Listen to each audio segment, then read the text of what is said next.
Chapter 55. Seeing that he couldn't find an excuse, the boss of Shitsue Mountain said with a charming smile, "No problem, Xiaoxiaolu. I will take it out for you." After that, he fumbled in his arms for a moment, took out the token, and carefully handed it to Lu Yueming.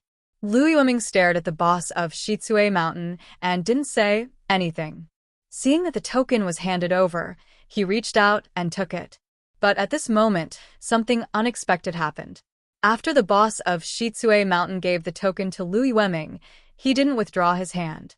Instead, he suddenly sped up and handed it forward again. But this time, it wasn't a token in his hand, but a small dagger. The tip of the dagger emitted a blue light under the sunlight. Needless to say, it was quenched with poison. The dagger wasn't aimed at Lu Yueming's throat or chest, or other vital parts. Instead, it was aimed at his hand that had just received the token. It seemed that the boss of Shitsue Mountain was very confident about the poison on the dagger. He only hoped that it could make a wound on Lu Yueming's hand. The hope was beautiful, and the goal was very close, but how could a disciple from the Misty School be compared with a martial artist from the wilderness like Shitsue Mountain? Lu Yueming turned his wrist, and the token in his hand changed direction. The edge of the token swept across the boss of Shitsue Mountain from top to bottom. The boss of Shitsue Mountain only felt his wrist go numb, and the dagger fell from his hand. But Lu Yueming didn't stop. He waved the front of the token at the handle of the dagger. The poisonous dagger was like an arrow released from a bow, quickly shooting towards the boss of Shitsue Mountain. The distance between the two was close, and the speed of the dagger was very fast. Before the boss of Shitsue Mountain could react, the dagger was inserted into his forehead with a pop sound. He looked at Lu Yueming in disbelief, turned over, and fell into the dust. The black color on his forehead quickly covered his face at a speed visible to the naked eye and spread to his neck and body.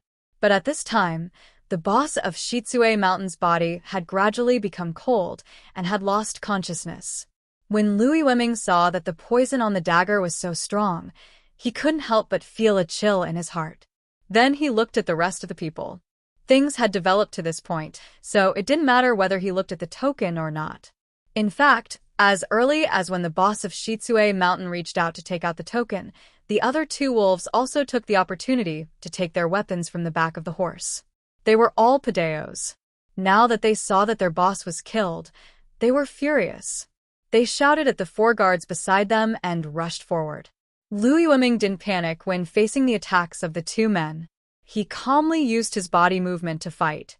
From time to time, he glanced at the other four people who were hesitating whether to attack or not.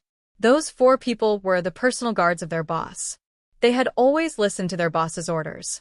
Now that they saw that their boss was dead, and the opponent was so strong, they naturally wanted to retreat. However, the second and third leaders of the mountain stronghold were still alive. They also asked them to attack, so they hesitated. Lu Yueming saw that the four guards didn't have the intention to attack for the time being. He was overjoyed. Although it wasn't too difficult for him to fight against 7 people with his martial arts, if someone suddenly used the poison just now in the chaos, he would be very scared. Therefore, he no longer moved around. Instead, he pulled out his sword and used the tip of his sword to display the unique skill of the Misty 7 Swords. He strived to defeat the opponent in front of him in a short time. The unique skill of the Misty School was really extraordinary. In just a few moves, he forced the two wolves of Shitsue Mountain to the point that they couldn't fight back. When the two wolves of Shitsue Mountain saw that there were no helpers, they were exhausted and immediately shouted, "Why aren't you attacking? Otherwise, you will be served by the family rules of the mountain stronghold." When the four guards heard the family rules, they had no choice but to take their weapons and come forward to help. At this time, they heard Lu Yueming laugh and say, "It's too late to come now." After that, he tightened his sword, and the tip of his sword raised the blade of the second wolf of Shitsue Mountain. The long sword rushed forward, and the tip of the sword went straight to the second wolf's throat. When the second wolf came to his senses and dodged, it was already too late.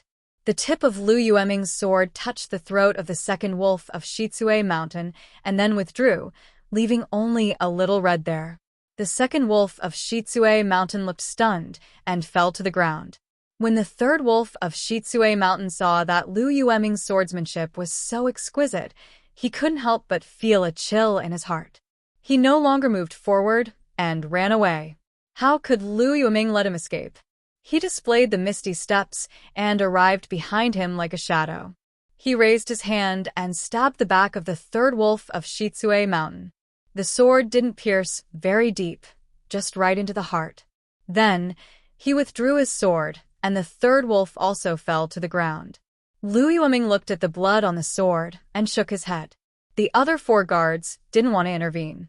When they saw that the 3 wolves of Shitsue Mountain were killed by Lu Yueming, they immediately threw away their weapons and knelt on the ground. They kept kowtowing and shouting, "Hero, spare our lives." Lu Yueming looked at the 4 people kneeling and ignored them. Instead, he walked to the front of Zhang Xiaolong and the others and stared at them for a while. Then, he took out the token from his arms and looked at it carefully. His brows wrinkled. Then he asked Zhang Xiaolong, "Which one of you is junior sister Xue's relative?" Zhang Xiaolong looked at Lu Yueming and said with difficulty, "Sorry, Xiao Lu, none of us is heroine Xue's relative." Lu Yueming's brows wrinkled deeper and asked in a cold voice, "Then where did you get this token?" Zhang Xiahua saw that her brother was having difficulty speaking and Lu Qian and Lu Ye were still in shock, so she said, "Hero Lu, it's like this." Then she told him in detail what happened in Lu Town during the New Year. After listening, Lu Yueming smiled and asked, "Then you've seen junior sister Xue?" Zhang Xiahua said, "We've seen heroine Xue, but she was wearing a veil. We didn't see her real face and didn't know that her surname was Xue." Lu Yueming nodded after listening. He knew about Wenwenhai and Xueqing's trip to Lu Town that day, but he didn't know about the episode with Zhang Xiaolong and the others. However, according to Zhang Xiaohua's description, it should be true and credible. The Misty School's token had always been strictly managed. Xueqing was able to leave the token with the intention of being thorough. Since he was able to encounter this matter, he could go back and tell junior sister Qing about it. Maybe he could even get her favor. Thinking of this, he couldn't help but smile. Thinking of this, Lu Yueming walked forward and carefully examined Zhang Xiaolong's injuries. First, he reconnected his dislocated arm, then he took out some medicinal pills and let Zhang Xiaolong swallow them. The poor Zhang Xiaolong was injured the last time he saved Lu Qian. This time, before he could marry Lu Qian, he was gloriously injured again. Each injury was more serious than the last. This time, although he didn't injure his muscles and bones, the kick from the horse caused him serious internal injuries. He wouldn't be able to recover without resting for half a year. Of course, Lu Yueming didn't know about the well water, so he could only tell Zhang Xiaolong to rest well for half a year. After taking care of Zhang Xiaolong's matters, Lu Yueming turned his head and looked at the 4 guards kneeling at the side. He seemed to be thinking about how to deal with them. The 4 guards looked at Lu Yueming and knew that this was the moment to decide their fate. They immediately kowtowed again. Some of their foreheads even bled. Zhang Xiahua couldn't bear to watch from the side. Lu Yueming seemed to see Zhang Xiahua's eyes. He smiled and asked, "Xiahua, how do you think we should deal with them?" Zhang Xiahua saw Hero Lu ask him, and his expression was a little uneasy. He whispered, "Since they didn't hurt us or anyone else, I think it's better to let them go." Lu Yueming looked at him with interest and said, "Are you pitiful because they are kowtowing?" Zhang Xiahua blushed and said, "Yes, looking at them kneeling there and kowtowing nonstop, they are really very pitiful." Lu Yueming put away his smile and said, "Xiahua, you have to remember, pitiful people must have a hateful side. Just now, it wasn't that they didn't want to hurt people. First, their fort master didn't give the order to kill people. Second, this is the Great Tao. Killing people will cause a lot of trouble. They probably can't afford to provoke it. If the one being killed now wasn't their fort master but me, do you think they would be so pitiful? Do you think they would spare your lives?" Zhang Xiahua nodded thoughtfully. Lu Yueming continued, "Do you know what it means to eradicate evil completely? It means to eradicate evil completely. Don't leave a trace of evil behind. If I let them go today, They might come looking for trouble tomorrow. At that time, you will want to cry, but have no tears. When the four people heard Lu Yueming educate Zhang Xiaohua like this, they all raised their heads and looked at each other. They immediately fled in all directions. How could they be in such a sorry state just now? Lu Yueming looked at Zhang Xiaohua's stunned expression and chuckled. He seemed to have been prepared. First, he picked up the padao of the two wolves of Shitsue Mountain. One in each hand, he pulled it out from the left and right. The padao was like a rainbow piercing through the sun. It pierced into the back of the two people. Puchi, the remaining force didn't decrease. It rushed forward and was firmly nailed into the ground. The moment Lu Yueming threw out the padao, he immediately used his lightness skill to chase after one of them. In the blink of an eye, he was behind that person. Lu Yueming stretched out his hand and stabbed his sword into the back of the person's heart. After pulling out the sword, he didn't check and immediately slanted to chase after the other person. The last guard seemed to have good lightness skill. By the time Lu Yueming chased after him, he was already dozens of feet away. Lu Yueming took a deep breath and sped up his pace. His body seemed to fly as he quickly floated towards that person. Not long after, he caught up behind him. That person seemed to have felt Lu Yueming's pursuit and shot a hidden weapon at him. Lu Yueming didn't dare to catch it. He used one foot to flip into the air and avoided the hidden weapon. Then, his body stretched out in the air and his sword pierced the top of that person's head. This place was very far away from Zhang Xiaolong and the others, but Zhang Xiaohua still clearly saw the moment the sword pierced the top of that guard's head. After Lu Yueming killed the last guard, he didn't stop. He turned around and returned to the original place. Looking at Zhang Xiaohua's stunned expression, he shook his head. He wiped the bloody sword on the clothes of the dead person and put it back into the scabbard. Lu Yueming walked in front of Zhang Xiaolong and the others who were also stunned. He handed over the Misty School token and said, "You should keep this token. It's hard to guarantee that it will be useful in the future." Chapter 56. Zhang Xiaolong hurriedly and carefully placed this thing that had saved his family's lives into his arms. Lu Yueming didn't wait for Zhang Xiaolong to speak and ordered, "You four ride the original horses and go quickly. Don't touch the things of these thieves. Leave the corpses and horses where they are. I heard that there are 3 leaders in Shitsue Mountain. It seems that they have been killed by me. It is estimated that Shitsue Mountain will scatter in the future. You don't have to worry about their revenge. In addition, you don't have to hide the fact that I saved you, but remember not to say my name or the name of Misty School. Do you understand?" Zhang Xiaolong didn't quite understand, but he nodded deeply. Then, the 4 of them rode on one horse and moved forward. Lu Yueming also jumped on the horse and was about to leave. But looking at the mess on the side of the road, he frowned and thought for a while. Then he jumped off the horse and put the 7 corpses on the remaining 7 horses. He loosened the reins and let the horses run on their own. Then he got on the horse again and galloped away. The road was quiet again. After the time it took to eat a meal, the people who were hiding nearby stealthily snuck over. Seeing that there were no bandits by the roadside, they tidied up the bridal sedan chairs and other things, thinking that the bride and groom had already been murdered. Feeling sorry for them and lucky for their own luck, they slowly returned to Guozhuang. In the small courtyard of Guozhuang House, since Zhang Xiaolong led the wedding procession out, the people in the family were busy. They not only greeted the neighbors in the village and asked them to sit down, but also prepared all the things needed for the wedding ceremony according to the countryside. Zhang Kai and Guosufei ran in and out almost without touching the ground. They kept muttering something and looked here and there for fear of missing something.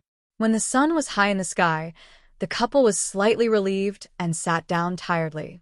This poor family was so tired to marry a wife. Wouldn't the rich family be tired to death? But they forgot that they had special servants. How could they do it themselves? Everything was prepared at home, and the necessary ceremony had been entrusted to the people in the village who were familiar with it, so there shouldn't be any mistakes. Seeing that it was still early, the 2 of them went to the head chef to get some food and hurried to fill their stomachs.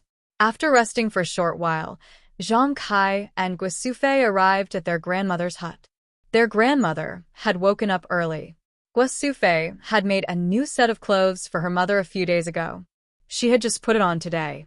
When her grandmother heard someone coming in, she asked, "Guosufei, Xiaolong and the others are back, right?" Guosufei smiled and said, "Mother, not yet, but I think it will be soon. Please come with us to the central room and wait." Grandma was also very happy and agreed repeatedly. The couple carefully supported their grandmother to the central room and sat down in the chair in the middle. His grandmother's health was extremely poor, and she was usually lying in bed. On Zhang Xiaolong's wedding day, he needed to kowtow to his parents and elders. Today, his grandmother forced herself to stay awake, waiting for her grandson and granddaughter-in-law to kowtow to her. Her lifelong wish was finally fulfilled. However, after sitting for a long time, they didn't hear the sound of firecrackers and musical instruments at the entrance of the village. Seeing that it was time, Zhang Kai and Guosufei couldn't help but feel anxious. Even their grandmother seemed to be unable to hold on. Just when everyone was guessing, suddenly someone shouted, "Look, it's Lu Er, the Suona player." Why did he come back? Sure enough, across the low courtyard wall of the Zhang family's courtyard, a person could be seen running here from a distance. Wasn't he one of the people in the wedding procession? Zhang Kai's heart couldn't help but tighten. He knew something was wrong and immediately rushed out of the central room. Before he reached the courtyard, he heard Lu Er's horse shout, "Not good. Xiaolong and his wife encountered the bandits of Shitsue Mountain." This sentence was like a ladle of water dripping into a pot of oil. The Zhang family's small courtyard immediately exploded. Some timid people immediately patted their buttocks and ran away like a wisp of smoke, as if the horse thief was right in front of them. Most of the people were talking to each other. Some of their faces were obviously gloating, and some of them were regretful. It was not clear whether they were regretting Zhang Xiaolong or Lu Qian, but most of them were sympathetic. Before Zhang Kai rushed to the gate of the courtyard, he heard a cry behind him. "Mother!" Zhang Kai's heart thumped. He quickly turned back and ran to the central room. Sure enough, he saw his grandmother lying on the ground with a pale face. She had fainted. Guosufei was crying and rubbing her grandmother's chest in a hurry, trying to help her grandmother get the thick phlegm out of her throat. Zhang Kai also hurried forward and kept knocking on her grandmother's back. Fortunately, her throat squirmed for a while. She opened her mouth and spat out a mouthful of phlegm, followed by a mouthful of blood. She said, "Xiaolong," she was already on the verge of death. At this time, Guosufei had no time to think about Zhang Xiaolong. She cried and carried her mother to the bed in the small room with Zhang Kai and Zhang Xiaohu. The husband and wife had time to look at each other. They really didn't understand. How could a happy event turn into a funeral in a blink of an eye? The husband and wife looked at their grandmother, whose face was pale gold. They felt like a knife was being twisted in their hearts. Zhang Xiaolong's life was uncertain, and their mother was going to go far away. What should they do? Zhang Kai left Guosufei to take care of her grandmother. He and Zhang Xiaohu then went to the central room. Some of the people in the courtyard had already left. Many people had also entered the central room and were listening to Lu Er. Seeing Zhang Kai come in, Lu Er started talking from the beginning. This Lu Er's mouth was also very nimble. He actually described Zhang Xiaolong and Zhang Xiaohua's archery to how they solved the difficult problem vividly. He also remembered Zhang Xiaolong's poem without missing a word. Hearing this, the people praised Zhang Kai for having two good sons. At the same time, they also felt sorry. These two good children were probably in danger now. Zhang Kai was even more distressed when he heard this. He was anxious to know what happened when they encountered the bandits, but Lu Er's description was so detailed that he wished he could tear his mouth open and dig out the last words. When Lu Er said, "For fiendish bandits with weapons in their hands chased us away," he stopped talking. Everybody was startled and asked, "And then?" Lu Er said innocently, "No, I don't know where they went. But I was worried about Brother Zhang, so I quickly came to report." Zhang Kai seemed to be grasping at a life-saving straw. He asked, Then, you didn't see how the bandits dealt with Xiaolong and the others? Lu Er said, No, the bandits drove us away. Xiaolong and Xiaohua, as well as the two girls in the sedan, stayed behind. Zhang Kai felt lucky and said, Xiaolong and the others might not be dead yet. Everyone nodded in agreement. But they were thinking the same thing as Zhang Kai. The bandits had left them behind, so the chances of them surviving were not high. Even if they could survive, the delicate bride and bridesmaids would have been eaten by the wolves. No matter what, the Zhang family's wedding today would be ruined. Sigh. Good people don't have good karma. The Zhang family's good deeds usually turned into good karma, but in the end, they didn't have any good karma. Fate really made fools of people. When Zhang Xiaohu heard this, he couldn't sit still. He said, Father, I'll go take a look now. What happened to big brother and third brother? When he finished speaking, he was about to leave. Before Zhang Kai could say anything, everyone immediately pulled him back and said, Lao Er, you're the only male in the family right now. We can't let anything happen to you. You can't go by yourself. Wait a moment. We'll organize the strong men in the village. It won't be too late to go after we get weapons. Thus, everyone in the courtyard quickly went out and mobilized the young laborers of the Guozhuang house. They held hoes and other tools in their hands and prepared to go to the place where the incident happened to see what happened. But just as the group of loose people walked out of the Guozhuang house's village entrance, they saw a horse coming towards them, carrying 4 people on its back. A sharp-eyed person immediately recognized them and shouted loudly, It's Zhang Xiaolong and Zhang Xiaohua. Ah, they're back. They're still alive. Everyone cheered and rushed over. Zhang Xiaohu rushed at the front of the crowd. When everyone received Zhang Xiaolong and the others, they saw the tattered clothes on the 2 brothers and the blood on their bodies. A few people carefully carried Zhang Xiaolong down. Zhang Xiaohu also carried Zhang Xiaohua down from the horse. He looked at the marks on his shoulder with heartache. Lu Qian and Lu Ye didn't get down from the horse. They were still in shock, and their legs were still weak.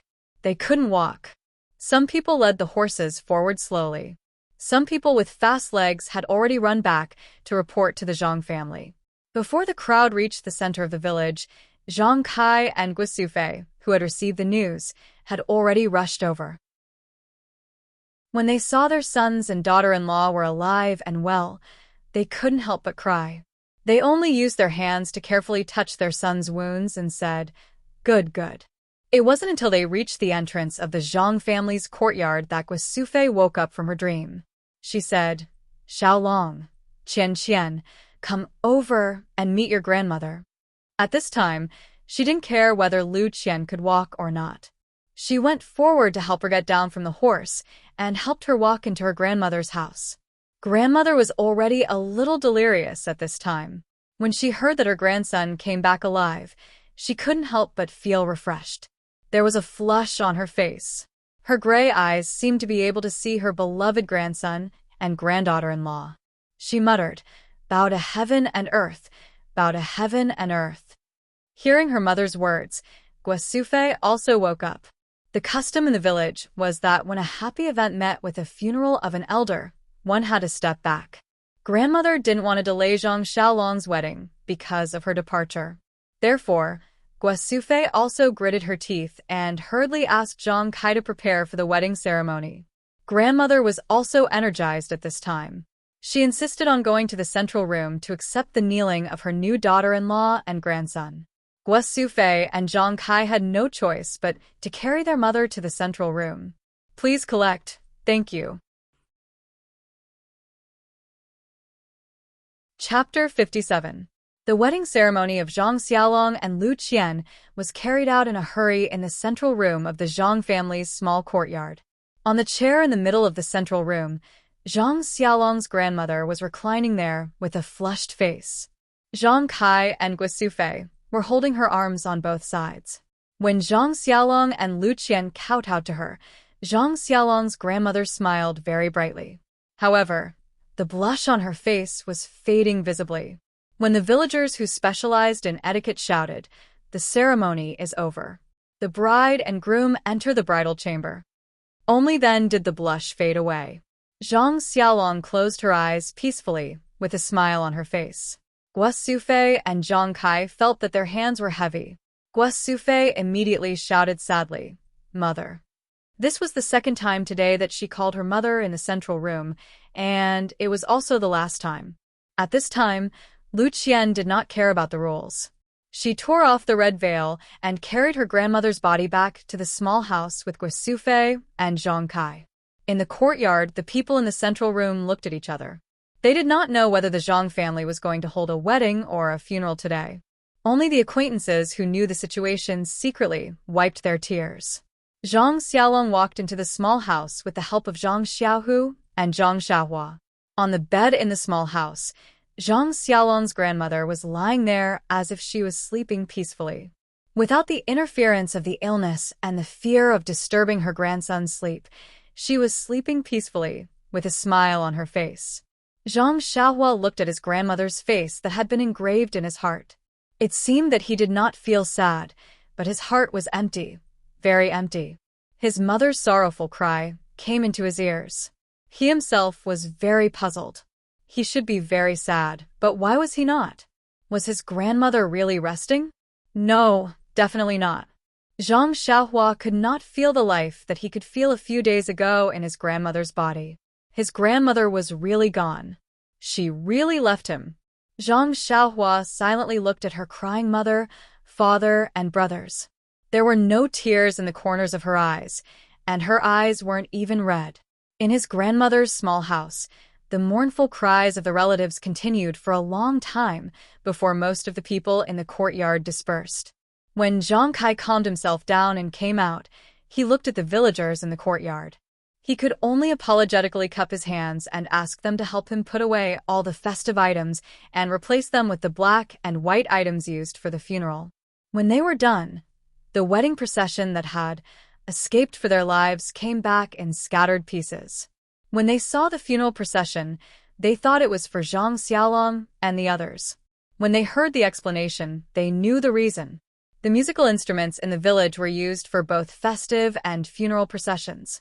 When they saw the situation, they sympathized and hurriedly sent people to get the funeral clothes. They changed on the spot, ate some food, drank some water, and immediately played the funeral music. At this time, the people in the Zhang family also put on mourning clothes. Zhang Xiaolong was seriously injured and could only be bedridden again. It was just that pitiful Lu Qian. She had just married into the family and had to change into mourning clothes. She also had to wash and change her grandmother's clothes. It was really difficult for her. Zhang Kai looked at his busy daughter-in-law, and his heart was full of guilt. When he was young, his parents died.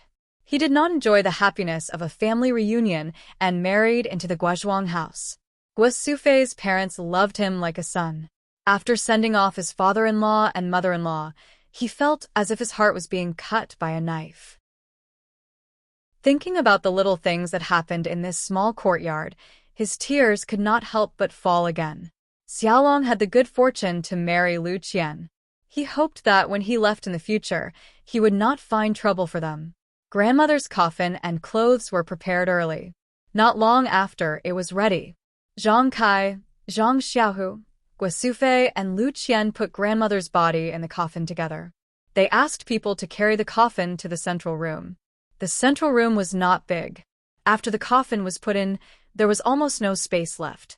According to the custom in the countryside, the coffin of the funeral had to be left at home for 7 days for the family and relatives to worship. After this time, the lid could be nailed and the coffin could be placed in a place.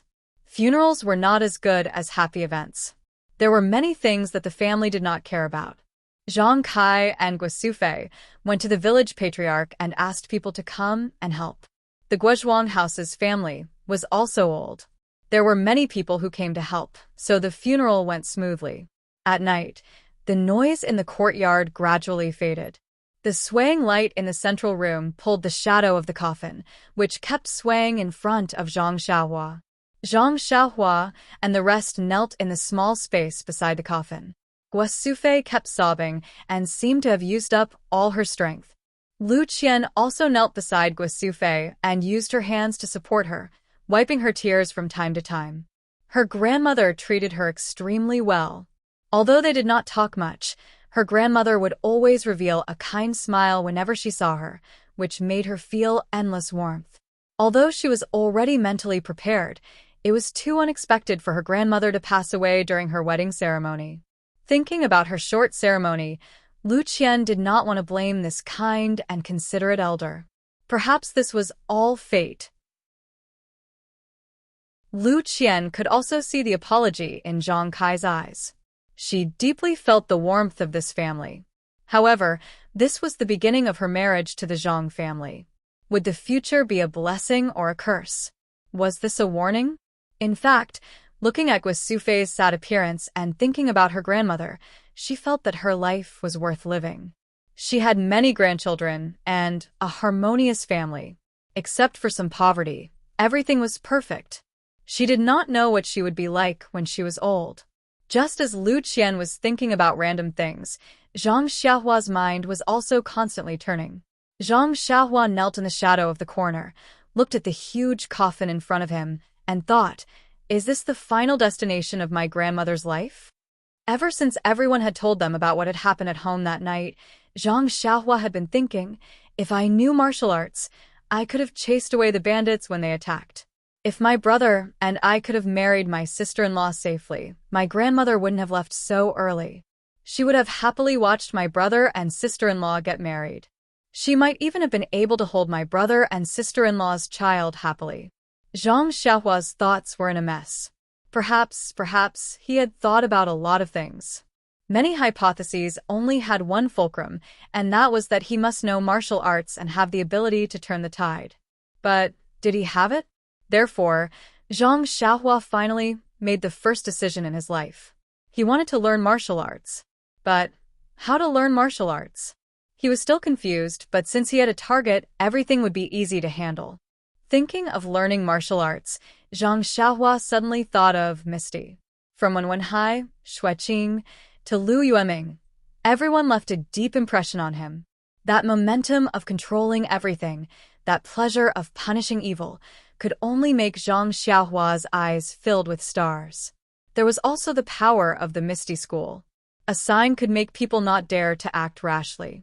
They could take out a few hundred taels of silver without daring to make a sound. For a child who grew up in a mountain village like Zhang Xiaohua, it was an unimaginable temptation.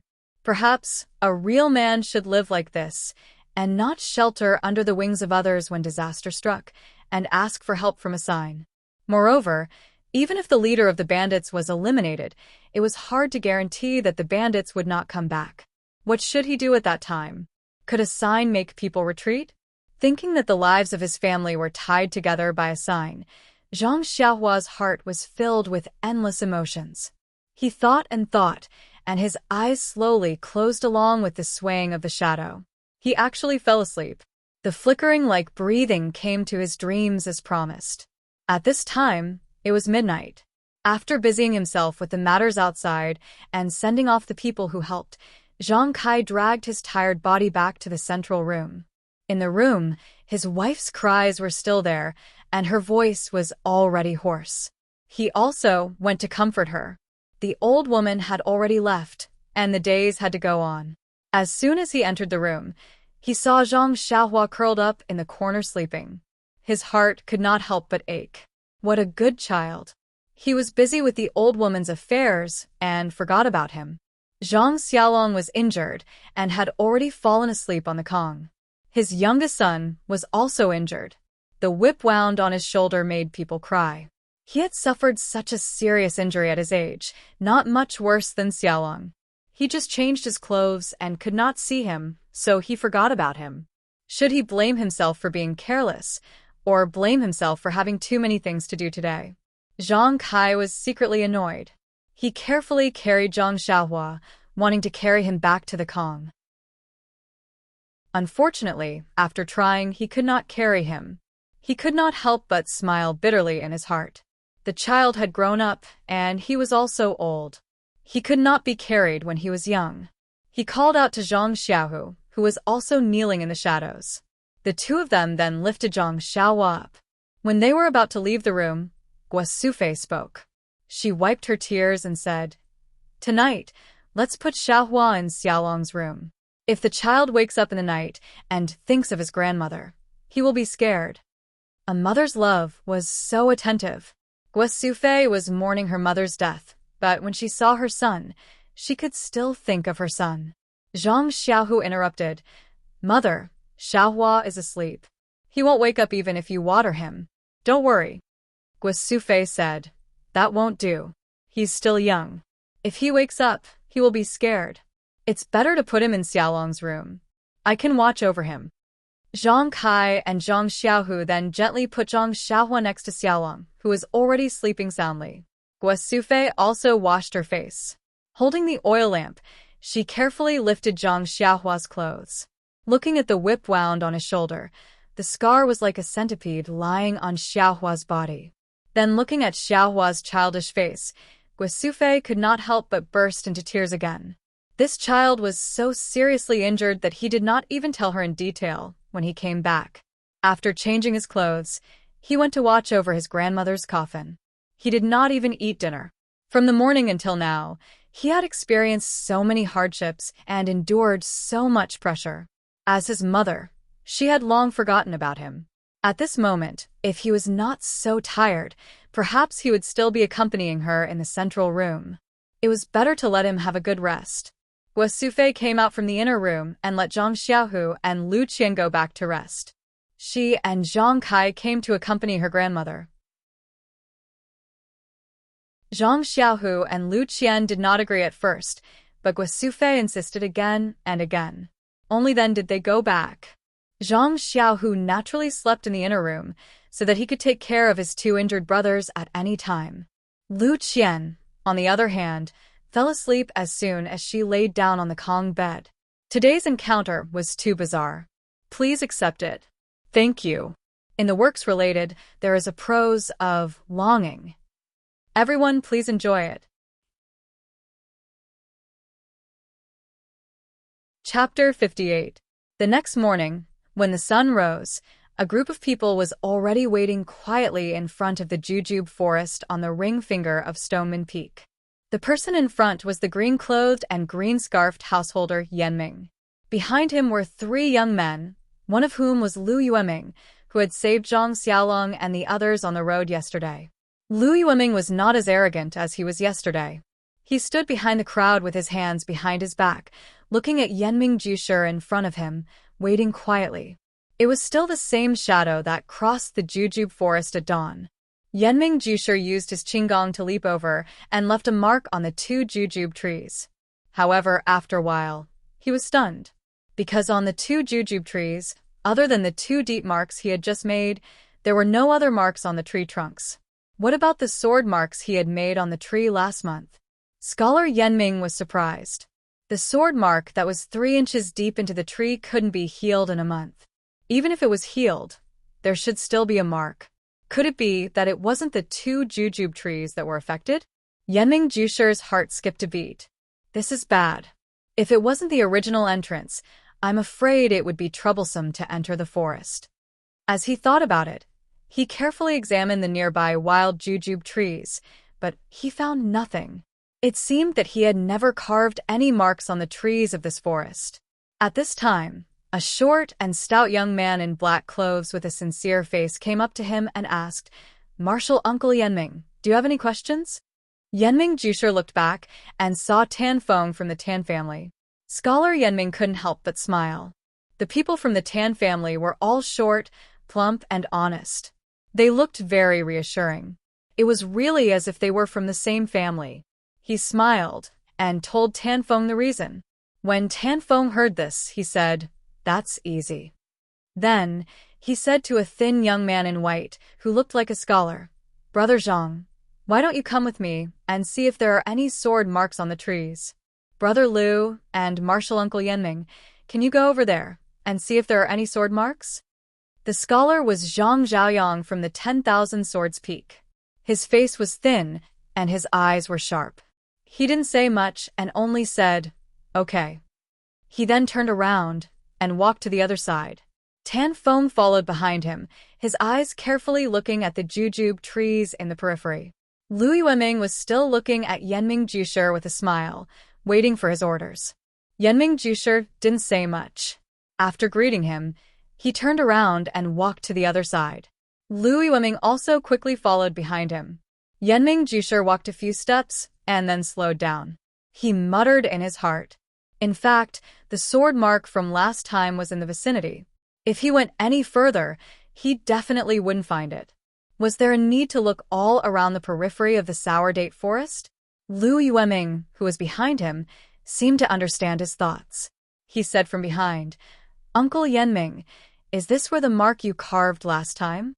Yenming Jusher stopped in his tracks and turned around to say, "Yeah, I think there shouldn't be any further ahead."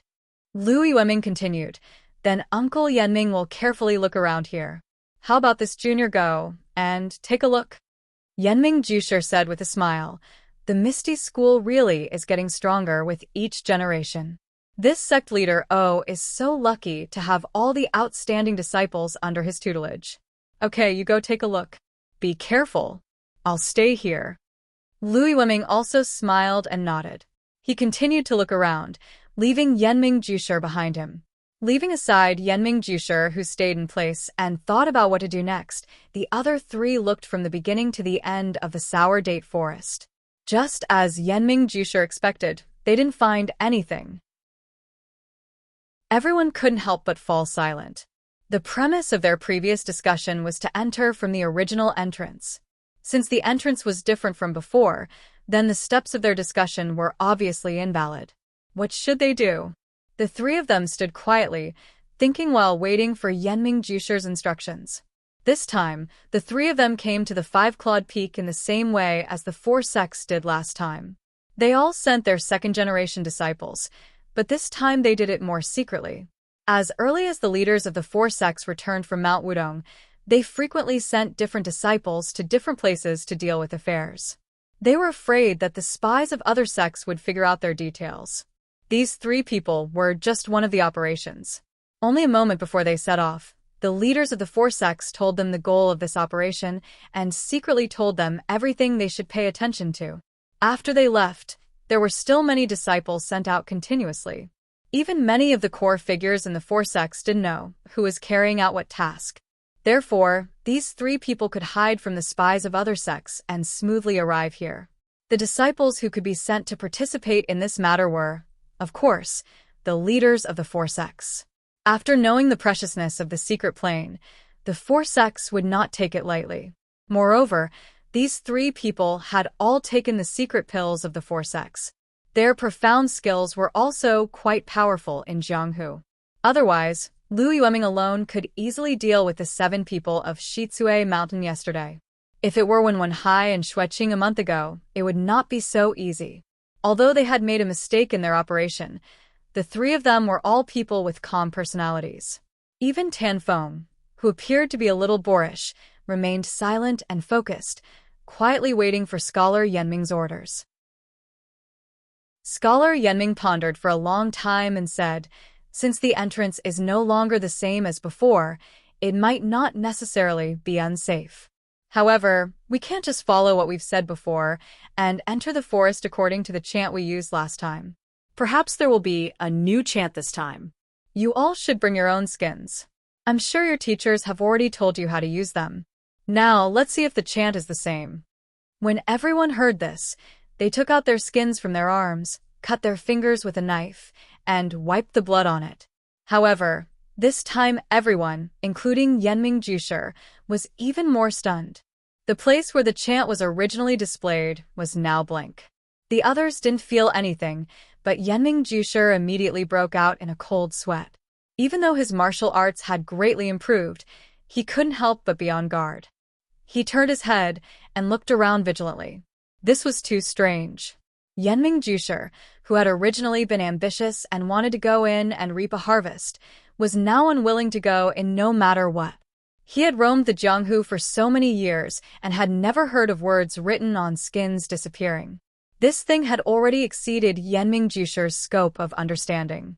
He was timid and cautious, but as a veteran of the Jianghu, he immediately determined that this was a minefield. They couldn't take half a step forward. The best way was to obediently wait until the 15th of the first month of the next year and try their luck again. However, Yenming Jusher didn't show any signs of fear. He still said casually, "Since the chant isn't here, there must be two reasons. The first is that this time is the same as last time. The second is that the chant hasn't appeared yet because the time isn't right." Speaking up to this point, he didn't quite believe his own two explanations. If it was the same as last time, then the chant should have appeared just like last time. But what if the time wasn't right? In this world, there really weren't any words that could be related to the time and only appear when the time was right. This was too inconceivable. In short, no matter what the reason was, Yenming Jusher said, "We don't have the chant right now. We can't guarantee that the chant we used last time can be used now. In view of this situation, I don't recommend that everyone enter the forest. What do you guys think?" The three people in front of Yenming Jusher, although their martial arts weren't as good as his and their seniority wasn't as high as his, they still represented their respective schools. Yenming Jusher still looked at them very patiently, waiting for their answers. Lu Yueming's eyes turned, but he didn't speak. In fact, before coming here, Openg had already explained that although the matter of the secret plane was very important, the Misty School's current strength was enough. Expanding their territory was the most important thing. Of course, it would be good to be able to enter the secret plane and obtain precious herbs. Even if they couldn't enter, they had to first keep this secret and leave it for next year. Therefore, Lu Yueming already had a plan in mind. Seeing that Yenming Jusher seemed to have the same thoughts as him, he didn't say much. Tan Feng of the Tan family frowned. Previously, the head of the family had said that safety and confidentiality were first. It didn't matter if they didn't enter the secret plane. However, he was very curious. He really wanted to see what kind of place could grow 100-year-old herbs. He weighed for a long time, then raised his head and said, "When the head of the family came, he already said that everything here will be arranged by Martial Uncle Yenming. I have no objections." Yenming Jusher nodded, then looked at Lu Yueming. Lu Yueming naturally also agreed. Finally, he looked at Zhang Zhaoyang of the Wanjian Peak. Zhang Zhaoyang didn't frown and think like Tan Feng. His face was calm, his eyes looking at the Swanjajub forest as if it was a small forest where he played as a child. He seemed to have decided long ago, but had been waiting for other people's decision. At this time, seeing that Yenming Jusher listened to his opinion, he smiled faintly and said, "Martial Uncle Yenming, my family's sword master has already instructed that no matter what dangers there are in this forest, the herbs inside must be brought back. I think I must explore this Swanjajub forest." Zhang Zhaoyang's words were very unexpected. He thought that he would also listen to Yenming Jusher's arrangement. He wanted to go in, but it gave Yenming Jusher a difficult problem. However, thinking back to the meeting at Wudong Mountain, Wan Qingjie wanted to go in the most. It was not difficult to understand why he gave this order. But if the others didn't want to go in, did they let Zhang Zhaoyang go in alone? Yenming Jusher pondered for a long time, but didn't know how to answer him. Zhang Zhaoyang saw that Yenming Jusher didn't directly answer him, and naturally knew what he was thinking. He cupped his hands to Yenming Jusher and the other two and said, "Martial Uncle Yenming, brothers, I have already made preparations to enter the forest this time. There shouldn't be any danger. If you all don't want to go with me, then let me go in alone. I can also help you all scout the way. What do you think?" The last sentence was directed at Yenming Jusher.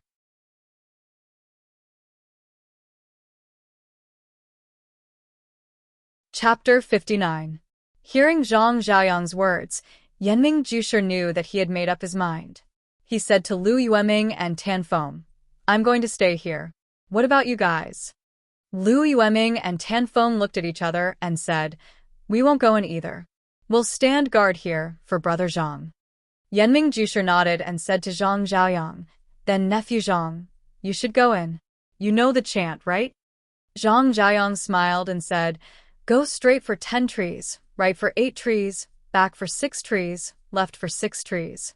I've already memorized it in my heart. Is it correct?" Yenming Jusher said, "That's right. That's the one. Master of 10,000 swords is very thoughtful." This sentence seemed to have a double meaning, but Zhang Xiaoyang didn't care. Instead, he checked his bag and took out a bundle of long, thin, snow-white string. Yanming Jusher's eyes lit up and asked, "Nephew Zhang, is this string woven from snow silk?" Zhang Xiaoyang smiled and nodded, praising, "Martial Uncle Yanming's eyes are indeed sharp.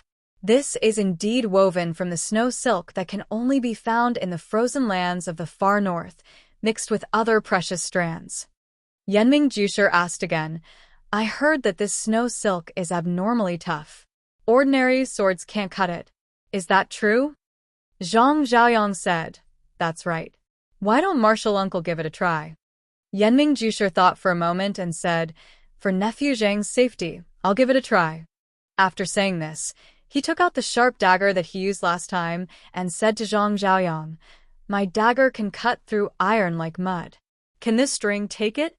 Zhang Xiaoyang still smiled and said, "Martial Uncle Yanming, there's no harm in trying.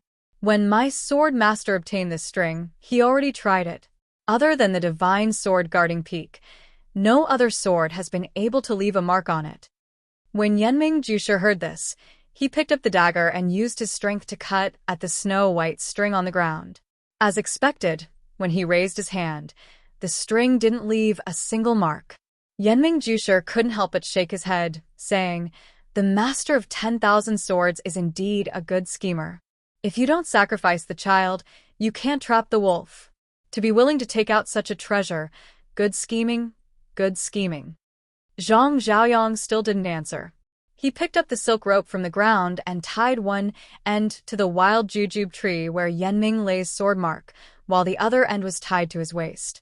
Then he said to Yanming Lei, "Martial Uncle Yanming, this snow silk has another advantage, which is to use internal strength to shake it. It will transmit the shaking to the other side. Even if the silk rope is tied to the tree, the other side can still feel it. Martial Uncle Yanming, please wait here. After this junior enters the forest, please send a message every once in a while." This junior has also replied, saying that this junior is safe.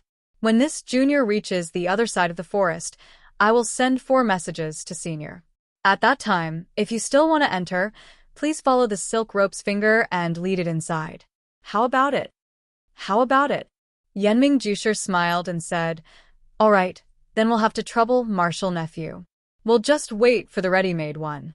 Then, Zhang Xiaoyang took out the leather from Wanjian Peak and handed it to Yanming Jusher, saying, "Martial Uncle Yanming, if I encounter any mishap in the forest, please return this leather to my family's sword master." Yanming Jusher stared blankly and frowned, saying, "Such a precious item. How can your family's sword master be at ease with giving it to me?" Zhang Xiaoyang smiled and said, "Since Martial Uncle is in an alliance with my family's sword master, naturally you're not an outsider. I can entrust it to you." Yanming Jusher stretched out his hand and received it, saying, "Martial Nephew, feel free to enter. When we meet in the secret area, I'll immediately return it to you." Zhang Xiaoyang said gratefully, "Thank you, Martial Uncle, I'll enter now." After he finished speaking, Zhang Xiaoyang pulled out his long sword and was about to enter the forest with his head held high. Suddenly, Yanming Jusher stopped him and asked, "How long is this silk rope of yours? I remember that it takes a long time to enter the forest, at least 4 or 5 miles.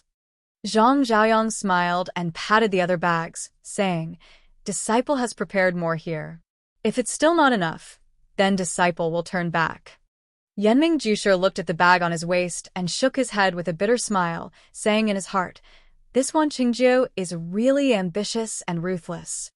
Zhang Xiaoyang once again cupped his hands and bowed to everyone. Then, he picked up his sword and carefully stepped into the sun-dappled Swanjujube forest.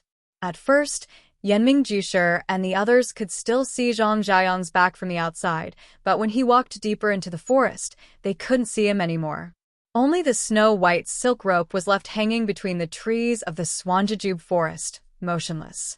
After waiting for the time it took to drink a cup of tea, there was no movement in the Swanjujube forest, and there was no sound of birds chirping. Yanming Jusher walked forward and pulled the silk rope. It was still tight, so he used his internal energy to send it out. After a while, he felt a tremor in his hand.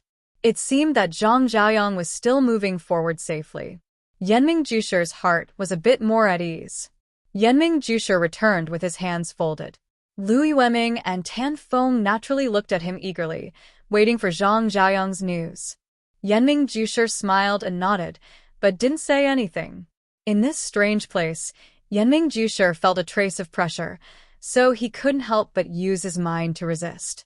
Therefore, he, who didn't have much to say, was too lazy to say anything superfluous.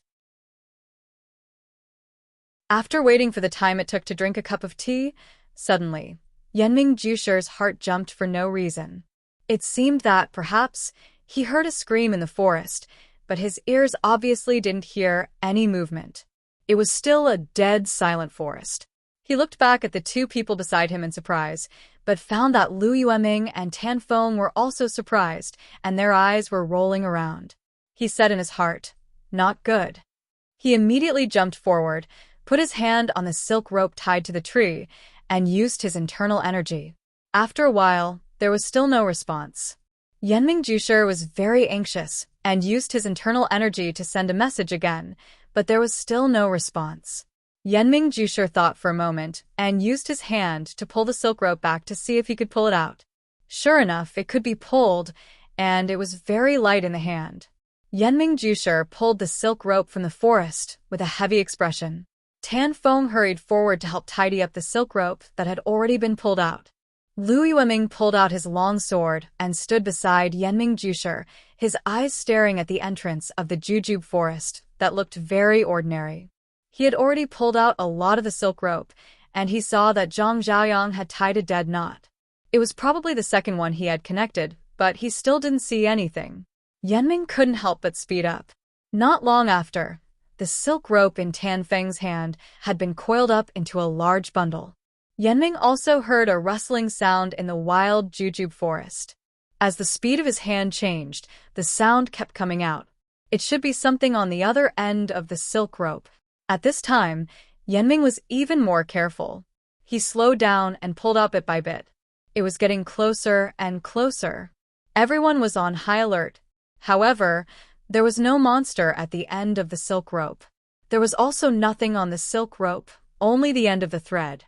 Yanming Jusher frowned, picked up the end of the thread, and carefully examined it. The bald end of the thread was actually irregular, as if it had been pulled, and not cut neatly with a sharp sword. Yanming Jusher put the end of the thread to his nose, and sniffed it carefully. There was a faint smell of blood. Looking more carefully, there were some bloodstains on the silk rope. It seemed that Zhang Zhaoyang had met with misfortune. He didn't even leave behind any relics. Yanming Jusher sighed. On the other side, Tan Feng also took down the silk rope tied to the tree and handed the entire silk rope made of precious snow silk to Yanming Jusher. At this time, Lu Yueming, who was holding the sword in his hand, opened his mouth and asked Yanming Jusher, "Martial Uncle Yanming, you've been here twice. Did you notice anything different from other places?" Yanming Jusher thought for a moment and said in puzzlement, "I didn't notice anything different. Nephew, did you find anything?" Lu Yueming looked at the deep forest of jujubes and said thoughtfully, "Martial Uncle Yanming, I grew up in the mountains. Although I've never seen such a large forest of jujubes, I often go to other forests of this size. After being here for so long, I always felt that this forest was different from other forests. After thinking for a long time, I realized that this forest is very strange. It's like there's a fog inside, and the sun can't shine in." Yanming Jusher chuckled and said, "Yes, nephew is very careful. The last time we entered, there was a fog inside, and we couldn't see very far. There wasn't much sunlight, and there were many animal and human bones inside." Lu Yueming nodded and said, "In most dangerous places, there will always be people who are curious and go in. Animals will also rashly go in, and the bones left behind are not special. However, there's something special here that doesn't exist elsewhere?" Yanming Jusher and Tan Feng asked curiously, "What's special about it?" Lu Yueming said, "Listen, are there any birds singing in this forest of jujubes?" Yenming Jushi and Tan Feng listened carefully. Sure enough, there weren't any birds singing in that mysterious forest. Yenming Jushi thought for a while and said, "Nephew is right. The last time I entered the forest, it was also completely silent. There weren't any birds singing." Lu Yueming said seriously, "This is where this junior is strange. Those birds aren't like beasts. They have wings and can go anywhere in the world. Moreover, the forest is a bird's home. Doesn't Martial Uncle Yenming find it strange that there aren't any birds singing in such a large forest of jujubes?" After hearing Lu Yueming's words, Yenming Jushi's heart suddenly swayed and seemed to sink. All the hair on his body stood up, and a cold sweat broke out on his back. He looked at the blood-stained rope in his hand and felt a wave of panic for no reason. He then looked at the forest of jujubes that was deathly silent, like a sleeping monster. He didn't want to stay a moment longer, so he waved his hand and said, "Nephew, this isn't the place to talk. Let's leave first and find a safe place to talk." Lu Yueming and Tan Feng hurriedly said, "We'll follow Martial Uncle Yenming's instructions." Yenming Jushi didn't say much and put the rope woven from snow silk into his bag. He took Lu Yueming and Tan Feng and used his qinggong to quickly leave and didn't look back. The silent forest of jujubes was filled with dense fog, as if nothing had happened.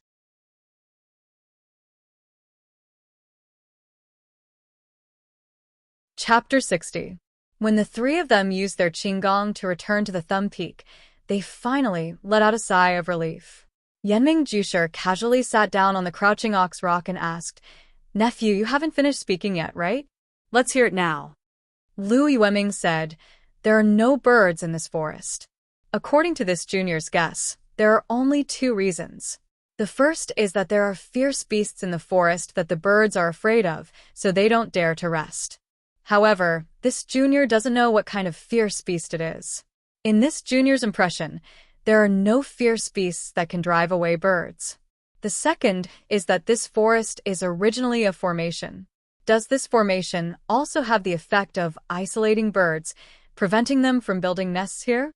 Yenming Jushi pondered for a moment, then said, "Nephew's words have a certain degree of truth. However, this formation has long been lost in Jianghu. Its specific power is not something we can speculate about. Alas, in short, this forest has too many mysteries that we can't speculate about. It's better to wait until next year to enter. This time, we were able to keep our lives because we weren't greedy. Man proposes, God disposes. Don't force things that don't belong to you. The ancients didn't cheat you." At this point, Yenming Jushi's tone was unexpectedly very bleak, completely different from the spring of life when all things were revived. Lu Yueming and Tan Feng also looked at each other. In their eyes, besides panic, there was also luck. Just now, when they saw Zhang Xiaoyang's imposing manner, they almost wanted to follow him into the forest. However, at the last moment, they didn't let their hot-bloodedness cover their heads. Now that they thought about it, they were really lucky. However, the sect had a death order. These four hides definitely couldn't all fall into Yenming Jushi's hands. This was also the key reason why the two of them didn't choose to enter. The three of them were silent for a moment. Yenming Jushi said, "This mission ends here. Although we didn't enter and lost a disciple of Myriad Sword's Peak, our goal has been achieved. The two nephews can return to report. I still have to make a trip to Myriad Sword's Peak to give Myriad Sword's master an explanation. You two can go first." When Lu Yueming and Tan Feng heard this, they didn't stay any longer. They first saluted Yenming Jushi, then the two of them cupped their fists at each other, chose different directions, and flew off in different directions. Yenming Jushi looked at the backs of the two people getting farther and farther away. He didn't know if they were going back directly or if they were going to do something else. Yenming Jushi didn't care anymore. He took out Wan Jianfeng's piece of leather and rubbed it for a moment. Then, he put it back and carefully hid it. He looked around for a moment and listened carefully. Then, he used his qinggong and slipped away. The crouching ox rock was still calm, waiting for the bustle of the next year. In the middle of the night, Sword Master Wan Qingjiu received a message from the evil tiger gang's Chu Xiangfeng. Senior brother Zhang Zhaoyang is missing. Wan Qingzhou's face was ashen. His hands were clenched into fists. His eyes were full of regret. He didn't know if he regretted the fate of his disciple or that he didn't get the herbs in the secret plane. In the Zhang family's small courtyard, it was still solemn. People came and went with sad expressions. The Zhang family's reputation in Guozhuang House was very good. Grandmother had been warm-hearted all her life, so there were many people who came to pay their respects. The Zhang family's central room wasn't big. There wasn't much space for Zhang Kai and the others to kneel. The people who came took turns to see grandmother and then left in a hurry. Most of them didn't stay. On the day grandmother passed away, Lu Yeye was sent back to Baligo by a reliable person. When Mr. Lu received the news, he was not only worried about his daughter who had been married off, but also mourned for the funeral of his in-laws. He also came to the Zhang family the next day. Butcher Lu also came with him. After the two of them finished paying their respects, they stayed and temporarily stayed in grandmother's old hut. It was convenient for them to help the Zhang family. These few days, Zhang Xiaohua was stiff. He knelt in the corner all day, his eyes staring straight ahead. No one knew what he was thinking. When it was time to eat, it was Zhang Xiaohu who passed the bowl to him and waited for him to eat before taking it away. At night, he knelt until midnight and fell asleep on time. Zhang Xiaohu carried him back to the Kong bed to sleep. When the first ray of sunlight shone through the window in the morning, he woke up on time again. After taking a deep breath unconsciously, he knelt in the corner again. He really looked like a walking corpse. Mr. Lu was the first person to notice his abnormality, but anyone who thought with their heels knew that this child missed his grandmother. However, Zhang Xiaohua didn't cry at all. Guo Sufei also fainted from crying a few times. Naturally, she couldn't comfort her son. Zhang Kai and the others were also clumsy with words and didn't know how to comfort him. Everyone felt that Zhang Xiaohua would walk out on his own in a few days and return to normal. Happy days were short-lived. Sad days were the same. Very soon, 7 days had passed. Grandmother's body was about to be placed in the coffin. The grave had been chosen long ago. It was right next to Guoshan's grave. At noon that day, the Zhang family kowtowed to grandmother again. Someone next to them was preparing to close the lid of the coffin and nail it. Guo Sufei was reluctant. He cried and clung to the coffin, unwilling to let go. He looked at his mother's smiling face over and over again. Under the persuasion of Zhang Kai and the others, he finally let go of his hand and collapsed to the side. The helper quickly closed the lid. He picked up the big nail and raised the hammer to nail the lid shut. Dang, dang, dang. The hammering sound was like knocking on Zhang Xiaohua's heart. During this period, Zhang Xiaohua seemed to be living in a dream. He kept thinking back and regretting. He thought that if he knew martial arts, he would be able to protect his elder brother and sister-in-law early. They would be able to return home smoothly. Their wedding ceremony would be held smoothly. Then, grandmother wouldn't have left him so soon.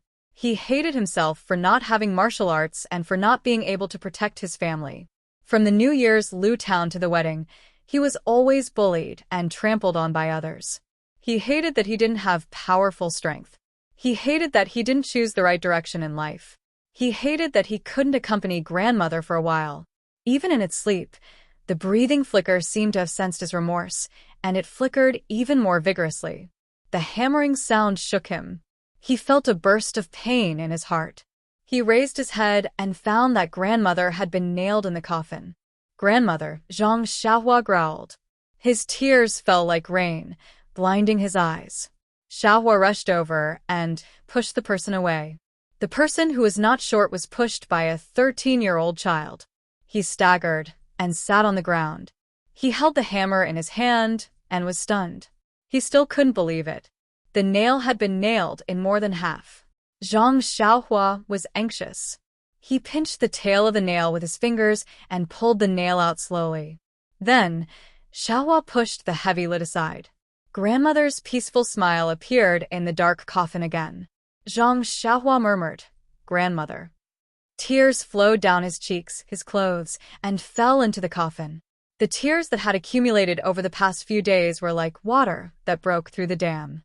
They could no longer be controlled. The people in the room who were surprised by Zhang Xiaohua's strength were also crying secretly at this moment. They were witnessing this tragedy. According to the village's custom, there was a time limit to the burial. If it was too late, it would not be auspicious. It would affect the deceased's rest. So after crying for a while, everyone looked at the time and stopped. They only wanted to let the old woman pass away peacefully. However, Zhang Xiaohua was sad, and no one could persuade him. Some people from the village came to forcefully pull him away, but they did not expect that Xiaohua's strength was so great that several people could not pull him away. Everyone could only look at Guosufei for help. However, although Guosufei was not very sad, it was impossible for her to persuade her son. Just when everyone was at their wits' end, Lu Qian walked out. She walked to Zhang Xiaohua's side and softly called out, "Xiaohua." After calling out 4 or 5 times, Zhang Xiaohua finally reacted and said, "Sister Qian, grandmother is really gone." Lu Qian hugged Zhang Xiaohua's head in her arms. She touched his hair and said, "Xiaohua, do you still remember what you said to me by the river outside the village?" Zhang Xiaohua was still crying and said, "I remember, sister. At that time, I knew that grandmother was going to leave me." Lu Qian said, "Yes, Xiaohua. There is no banquet that lasts forever in this world. Everything has an ending. Grandmother has been busy all her life. At this time, she finally has time to rest. Look at grandmother's face. She is smiling so happily. She left so happily. We also have to send her off happily. Aren't you disturbing grandmother's rest and making her angry?" Zhang Xiaohua said, "Sister, I know this. But I won't be able to see grandmother in the future. I don't have a grandmother anymore. I don't want her to leave me." Lu Qian continued, "Then how long are you going to accompany grandmother? Half a day, 1 day, 2 days, or 10 days? Grandmother will be buried in the coffin eventually. You know this. You can accompany her for a while, but how can you accompany her for a lifetime? Come, Xiaohua, quickly get up. Let's send grandmother off properly. Let's send her off on her last journey." Zhang Xiaohua looked at his grandmother's face reluctantly. That familiar face that was engraved in his heart was gradually covered by the darkness and drowned in the pitch-black coffin. He weakly closed his eyes and let the tears roll down his face. He kept asking in his heart, "Why can't grandmother leave me? Why can't we live forever?" Grandpa and Grandma's graveyard was at the back of the village. It was quite a distance away. The villagers carried the coffins and walked in front. The Zhang family walked behind, crying. The villagers also followed to send off this familiar person. The grave had been dug. They carefully put the coffin in and covered it with soil. Not long after, a small new grave was formed. After the villagers who helped saluted and left, only the Zhang family and the Lu family were left in front of the grave. Zhang Kai and Zhang Xiaohu carefully repaired grandmother's grave and added a lot of new soil to grandfather's grave. Guosufei and Lu Qian then carefully put away the incense and candles. Everyone stayed in front of grandmother's grave until dusk. Only then did they leave slowly.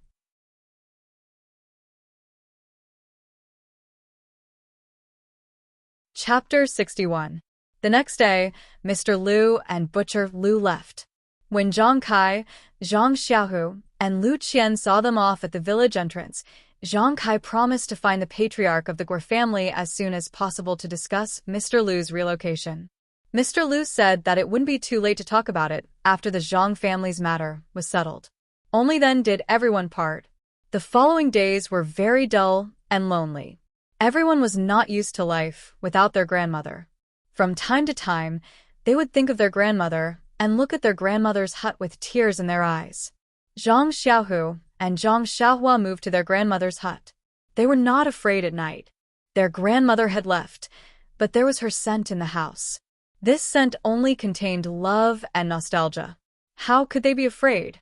Zhang Xiaolong and Lu Qian lived next to the central room. It was originally used as a bridal chamber and had been renovated from the inside out. Now, Zhang Xiaolong was injured and could only lie in bed to be served by Lu Qian. It was already the beginning of March. The spring plowing of the Guozhuang house was already nearing its end. The Zhang family had delayed a lot of progress because of the wedding and funeral. Now it was just the beginning. Zhang Xiaolong could not work, so the others could only work harder. Fortunately, Zhang Xiaohua's strength was not small now. Although it could not last long, it was more than enough to plow the fields.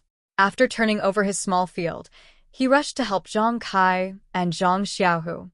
In the end, the three of them worked on Zhang Xiaolong's field together. Guo Sufei and Lu Qian were also busy cooking, washing, and taking care of Zhang Xiaolong.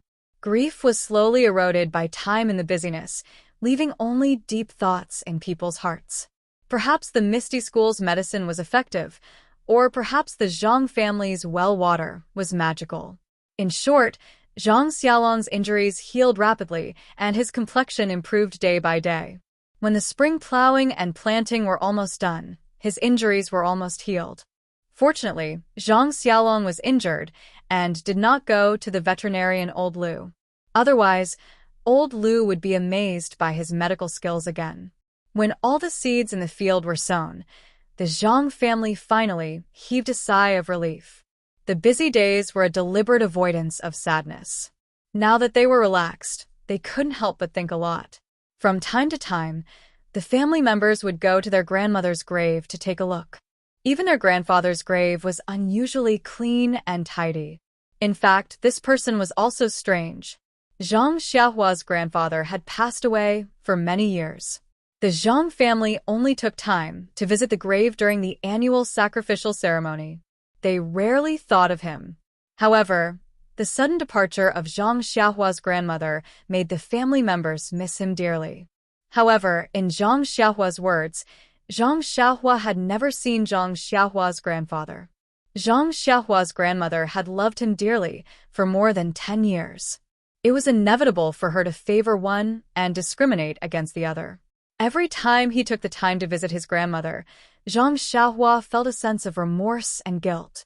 The feeling of kneeling in front of his grandmother's coffin did not ease because of the passage of time, but became heavier and heavier. Perhaps he was doomed to be unable to return to the carefree rural life before. However, he did not know what to do next. Could the martial arts be learned as long as one left home? The weather had already warmed up, and Zhang Xiaolong's injuries had also recovered. When Lu Qian saw this, she couldn't help but think about the matter of her father's relocation.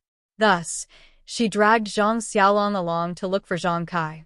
At this time, Zhang Kai remembered that he still owed his in-laws a thing. During this time, the family's affairs and the field's affairs were related to the survival of the family. He had to do his best, so he forgot about it. However, counting the days, it was not too late. So, he quickly prepared a gift and went to find the patriarch with Guo Sufei. It was a matter that was thought to be easy, but it became difficult. The reason was very simple. There were not many literate children in the village. People who came to teach children could not be found. The school in the clan had not been used in recent years, so the school was simply disbanded. The house of the school was also given to the people in the clan to live in. At this time, when Mr. Lu came, there was no place to settle him down, and there were no students to teach. Zhang Kai was speechless. The patriarch was really old and dim-sighted. There was no school in the village, so how could the children be literate? In the past, he was short-sighted and did not let the children learn to read. These few times of contact with Mr. Lu, he was illiterate and did not know much. When they chatted, he felt that he was inferior to others. He deeply regretted that he had scrimped and lived frugally to let the children go to school. This patriarch was really good. He cut off the villagers' thoughts. Even if they wanted to study, they had to go to other villages. This made him even more determined to let Mr. Lu come to the Guozhuang house. Since there was no house, Zhang Kai could only settle for the next best thing. He asked if Mr. Lu could move to the Guozhuang house. He would let Mr. Lu settle his own living arrangements. All the affairs of the Guozhuang house were managed by the patriarch. If someone wanted to move in, they naturally needed the patriarch's approval. If the patriarch did not agree and moved into the village rashly, then life would not be normal. The patriarch had seen Mr. Liu at his grandmother's funeral. He had a deep impression of Mr. Liu's style. If such a person moved to the Guozhuang house, of course, it would be very beneficial to the Guo clan. At least, they would not have to worry about finding a teacher in the future. He had no reason to disagree. He even took the initiative to suggest that when Mr. Liu renovated the house, the clan would provide a certain amount of help. Zhang Kai thanked the patriarch on behalf of Mr. Liu and then took his leave. When he came back, he told Zhang Xiaolong and Lu Qian. The two of them were also very happy. In fact, they did not plan to use the schoolhouse. Although it was convenient and they could live there, after all, it was far away from the Zhang clan. They still had to listen to the clan's arrangements. It was very uncomfortable. If they were to build their own house, it would be hard, but it would be very convenient for them. Behind the Zhang clan's house was a small pond. On one side of the pond was a bamboo forest. On the other side, there was an open space. Usually some rubbish and other things were thrown away. The ground was full of weeds. If they were to be tidied up, it would be just right to make a small courtyard. Next to the pond, after tidying up and planting lotus flowers and other things, one would be able to see the endless green of the lotus leaves in summer. The bamboo forest next to it was even more serene and elegant. Lu Qian was very satisfied with it. Lu Qian did not like it. However, it was all weeds now.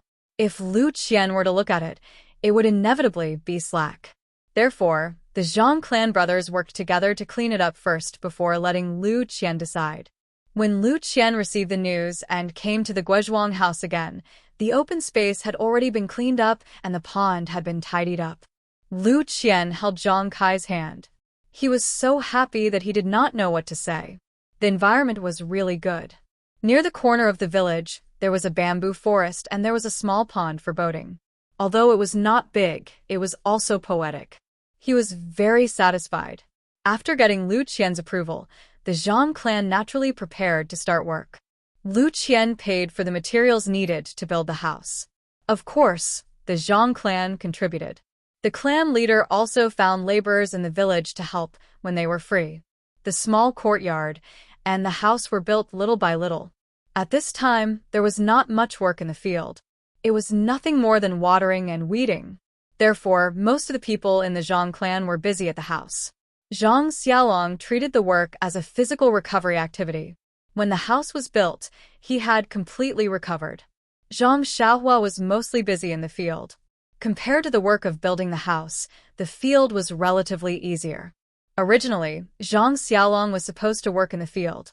However, thinking that Xiaolong and Xiaohua were newlyweds, Zhang Kai still let Xiaohua go.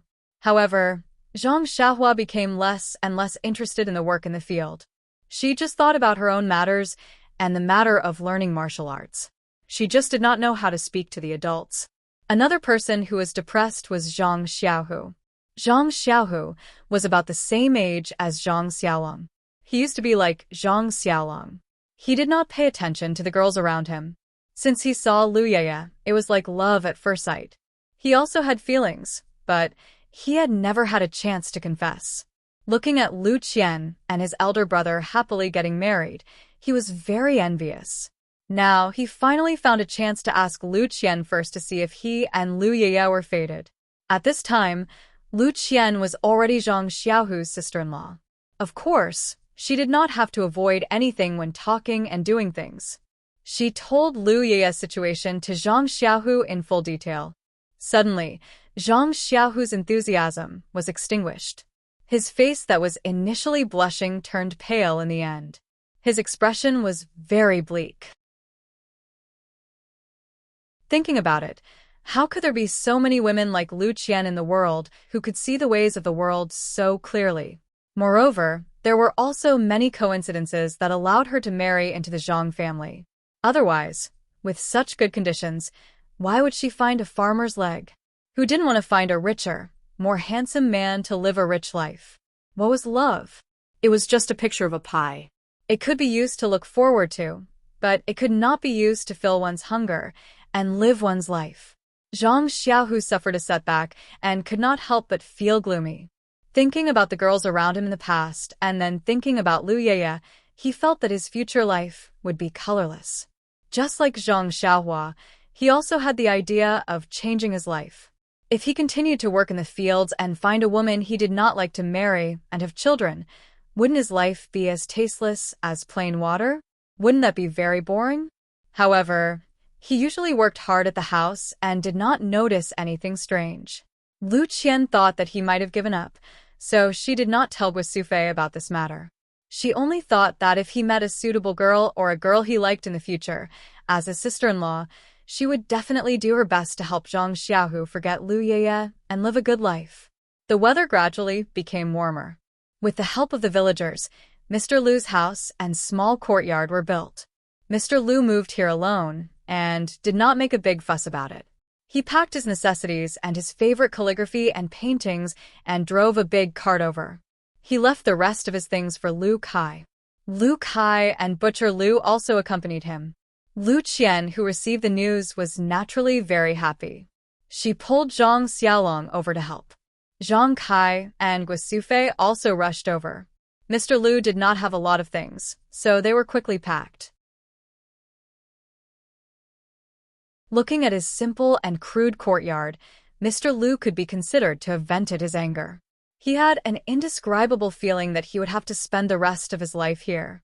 Looking at his reluctant son, and then looking at his happy daughter, Mr. Lu's eyes were somewhat moist.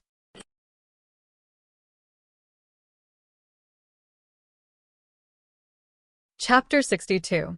Dinner was naturally eaten in Mr. Lu's small courtyard. Although the cutlery in the courtyard was not complete, it was still close to the Zhang family's residence. It only took a few steps for him to bring everything over. Guo Sufei was busy in Mr. Lu's kitchen. Looking at the small and exquisite room, she was very envious.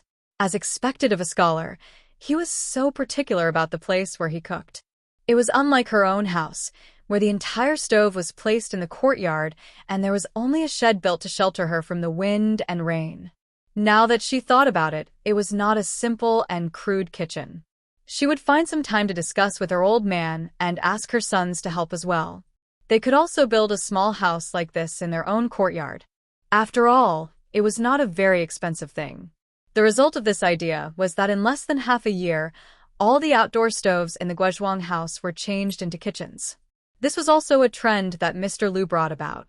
The Guozhuang house's population was less than Balaga's, and the things sold at the village entrance were also less than Balaga's.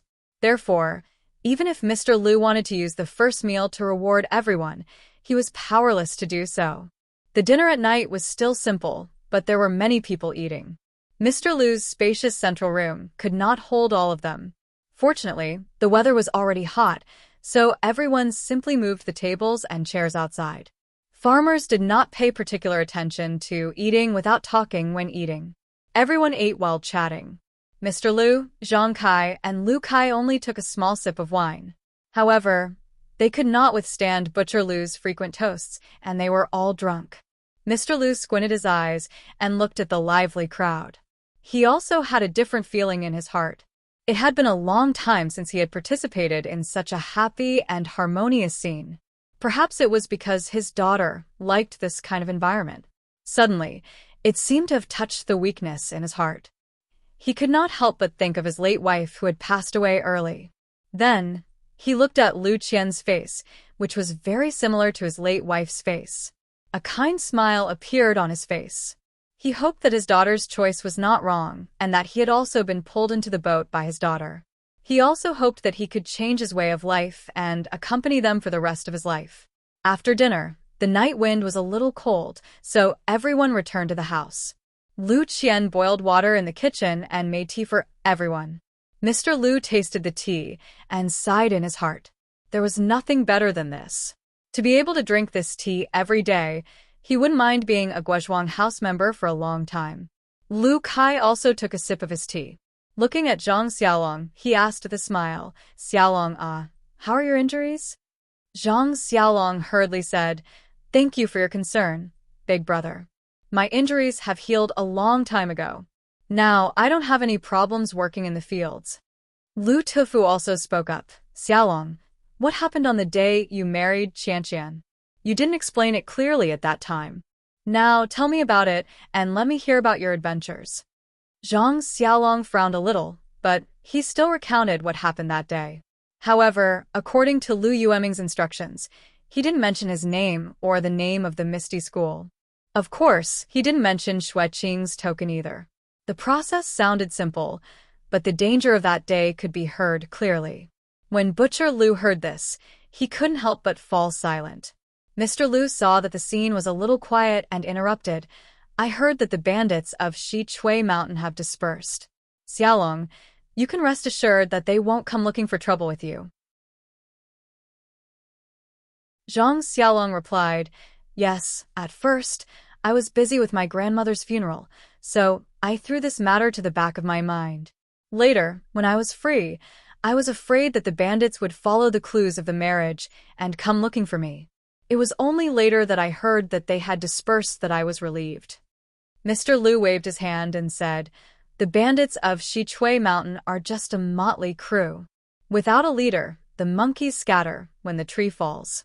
No one will think about avenging the leader. Moreover, you are just ordinary farmers. They won't have the heart to come looking for you. Lu Kai said, That's not necessarily true. The bandits of Shichui Mountain have a long history. In the past 10 years, there have been countless groups of people. This time, after dispersing, it won't take long for someone to raise the flag again. Butcher Lu yelled, So be it.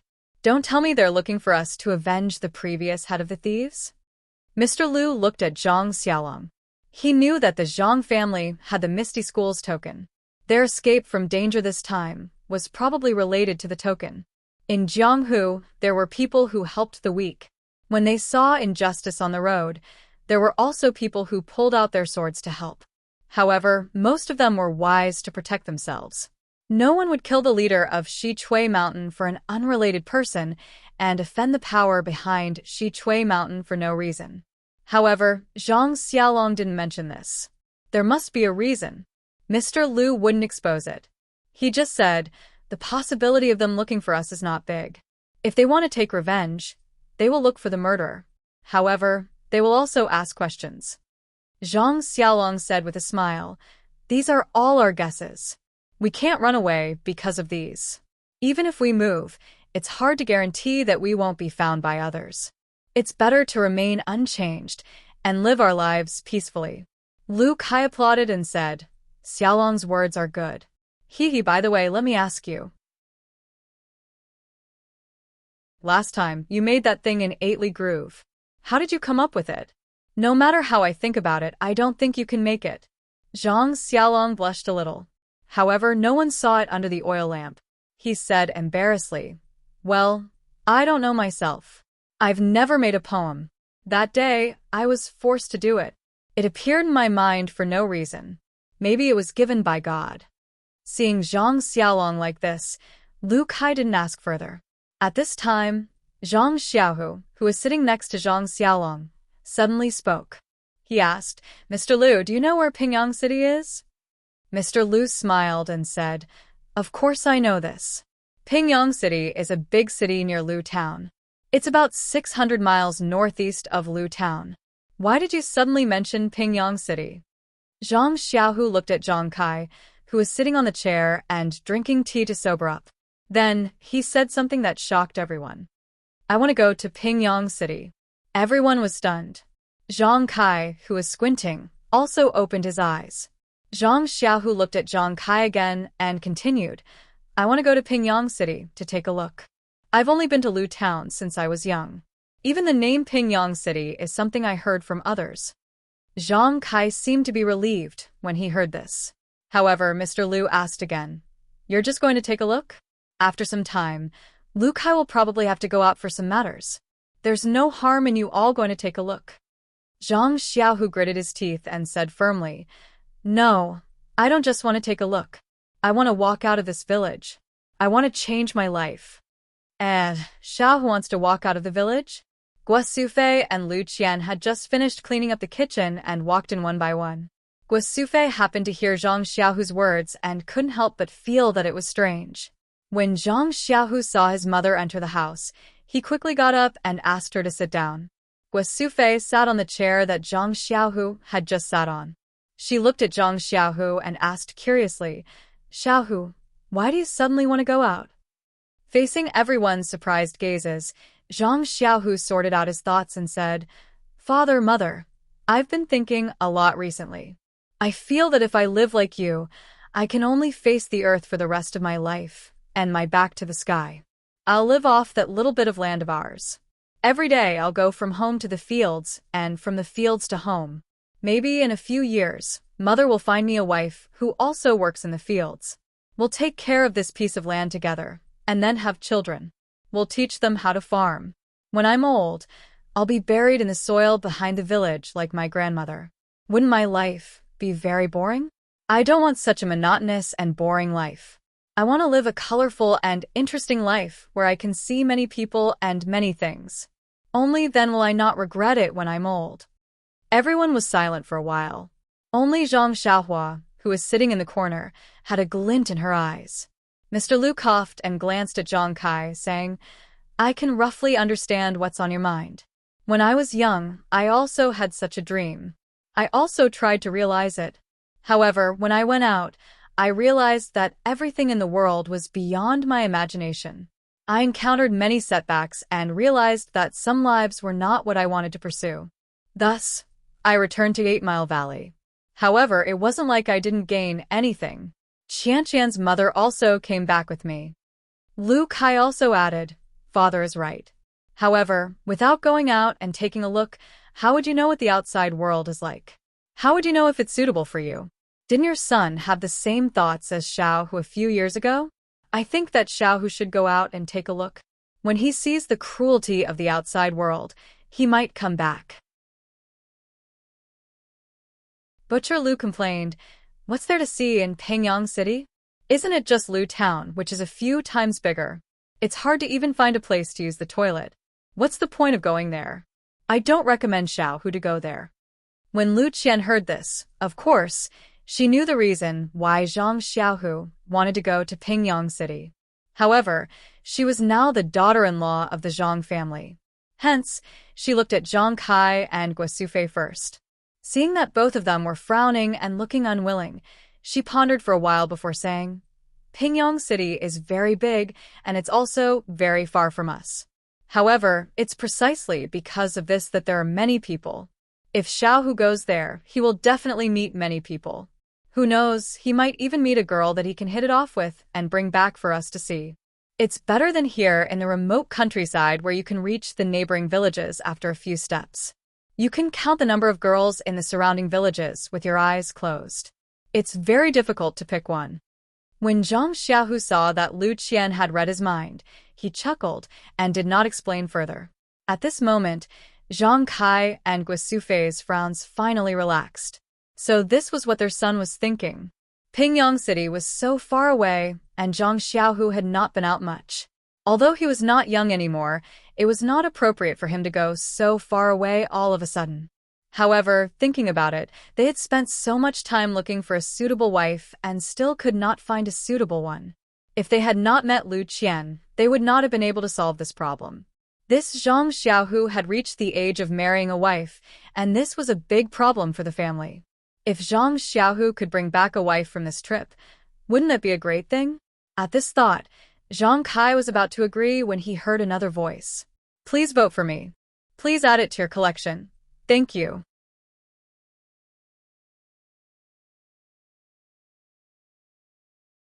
Chapter 63.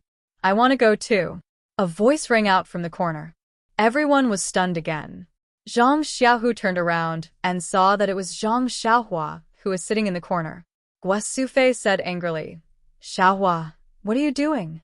Your second brother is going to find a wife. You are still young. Why are you going to Pingyang City?" Zhang Xiaohu could not take it anymore and said angrily, "Mother, I am not just going to find a wife." Look at what you are saying. Guo Sufei looked at Zhang Xiaohu with a smile. She was about to say something when Zhang Xiaohua's answer surprised everyone. I want to go to Pingyang City to learn martial arts. Learn martial arts? Why? Everyone was puzzled. At this time, Zhang Xiaohua had already walked out from the corner and stood at the door. He looked up at his small face and said to everyone, Actually, since Lu Zhan met sister-in-law, I have been thinking about why we were bullied, but had no strength to fight back. It was not until this time when I was injured by the bandits during the wedding ceremony that I knew the answer. It was because we did not have martial arts. We did not have enough strength to make people fear us. If I knew martial arts, those people would definitely not dare to attack us. Moreover, didn't Uncle just say that the bandits of Shichui Mountain might come to our door? There is no guarantee that we will always rely on others' protection. Only when we have mastered martial arts can we truly face the bandits. After saying this, Zhang Xiaohua looked back outside. The courtyard was already dark and there were faint stars in the sky. He said again, Only when I learn martial arts can I protect myself and everyone. After listening to Zhang Xiaohua's words, everyone's reaction was different. Mr. Liu and Lu Kai looked at him in surprise. Last time at the wedding ceremony, Zhang Xiaohua's handwriting had already made them admire it. Now, after listening to his words, they could not help but reevaluate this young man who had just turned 13. Butcher Liu opened his mouth as if he wanted to say something, but no words came out. Zhang Xiaolong's face was filled with shame, but looking at this younger brother that he had brought up since he was a child, there was a faint pride in his heart. Zhang Xiaohu, on the other hand, had a look of joy on his face. He seemed to have been enlightened and found his direction again. He happily looked at his younger brother, who was a head shorter than him. Guo Sufei and Zhang Kai looked at each other and frowned again. They were not thinking about their own safety, but the safety of their son. Only Lu Qian looked calm, as if she had expected Zhang Xiaohua's words.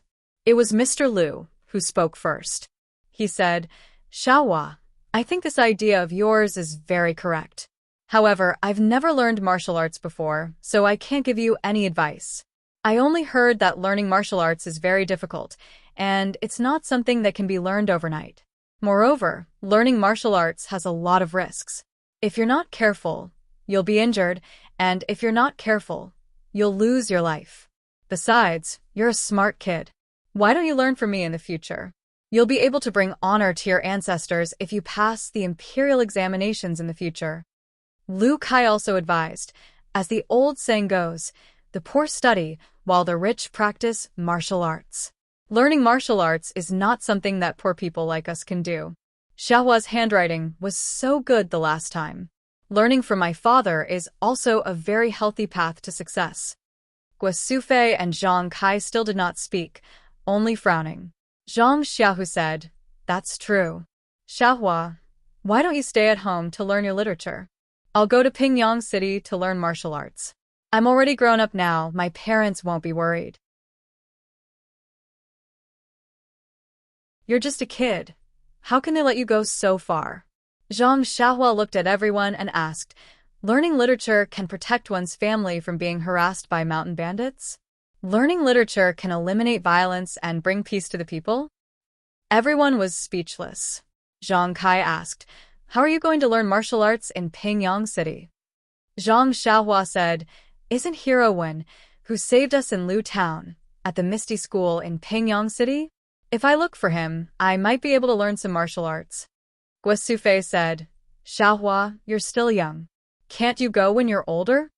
Zhang Xiaohua smiled and said to her mother, Mother, one's ambition is not determined by age. Moreover, I'm not young anymore. I should be like second brother and find my own path. Otherwise, I won't be able to find a suitable wife.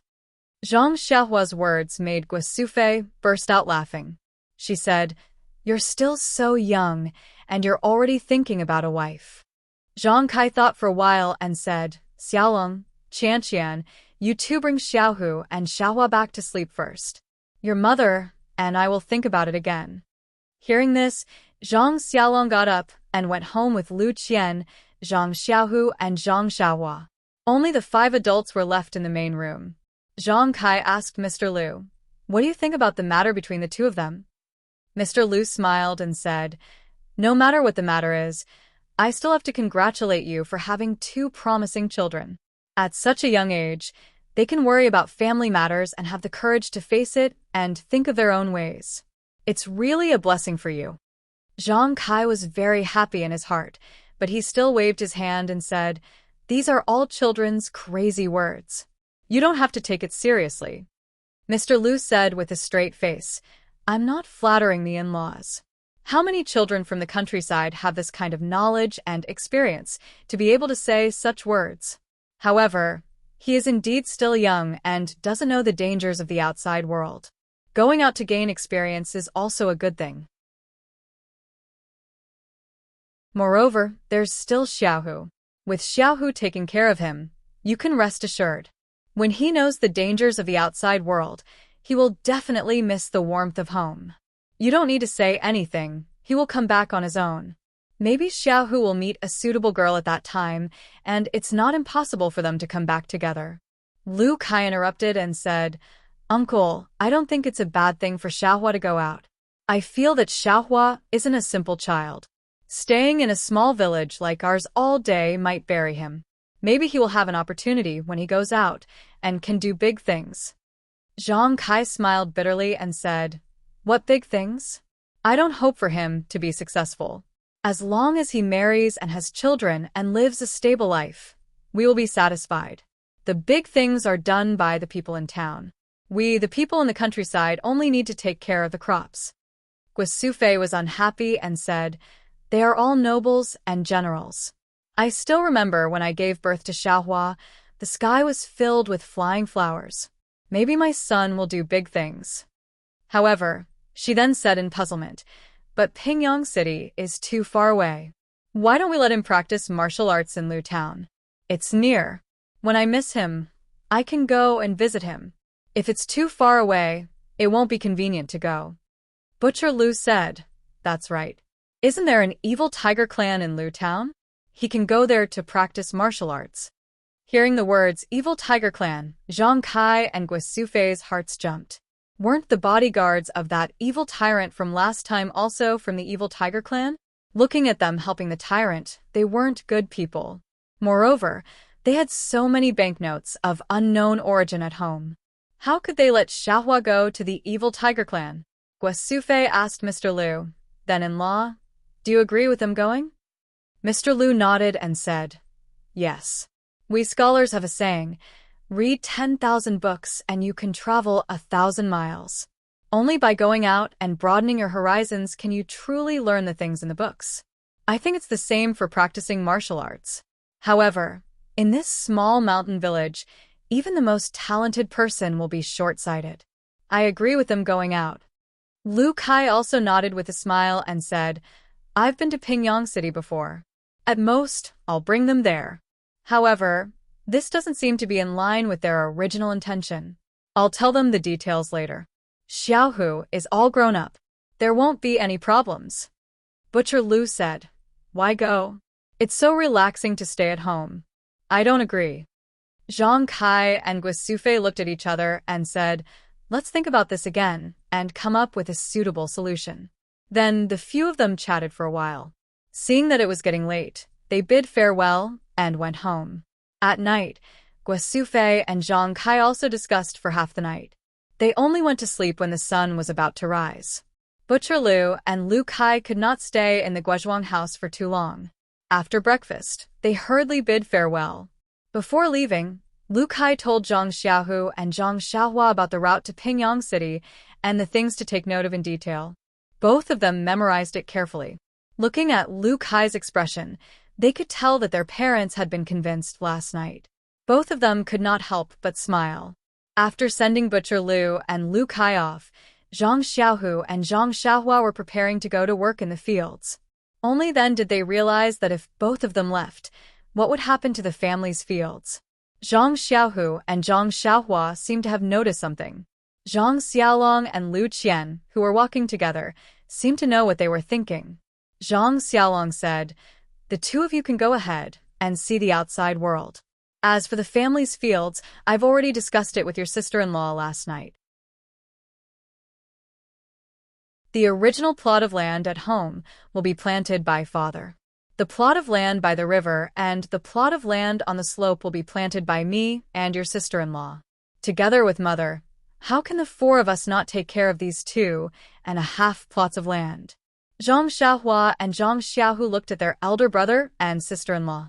They did not say anything, but their hearts were filled with warmth. For the next few days, Zhang Kai and Guisufei did not mention this matter again. Zhang Xiaohu and Zhang Xiaohua could not help but feel anxious. Could it be that if they did not agree, this matter would fall through? Both of them even thought of sneaking out on their own. After dinner that day, Zhang Kai stopped both of them. Both of them could not help but feel their hearts thumping wildly. It seemed like it was time to reveal the truth. As expected, Zhang Kai said, "I've discussed with your mother about the matter of the two of you going to Pingyang City. We still feel that we should listen to you. Your mother has already rushed out some clothes for the two of you. Take them with you." With that, Guisufei took out a few sets of new clothes from the inner room. It seemed like they had been rushed out in the past few days. Zhang Xiaohua felt a lump in her throat. The elderly were really worried about their children. They had thought of everything. She, on the other hand, had thought that they would not be allowed to go and had other ideas. Looking at Lu Qian's smiling face, she thought that her sister-in-law must have put in a lot of effort to get the clothes. Zhang Xiaohua smiled and said to Lu Qian, "Sister-in-law, since you knew that father and mother wanted us to go, why didn't you tell us? Why did you make us anxious for nothing?" Lu Qian said, "When you're outside, you have to be scheming. You can't be anxious about anything. You have to face it calmly and steadily. Isn't this a test for you? Please collect it.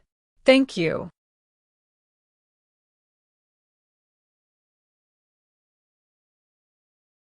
Chapter 64.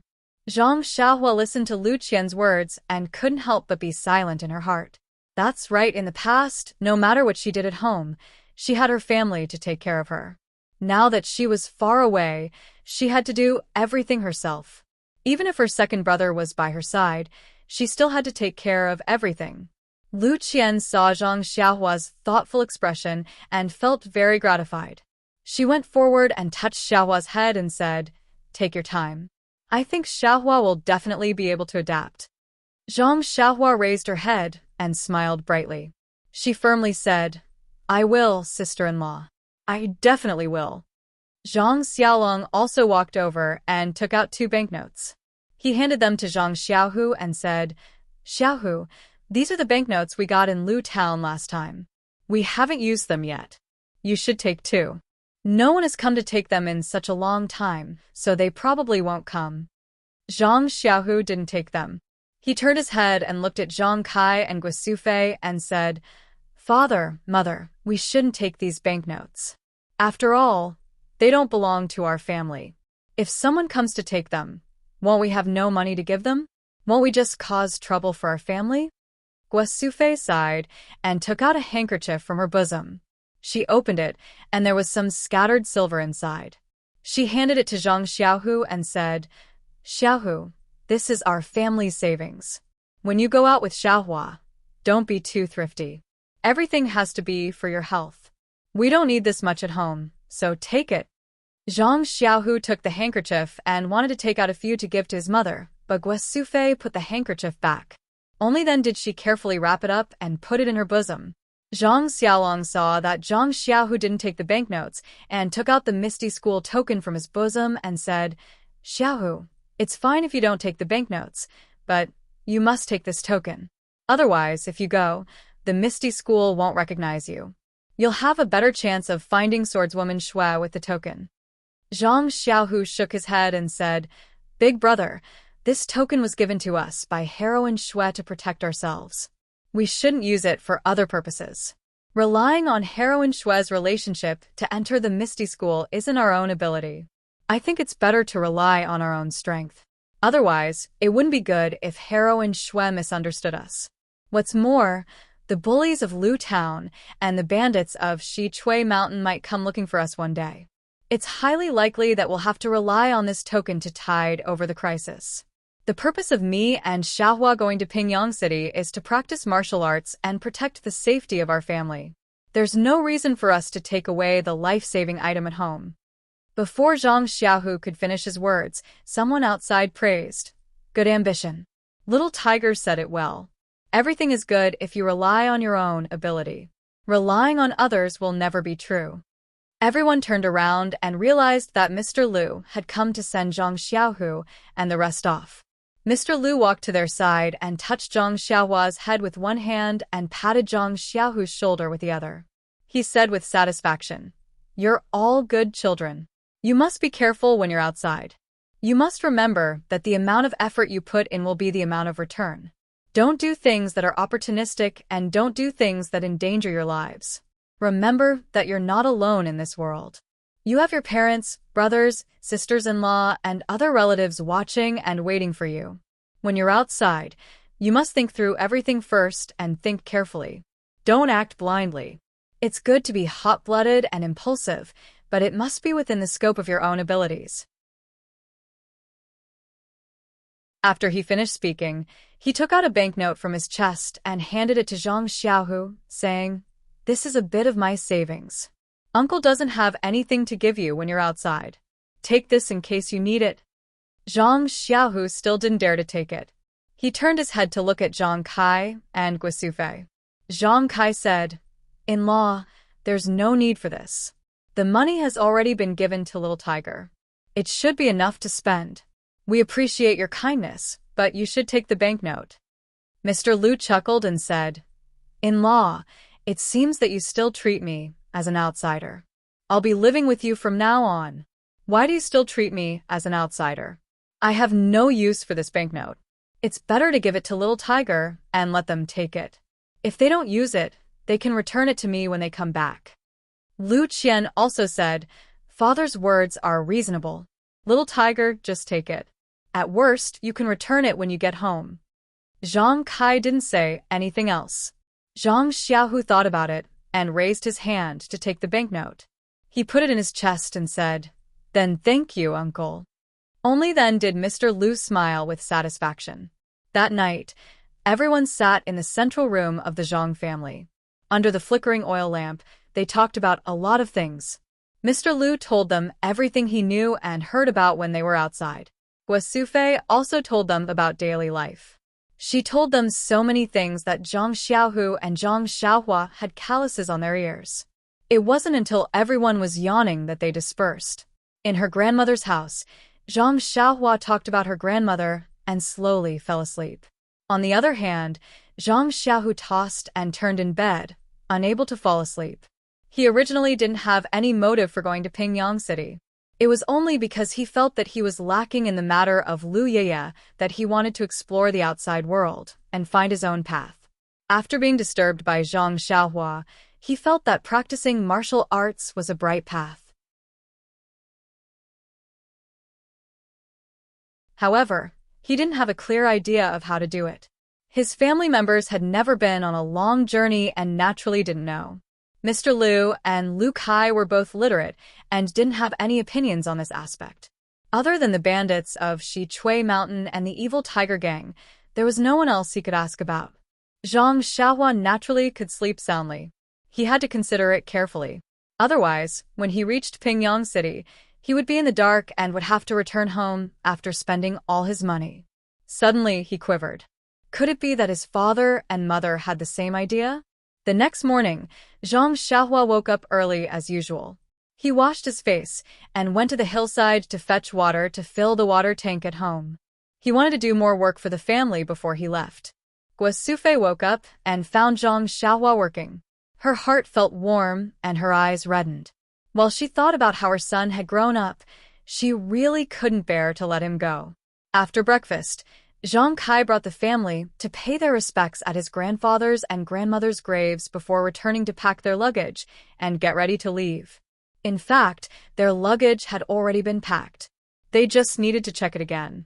Everyone took their luggage and went out together. Mr. Liu also followed along. Most of the people in the village had gone to work in the fields. As they walked, they occasionally met some people. When they saw Zhang Xiaohu's appearance, they knew that he was going out and came over to greet him and give him some instructions. Just like that, they slowly walked to the entrance of the village. It was time to part. Zhang Xiaohu carried the slightly bigger luggage on his back, while Lu Qian carried the smaller one for Zhang Xiaohua. Guosufei tidied up Zhang Xiaohu and Zhang Xiaohua's clothes. However, her tears had already flowed down. She kept telling the two of them, "Be careful when you go out. If you can't handle it, come back early." Zhang Kai didn't say anything. He looked at the two of them lovingly. His eyes were also red. Zhang Xiaohu and Zhang Xiaohua were a little impatient. They said, "It's nothing, mother. It's just going out. Although we haven't been to Pingyang City, we have also grown up. It's time for us to see the world. Don't worry, we will take good care of ourselves."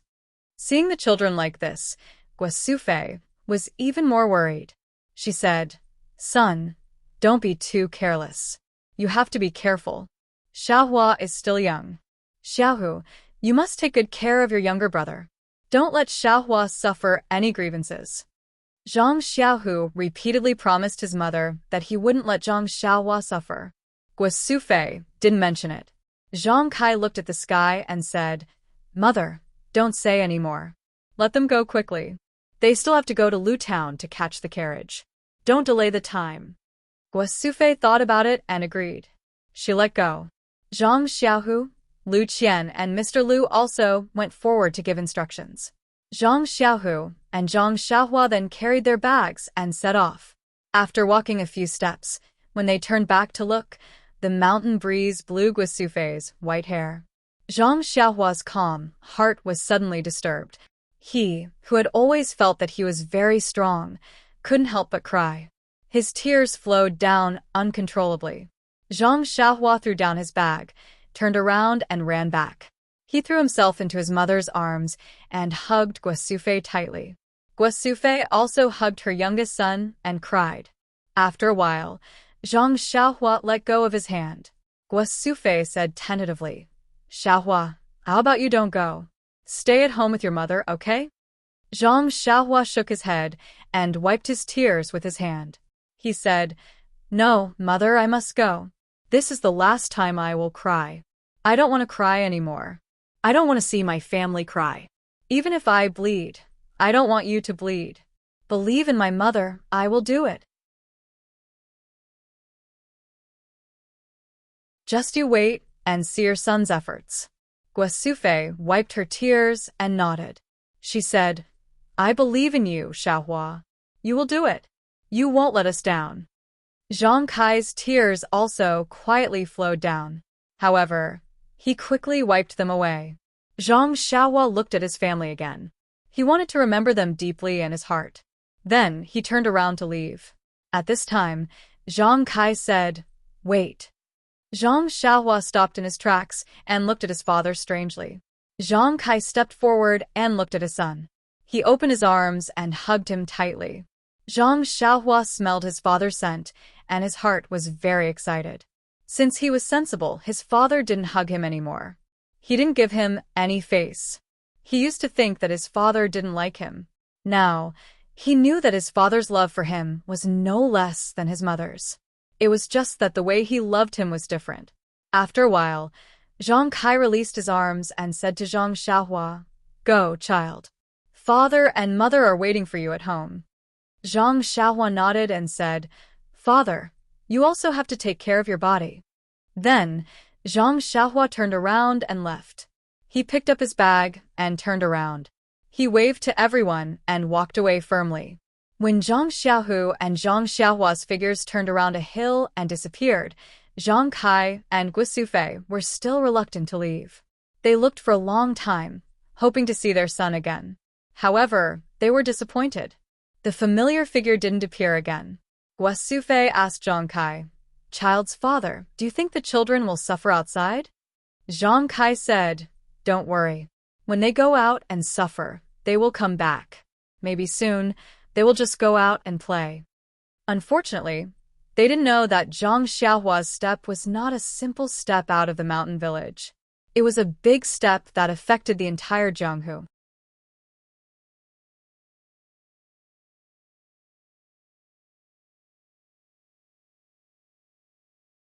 Chapter 65. It was already the middle of April, and the weather was obviously hot. Zhang Xiaohu and Zhang Xiaohua were already drenched in sweat after walking for a while. At first, both of them were thinking about their families and did not speak much. They were very quiet throughout the journey. After walking for a long time, their moods were slightly relaxed. Looking at the bright and beautiful scenery, their state of mind gradually became more open.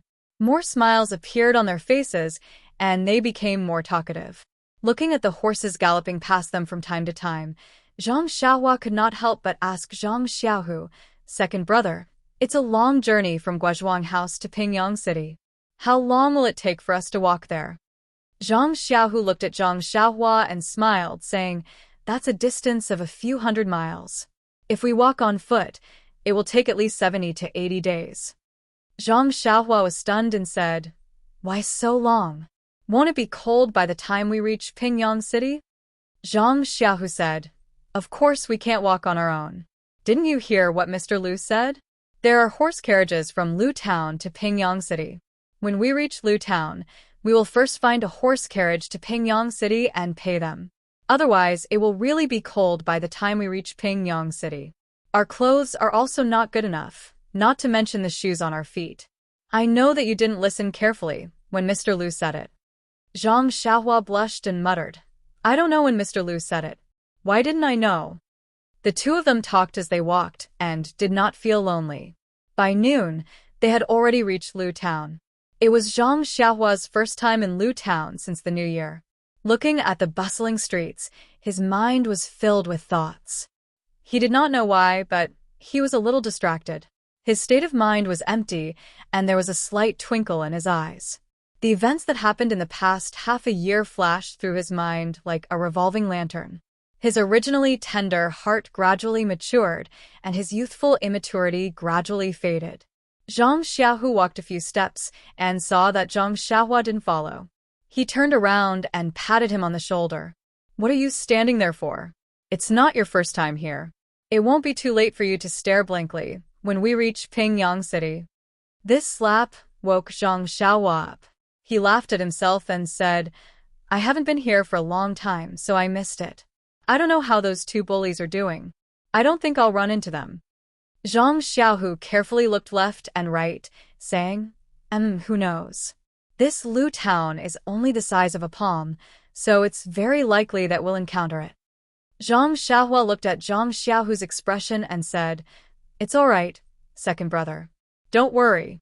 Even if we meet them, they may not be able to recognize us. After all, their attention is on eldest sister-in-law and heroine." Zhang Xiaohu also felt that he was making a mountain out of a molehill by being so careful. However, he still said, "There's nothing wrong with being careful. Let's hurry and find a carriage. The earlier we leave, the safer we'll be." They asked someone by the roadside for the location of the carriage. The two of them hurried to the Biaoqi carriage, which was located in the west of Liu Town. After asking the people there carefully, they found out that the carriages in the morning had already left. The last carriage would leave in an hour. Zhang Xiaohu hurriedly asked for the price and booked 2 seats. Only then did he feel relieved. Although the price of a few taels of silver made his heart ache, he still took out his money pouch from his waist and paid carefully. The two of them didn't dare to walk far. They opened their bags under a tree at the side and took out some dry food prepared by their mother. They hurriedly ate to fill their stomachs and asked for some water from the carriage. Then, they sat quietly under the tree and waited for the carriage to depart. Not long after, it was time for the carriage to depart. Those who were going to take the carriage to Pingyang City had all arrived. Including the Zhang brothers, there were a total of 7 people. There was an elderly couple, a middle-aged woman with a girl, and a young scholar. When the carriage arrived, Zhang Xiaohu was also shocked. He had never traveled far before and had never taken such a large carriage. It was actually 5 to 6 times the size of the donkey cart used by the Guozhuang house and had to be pulled by 2 horses. After parting the curtains and entering the shed, Zhang Xiaohua couldn't help but look around curiously. There were 8 small square tables placed in a staggered position. There were small cushions at the side which were probably meant for people to sit on. There were 2 windows in front and on both sides of the shed, which were blocked by curtains. They could probably be opened. Other than that, there was nothing special. The cushions looked a little shabby. However, why would Zhang Xiaohua dislike these? He found a cushion by the window and sat down. Xiaohu also sat down beside him. Everyone else also found a place to sit down. Only the scholar frowned and looked around for a long time. He carefully took out a white cloth from his bag and spread it on the cushion before sitting down with ease. However, he quickly felt uncomfortable and looked around. When he saw Xiaohua's small square table by the window, his eyes lit up and he said to Zhang Xiaohua, "Little brother, after the carriage leaves later, I would like to read for a while. The lighting here is not good. Can you change seats with me?"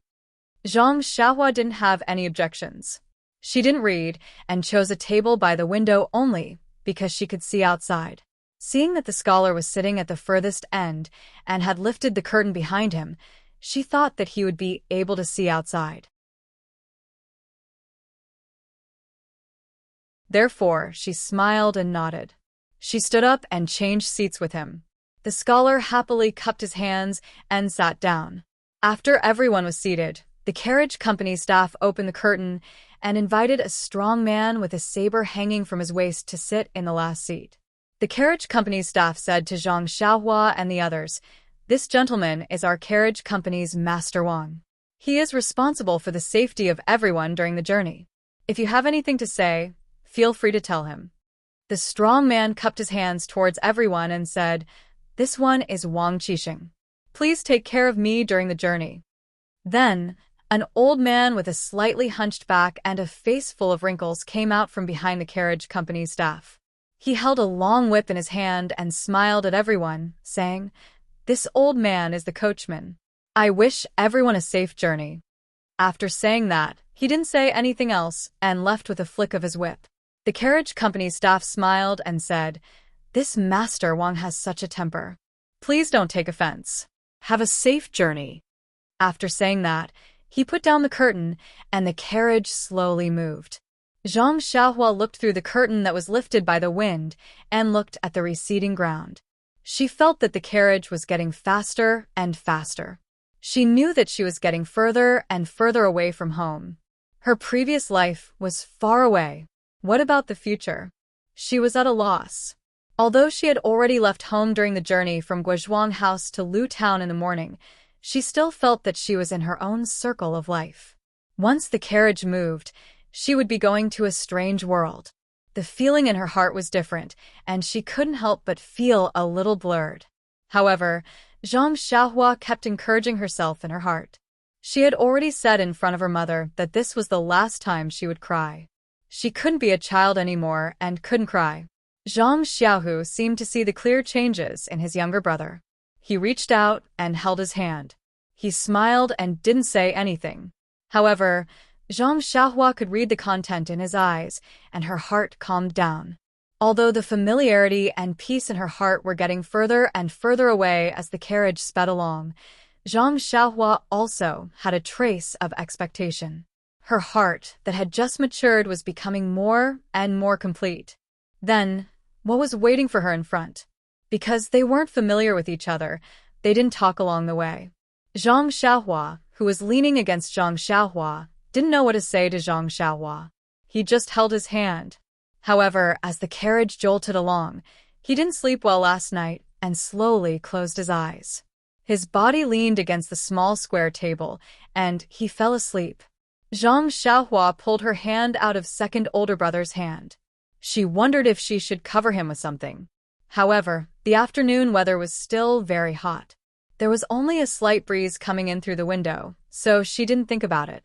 The driver of the carriage seemed to be very skilled. He was able to control the 2 horses very well. The carriage sped along the road, but the people inside the carriage did not feel much of a bump. Other than Zhang Xiaohua, everyone else was like Zhang Xiaohu, feeling drowsy.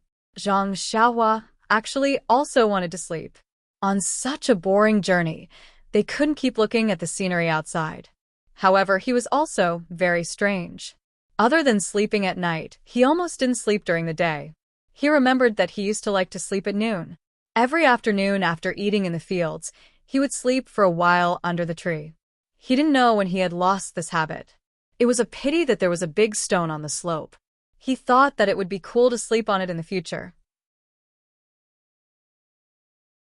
Alas, what was there to think about?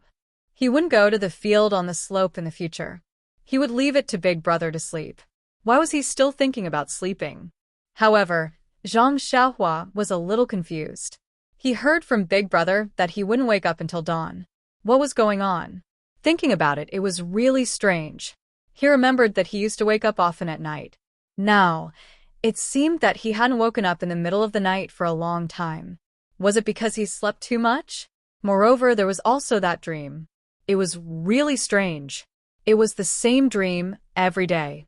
Zhang Xiaohua couldn't help shaking his head as he thought about it. He couldn't understand. Right, and his strength was really not small now. Although he didn't compete with Big Brother and Second Brother in strength, he was definitely not smaller than them.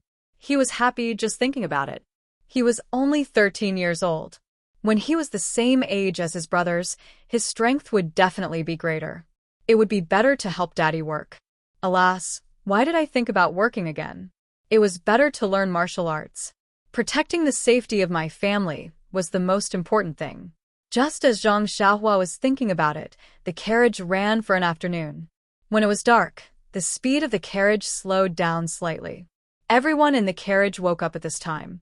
Zhang Xiaohu rubbed his eyes, stretched, looked out the window, and asked Zhang Xiaohua, "Xiaohua, are you asleep? Where are you now?" Zhang Xiaohua said depressingly, "I didn't sleep, but I don't know where I am." Zhang Xiaohu laughed and said, "That's right. If you knew, you would become an immortal." At this time, the scholar sitting next to Zhang Xiaohu said, "We're almost at Bao Town. It's a town the same size as our Lu town." Zhang Xiaohu was surprised and said, "Bao Town, this name is good. Has there been any treasure?" The young scholar was surprised as well. Then he laughed out loud and said, "Brother Tai, you are quite humorous. I have never heard of any treasures coming out of this town. This name is because a great character with the surname Bao came out of this place a long time ago, thus giving it this name." Zhang Xiaohu couldn't help but feel embarrassed. "Please collect, thank you."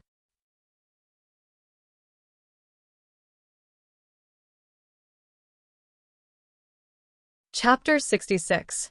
Even though they were already close to Treasure Town, the sky was already dark by the time they reached it.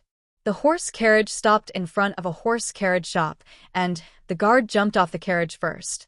While Zhang Xiaohua and Lu Kai were still confused about what was going on, the rest of the people in the carriage also alighted.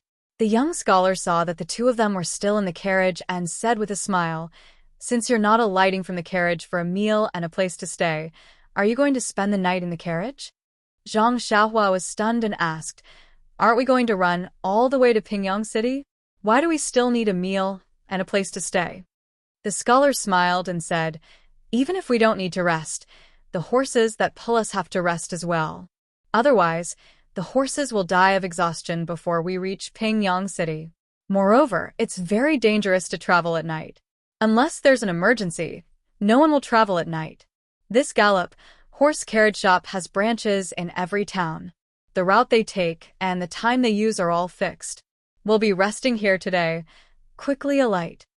Zhang Xiaohua and Lu Kai finally understood. They secretly blamed Mr. Liu and Lu Kai for not explaining things clearly and making a fool of themselves. When the two of them alighted from the carriage and walked into the shop, the rest of the people had already found their seats and asked the waiter to prepare the food. Zhang Xiaohua and Lu Kai were just about to find a seat when they saw the scholar waving at them from a corner. The two of them looked at each other and walked over. When the two of them sat down, the scholar poured 2 cups of water for them and said, "Thank you for giving up your seat in the afternoon. I'll be the host tonight and treat the two of you to dinner. How about it?" Zhang Xiaohua waved her hand and said, "It's okay. It's just giving up your seat. It's not a big deal. Don't stand on ceremony. Let's eat separately." Seeing that the two of them did not agree, the scholar did not insist. He called the waiter over and ordered his own food. Zhang Xiaohua and the rest had never been to a restaurant before. However, Mr. Liu had already instructed them beforehand, and they knew the general situation. They ordered some simple staples and looked at the price. Even though it was not very expensive, they still felt a little sorry for their money. While waiting for their meal, the scholar and Zhang Xiaohua and Lu Kai chatted for a while. They found out that the scholar was called Li Jinfeng and was a student from a certain academy in Pingyang City. He went there to study. When Zhang Xiaohua asked about the Misty School, Li Jinfeng had heard of it before. He also knew that the Misty School was very influential in Pingyang City. However, he was not too sure about the exact location. Looking at Zhang Xiaohua's disappointed look, Li Jinfeng patted his chest and promised that he would help them find out about the Misty School when they reached Pingyang City. Only then did Zhang Xiaohua feel happy. After the meal, there were ready-made guest rooms and shared beds at the back of the carriage. The prices were different.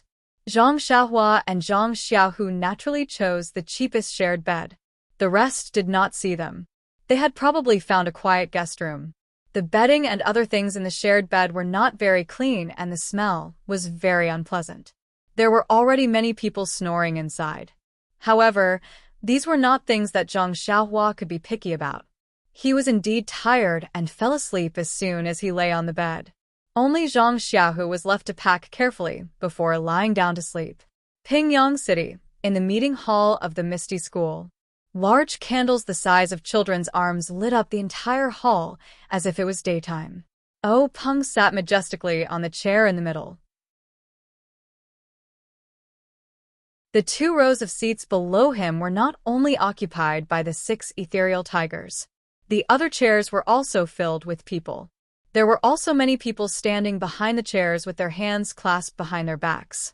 There were also countless sect members standing upright outside the hall. It seemed like a big battle. Everyone in the meeting hall was discussing something in low voices. The buzzing sound was incessant. Oh Peng frowned and coughed. The hall immediately quieted down, and everyone looked at Oh Peng. Oh Peng looked around at everyone. His eyes landed on Shangguan Laosi and asked, "Junior brother Shangguan, have the preparations for the attack on the Audiobook sect been completed?" Shangguan Laosi stood up and said, "Reporting to Sect Master, after nearly 2 months of careful planning, our sect's elites are already guarding the key areas of the Audiobook sect. We are just waiting for Sect Master's orders to launch the attack. I believe that our sect will definitely succeed." Oh Peng then asked Zhang Qingyue, "How's the recruitment of disciples?" Zhang Qingyue hurriedly went forward and bowed, reporting to Sect Master, "We have recruited about 400 children with talent for martial arts in the past 2 months. They have been handed over to the specialized brothers for training. Uncle Master Shangguan is mobilizing the sect members, and the sect is a little short on manpower. I have already transferred a large number of people from the Lotus Flower Escort Agency to fill in the gaps." Oh Peng nodded in satisfaction and said, "We still have to pay attention to the safety of the sect. Don't play the game of the mantis stalking the cicada, unaware of the oriole behind. In addition, the Lotus Flower Escort Agency is short on manpower. Quickly fill in the gaps." Zhang Qingyue continued, "This disciple understands. We have already begun recruiting at the beginning of this month." Oh Peng said, "Not bad. You have done well." "Qingyue, while we are away, you will temporarily take over the sect's affairs. We will leave your Uncle Master Hu here. If there are any questions, we will ask him." Zhang Qingyue lowered his head and agreed. Oh Peng turned to Boss Hu and said, "Big brother, how about you stay here and watch over the rear for us?" Boss Hu laughed heartily and said, "All right, these old bones of mine should also rest." Then, Oh Peng stood up and said to everyone, "All right, since everything has been arranged, let's issue the order. We will now begin the attack on the Audiobook sect. Once we take Luo Shui, our Misty School will be able to join the ranks of the top sections." After saying this, he waved his hand and everyone in the meeting hall began to get busy. The same order was sent to different places, and that was just one sentence: "Begin the attack." Then, Oh Peng smiled and said to his fellow disciples and second-generation disciples, "Let's go. We will also take a look at the Luo Shui sect's trump card." Let's see what they have to resist the Misty School. After saying this, he led the way out of the meeting hall. In the square outside the meeting hall, horses had already been prepared. Everyone followed O Peng onto the horses, and under O Peng's lead, the group set off under the cover of the night. In Bao Town's galloping horse carriage, everyone who had been on the move all day was sleeping soundly. The sound of snoring rose and fell one after another. It was a spectacular sight. Suddenly, in the silent night sky, there was the sound of scolding, weapons clashing, and the faint sound of fists and feet hitting each other. The group of people who had been disturbed from their good sleep were very angry. Their sleepy eyes hadn't even opened the window when someone with a fiery temper started to curse. "That little bastard is so restless. He actually dares to disturb our sleep. Does he not want to live anymore?" This curse was very loud in the night sky and traveled very far. Zhang Xiaohu was also startled awake. Before he could sit up, he heard a so sound, followed by a prung sound. Something was nailed to a pillar in the room. Everyone used the bright moonlight to take a closer look. It turned out that an arrow had been shot in through the window. Everyone quivered and no longer felt sleepy. At this time, a shout came from outside. "The brothers of the evil tiger sect are doing something here. Those who have nothing to do with it, don't interfere. Those who should sleep, sleep. Those who don't sleep, shut your stinky mouths." In an instant, many people quickly covered their mouths. Their eyes were filled with fear. The sound of fighting continued outside. In the end, everyone couldn't hold back their curiosity. Some people secretly leaned on the windowsill and stuck half of their heads out. Some people looked through the hole in the wall and saw the scene outside. On the street outside, there were two groups of people fighting. Some had weapons, some were barehanded. The fight was very intense. From time to time, screams could be heard. Although there was moonlight, it wasn't very clear. After fighting for a while, perhaps because one side couldn't hold on, someone whistled. The group of people scattered and fled the street. There were also a few people who used their qinggong to run over the horse carriage. Everyone was so scared that they shrunk their necks and hid in the darkness. Only when they were far away did they stick their heads out again. At this time, the street was already quiet. However, there were many scattered shadows in the middle of the street. It seemed like they didn't have time to clean up the corpses. However, no one dared to ask for confirmation. A timid person whispered, "It's fine now. Hurry and close the window. Let's go to sleep." There were also bold people who said, "Let's see if someone will come to clean up the corpses." Zhang Xiaohu also saw this through the hole in the wall. He silently walked back to the bunk and looked at Zhang Xiaohua, who was still sleeping. He secretly thought, "The ignorant are really fearless. Is this Zhenghu? Learning martial arts and entering such a cruel Zhenghu? Is this what I want?" Zhang Xiaohu thought like this and slowly fell asleep. The other people on the bunk were talking about something. They were very excited, but they didn't know when they quieted down. In the early morning of the next day, the sky was gloomy, but Zhang Xiaohua still woke up on time. Looking at Zhang Xiaohu's red eyes and the dispirited expressions of the other people in the room, she asked carefully and found out what happened last night. When Zhang Xiaohua and the others went out to the street to look, the street had been cleaned up, leaving no trace. Only the arrow on the pillar of the bunk could prove that something unusual had happened last night. The people who stayed in the carriage came from all directions. After breakfast, they still went to all directions. When Zhang Xiaohu and Zhang Xiaohua got on the carriage, they found that the two old people who sat in the carriage yesterday didn't sit in this carriage. Instead, they were replaced by a middle-aged man dressed in scholarly clothes. Under the control of the horse, the carriage ran very smoothly. Zhang Xiaohua chatted idly and continued to look at the scenery outside. The man dressed in scholarly clothes was chatting happily with the young scholar, but Zhang Xiaohua didn't really understand what they were talking about. Zhang Xiaohu, who was very excited yesterday, was unusually quiet today. Zhang Xiaohua thought that second brother didn't sleep well last night. In fact, Zhang Xiaohu was thinking about everything that he saw last night, thinking about his and Zhang Xiaohua's future. The spacious carriage sped along the road to Pingyang City. The people on the carriage changed a few times. Only Zhang Xiaohua and his brother, the young scholar, Li Jinfeng, and the guard didn't change. This afternoon, they went to another town to rest.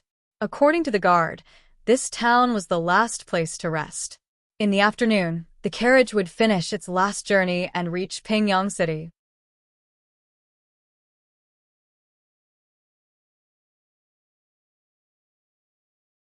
Chapter 67.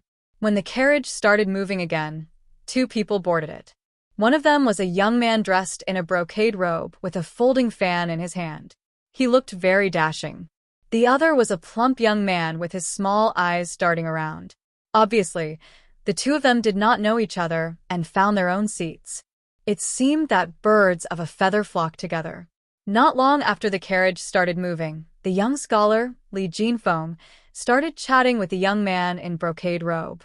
The people around them also knew that the young man's surname was Shangguan and his given name was Yun. He came from Su Town. However, they did not know each other well and did not tell him why they were going to Pingyang City. Shangguan Yun seemed to be very arrogant. He only talked to Li Jinfeng and ignored Zhang Xiaohua and the rest. Sometimes, he would even frown when he saw Zhang Xiaohua. Zhang Xiaohu might be thinking about something and did not notice it. However, Zhang Xiaohua saw it clearly. Zhang Xiaohua was also very puzzled. He even lowered his head to look at his own clothes and his second brother's clothes. There was nothing special about them. They were all new clothes that their mother had made for them before they left. This made Zhang Xiaohua very confused. In fact, Zhang Xiaohua did not understand. From his and Zhang Xiaohu's clothes and manners, anyone with a little bit of knowledge could tell that they came from the countryside. It was probably their first time traveling. At first, the few people who came before them were from ordinary families. Although they looked down on them, they did not show it on their faces. As for Li Jinfeng, a scholar, he was particular about self-restraint and would not show it on his face. However, Shangguan Yun was different. He came from a rich family. Although he was not a foppish playboy, the servants in his family dressed better and behaved better than Zhang Xiaohua and the rest. This time, he did not use his own carriage and took the carriage of the horse and carriage company to gain experience. As soon as he got on the carriage, he saw two people who were obviously from the countryside sitting in front of him. Naturally, he would show his impatience. In fact, it was not out of malice, but it made Zhang Xiaohua confused. Fatty, who was sitting at the side, saw Shangguan Yun's expression and also looked in the direction of Zhang Xiaohua. He pursed his lips and narrowed his eyes. It was unknown who he was pursing his lips for. However, seeing that he wanted to interrupt a few times to talk to Shangguan Yun, his face was probably mostly for Zhang Xiaohua. Shangguan Yun chatted with Li Jinfeng for a while and suddenly asked, "Brother Li, you have been studying in Pingyang City for a long time. Do you know of the Lotus Escort Agency?" Li Jinfeng was stunned and said, "I do. Almost everyone in Pingyang City knows of this escort agency. It is located in the west of Pingyang City and occupies a large area. It is said that it is very powerful and has opened many strongholds in the nation. Brother Shangguan, why did you suddenly mention the Lotus Escort Agency? Could it be that you have business to take care of?" At this moment, Fatty at the side finally found a chance to interrupt. He cupped his hands and said, "May I ask if young Master Shangguan is also going to take the exam for the Lotus Escort Agency?" Shangguan Yin looked at Fatty in surprise and asked, "May I ask, are you going as well?" That Fatty said, "I am Yuluan. I am heading to the Lotus Escort Agency." Shangguan Yin smiled and said, "I didn't expect that there would be a comrade beside me. Sorry for the disrespect. However, I wonder if Brother Yu has been to the Lotus Escort Agency before?" Yuluan said, "I have been to Pingyang City before. Unfortunately, I was busy playing and didn't have the chance to go there. I heard that the Lotus Escort Agency is recruiting, so I came to try my luck and see if I can be selected. However, Brother Shangguan's family background seems to be good. Why are you here at the escort agency?"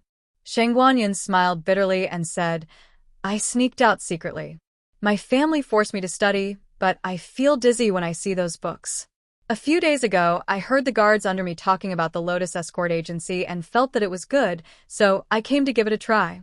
I thought that since I have been practicing martial arts since I was young, there shouldn't be any problems. When I have learned real skills and return home, I won't have to look at my old man's face anymore. After saying that, he seemed to feel that he had gone overboard and hurriedly said to Li Jinfeng, "Brother Li, it's not that you scholars are good. It's just that I have no interest in studying. Please don't take it to heart." Li Jinfeng smiled and said, "I won't. Everyone has their own aspirations. There's no harm in saying it." However, he was cursing in his heart. A bunch of reckless martial artists. At this moment, Zhang Xiaohua asked timidly, "May I ask, does this Lotus Escort Agency have anything to do with the Lotus Escort Agency in Lu Town?" Shang Guanyin looked at him and didn't say anything. Instead, it was Yu Luan who said, "This little brother must have come from Lu Town. That Lotus Escort Agency is a very large escort agency and has bases in various places. Lu Town naturally has one." Zhang Xiaohua nodded and said, "Oh, I know this. I still want to ask more." Yu Luan smiled and said, "Little brother, there's no harm in saying it. I will definitely tell you what I know." The fatty's puffed up cheeks made him look like a good teacher. Zhang Xiaohua asked, "Then, what does the escort agency do?" Bang! Fatty Yu Luan fell down on the carriage, his head hitting the roof of the carriage. Li Jinfeng and Shang Guanyin also had their mouths wide open. They looked at Zhang Xiaohua in shock. Xiaohua was very puzzled. "What's wrong with you guys? You guys don't know what an escort agency does either." At this moment, the guard at the side said, "Little brother, this is your first time going out." Zhang Xiaohua nodded. The guard said, "This escort agency is a group of people who know martial arts. They escort ordinary people's belongings or protect other people's safety." Zhang Xiaohua nodded as if she didn't understand, but thought in her heart, "Hero Lu said that if our family needs something, we can take the token to Lu Town's Lotus Escort Agency. That Lotus Escort Agency must be related to the Misty School." Zhang Xiaohua looked at Zhang Xiaohua, asking these questions from the side. His face was a bit red. He didn't really understand these questions, but he was too embarrassed to ask. Since Zhang Xiaohua asked, it was a good opportunity for him to listen. At this moment, Fatty Yu Luan sat up. Shang Guanyin and Li Jinfeng also closed their mouths. However, Zhang Xiaohua asked again, "Then do Big Brother Shangguan and Big Brother Yu go to the escort agency as guards?" The three people once again lost their composure. Yulun laughed and said, "Little brother, it's like this. The Lotus Escort Agency not only provides guards for others, they also teach people martial arts. We go to the Lotus Escort Agency to learn martial arts." Hearing this, Zhang Xiaohua and Zhang Xiaohu's eyes lit up.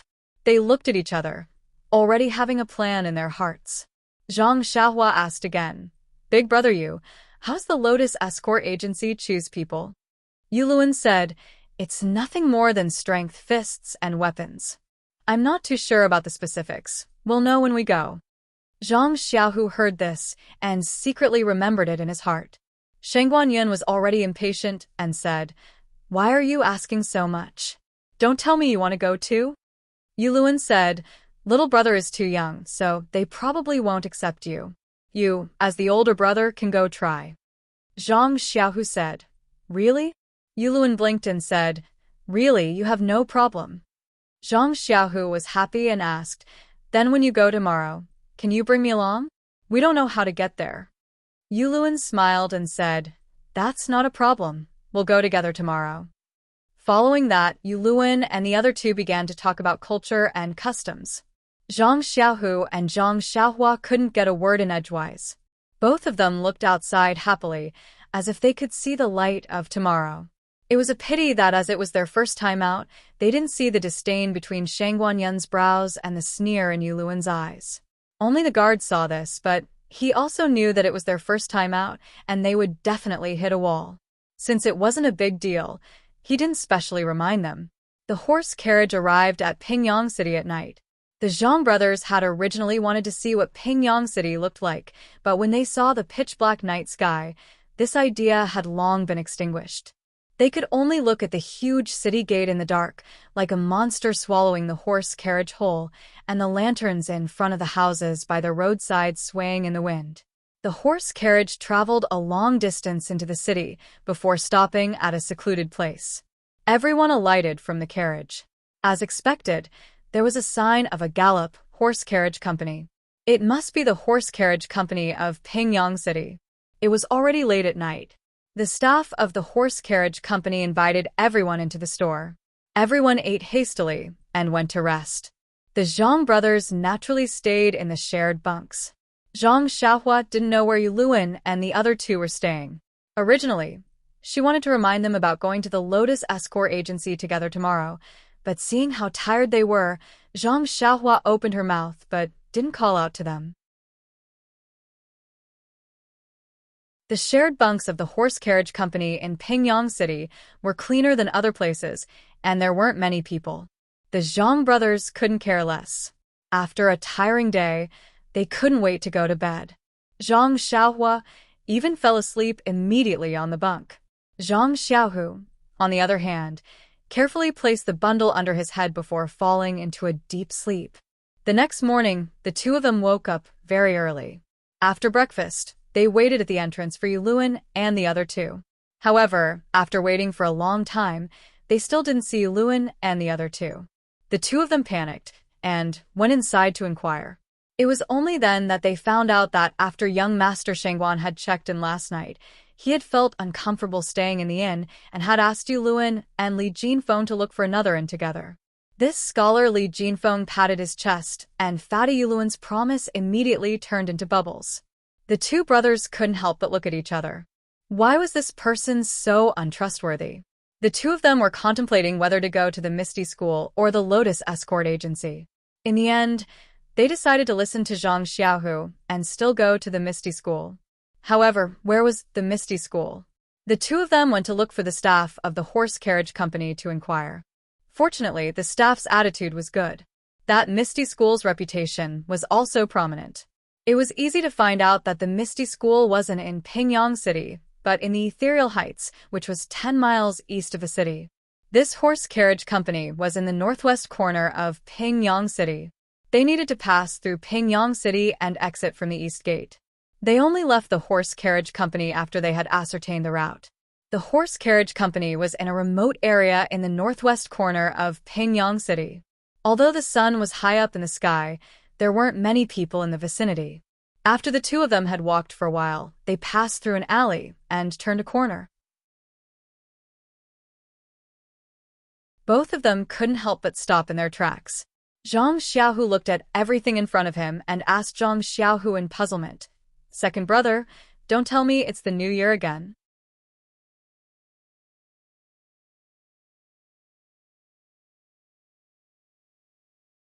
Chapter 68. In front of the Zhang brothers was a wide road that was 2 to 3 times wider than the streets of Lu Town.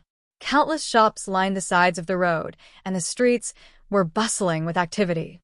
The sound of hawking was incessant, and it was extremely lively. It was practically a replica of the streets of Lu Town during the New Year. It was no wonder that the Zhang brothers misunderstood. They had never seen such a scene on a normal day. Zhang Xiaohu scratched his head and said, "It's already a hot day. Where did the new year come from?" Zhang Xiaohua also smiled and said, "That's right. This Pingyang City is really lively. If we didn't come and take a look, we wouldn't have known." Although the things in front of them were very fresh, the two of them had been out for a few days and knew that they had not seen much in the past.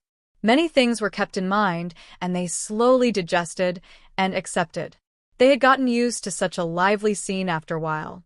Actually, Zhang Xiaohua did not realize it himself. The speed at which he accepted new things from the outside world and his vision had slowly surpassed that of a 13-year-old child. Perhaps this was maturity. After all, Zhang Xiaohu was old. He had heard about the prosperity of the outside world from others. He had also imagined it in his heart in the past, but it was all based on Lu Town. Although what he had seen today was bigger than what he had expected, he was still able to accept it very quickly. The two of them walked among the crowd curiously, looking here and there from time to time. At first, they were still a little reserved. However, they soon realized that although many of these people were dressed in bright clothes, there were also many who were dressed plainly like them. The crowd's gaze did not linger on them for too long. Even the shop assistants at the shops along the street were attentively inviting them. Hence, they soon relaxed. However, after walking for a short while, the two of them were stunned again. Why? They were lost and did not know where to go. It was as if they had long deviated from the route that the carriage assistants had given them. Since they were lost, they naturally had to ask someone for directions. The two of them wondered who they should ask. At this time, a young man came from behind and squeezed between the two of them, saying as he walked, "Excuse me, excuse me." When Zhang Xiaohua heard this, he casually turned sideways to let the person pass. However, when the person passed by, he suddenly reached out and touched Zhang Xiaohu's waist. He immediately took Zhang Xiaohu's small money bag. At this time, Zhang Xiaohu was still looking around, looking for the person who asked for directions.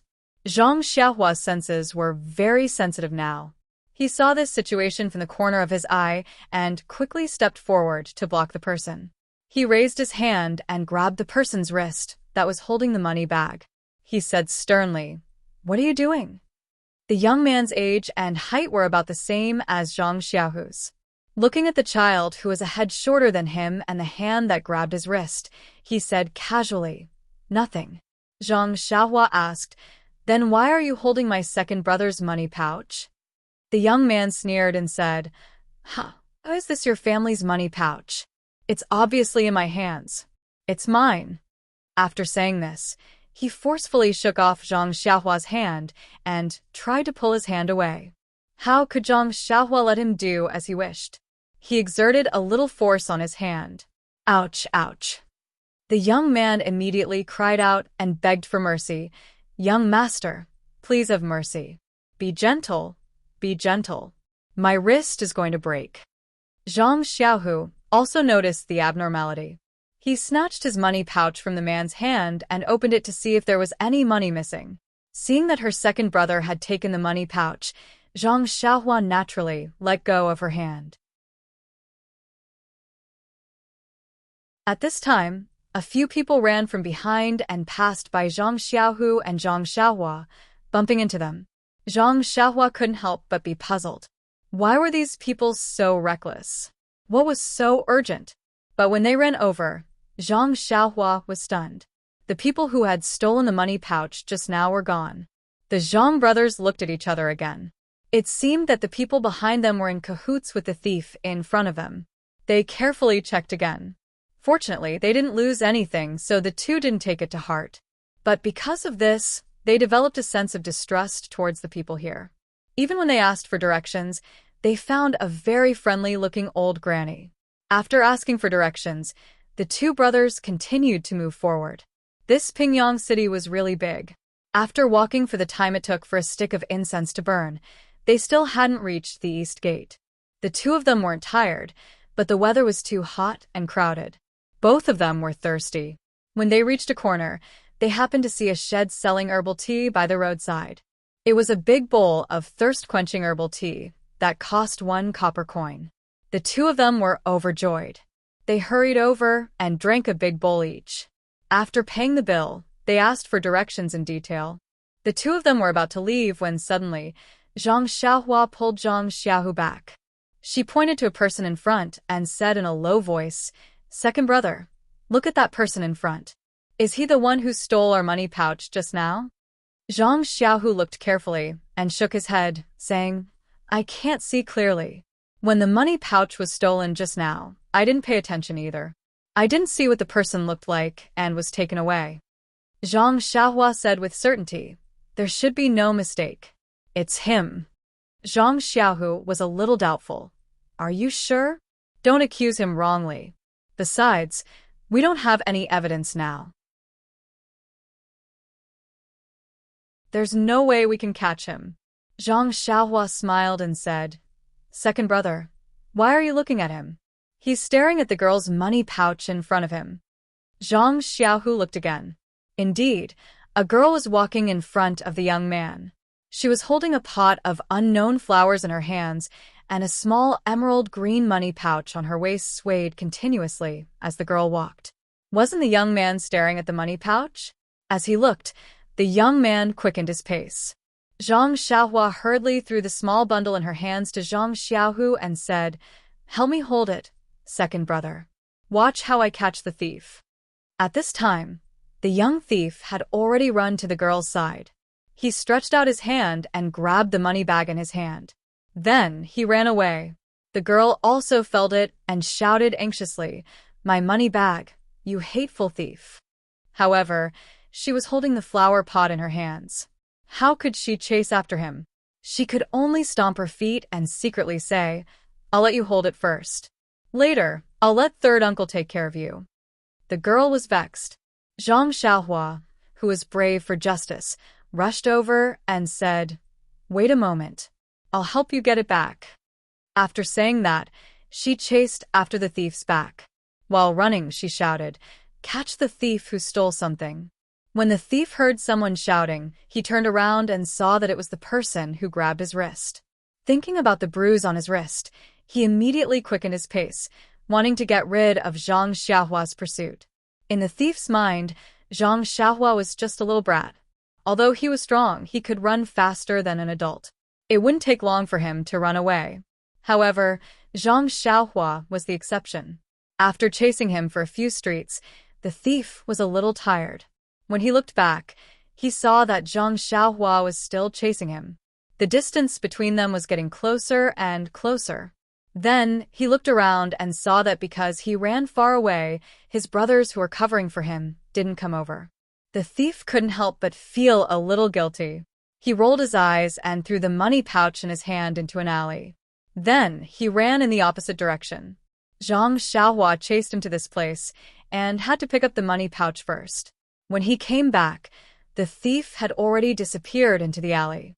However, Zhang Xiaohua's purpose was just to get the money pouch back. He didn't want to catch the thief, so he went back the way he came. Fortunately, the girl who chased him wasn't too far away. Zhang Xiaohua could go back according to his memory. He saw that the girl was still waiting at the same place. Taking the money pouch that Zhang Xiaohua handed over, the girl smiled and said, "Thank you." Looking at the girl with braided hair and wearing red and green clothes, Zhang Xiaohua blushed slightly and hurriedly said, "It's okay. He wanted to steal our things just now. However, this person is very cunning. We didn't catch him and let him run away." The girl said, "It's okay. It's okay to get the money pouch back. Thank you. I'll go first. There are still people waiting for me over there." After saying that, the little girl smiled at Zhang Xiaohua again, turned around and walked east. At this time, Zhang Xiaohu also came over and praised Zhang Xiaohua with a smile. "Xiaohua, you're really good. You can even get the money pouch back. However, you're still young. If there's a fight, you won't be a match for him. Next time, let me chase him." Zhang Xiaohua took his small bag and said, "It's okay, second brother. I think I'm very good now. I just chased him for so long, but I'm not tired."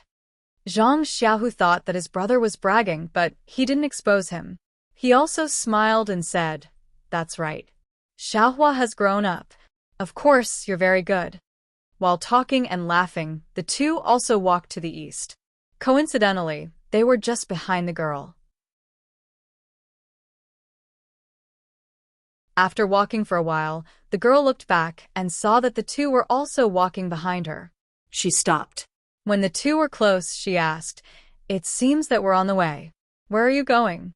Zhang Xiaohua said, "We want to go to the Ethereal Heights." "Ethereal Heights?" The girl was stunned. "What are you going to do there?" Zhang Xiaohua said, "We want to learn martial arts." "Learn martial arts? To the Ethereal Heights?" The girl was even more stunned. "I haven't heard that the Ethereal Heights is recruiting disciples." However, the girl said, "It's still far from the Ethereal Heights. How are you going to get there? Walk there?" Zhang Xiaohua blushed a little and said, "Yes, it's our first time here. We don't know how to get there." The girl smiled and said, "How about this?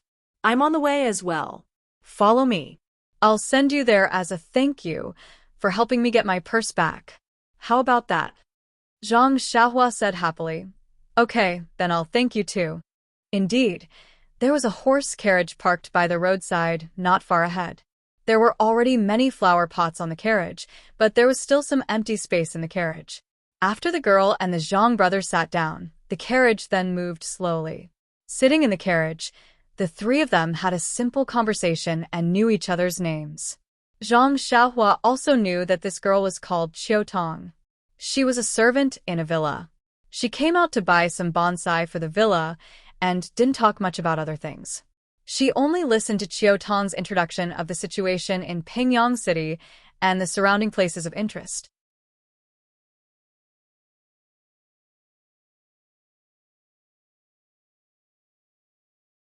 Chapter 69. The Misty Mountain Villa was indeed far away.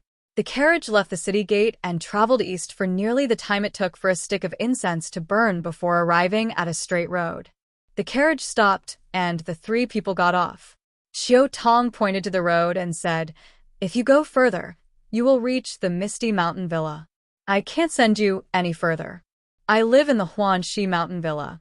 If you have the chance, you can come and play with me." Zhang Xiaohua and Zhang Xiaohu said some words of thanks before Qiu Tong got on the carriage.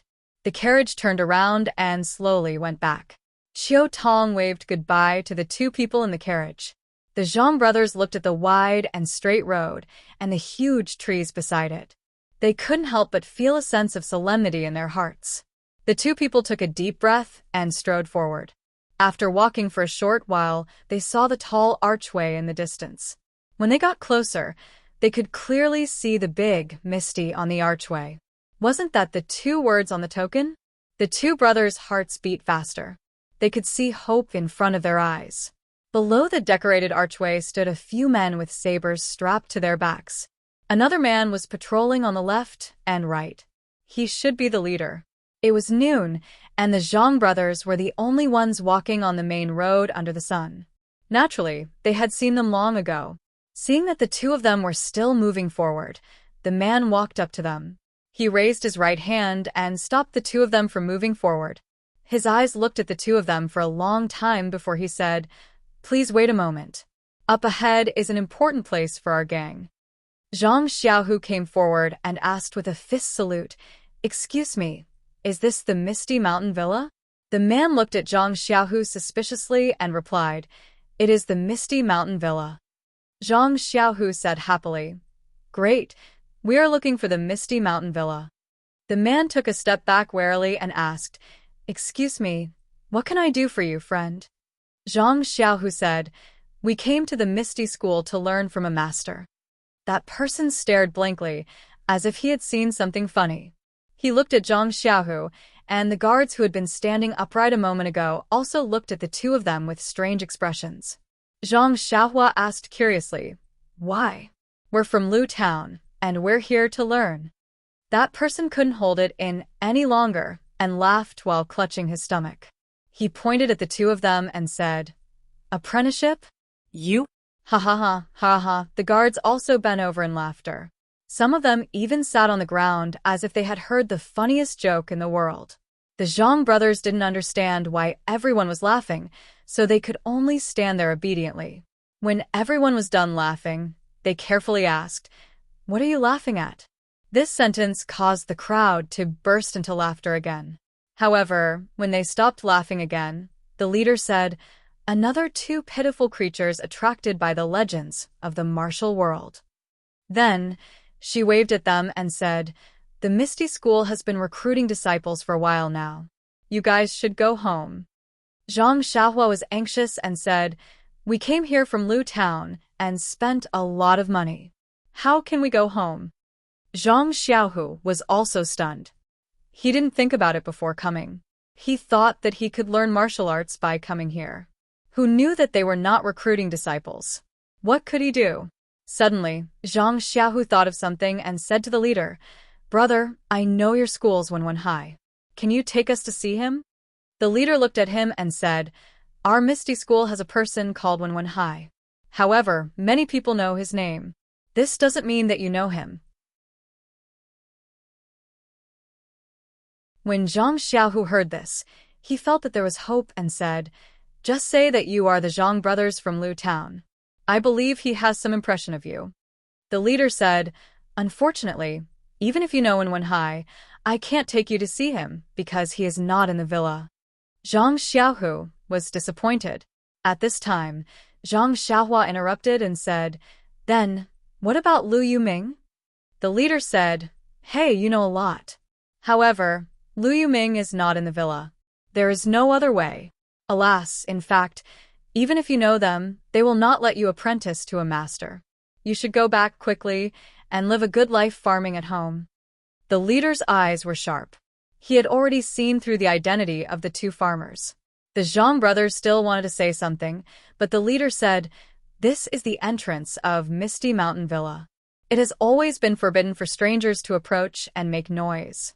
It is still a sensitive time. It is wrong for me to say so much to you. You should stop pestering and leave early." When the two heard this, they were very depressed. They had no choice but to slowly walk away dejectedly. At this time, one of the guards standing guard whispered to the leader, "Leader, these two people said the names of several of our core disciples. Could it be that they really know them? Although it is a joke to apprentice to a master, if we let the bosses know that the people they know were looking for them and were driven away by us, wouldn't that offend them?" The leader could not help but ponder. Another guard next to him said, "I heard that the Lotus Flower Escort Agency is recruiting people. Let them try. If they fail and go home, the bosses will know. It can be considered as us pointing the way. They can't blame us." When the leader heard this, his eyes lit up and he said, "These words make sense. You're still the smart one." After he finished speaking, he hurriedly caught up with the Zhang brothers who had just walked away and shouted, "Brothers, take care." Zhang Xiaohua and Zhang Xiaohua were walking forward dejectedly.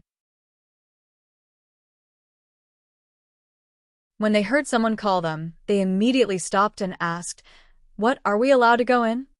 The leader smiled and said, "Going in is absolutely out of the question.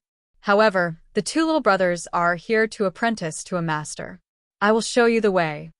Zhang Xiaohua and Zhang Xiaohu's eyes lit up and they asked in unison, "Where is the way?" The leader said, "There is a Lotus Flower Escort Agency in Pingyang City. They are currently recruiting people. You can try. If you are hired, there will naturally be people who will teach you martial arts." When the two heard this, they realized that this was the place that Shangguan Yun and Yu Luan had gone to. It seemed that Yu Luan and Zhang Xiaohua were telling the truth. They had only thought about coming to Ethereal Mountain Villa in the morning and had completely forgotten about the Lotus Flower Escort Agency. It seemed that they had no choice but to settle for second best today. The two hurriedly thanked the leader for his guidance and asked in detail about the location of the Lotus Flower Escort Agency before waving goodbye. It was already afternoon, and the sun was blazing. The food that they had eaten in the morning had long been digested.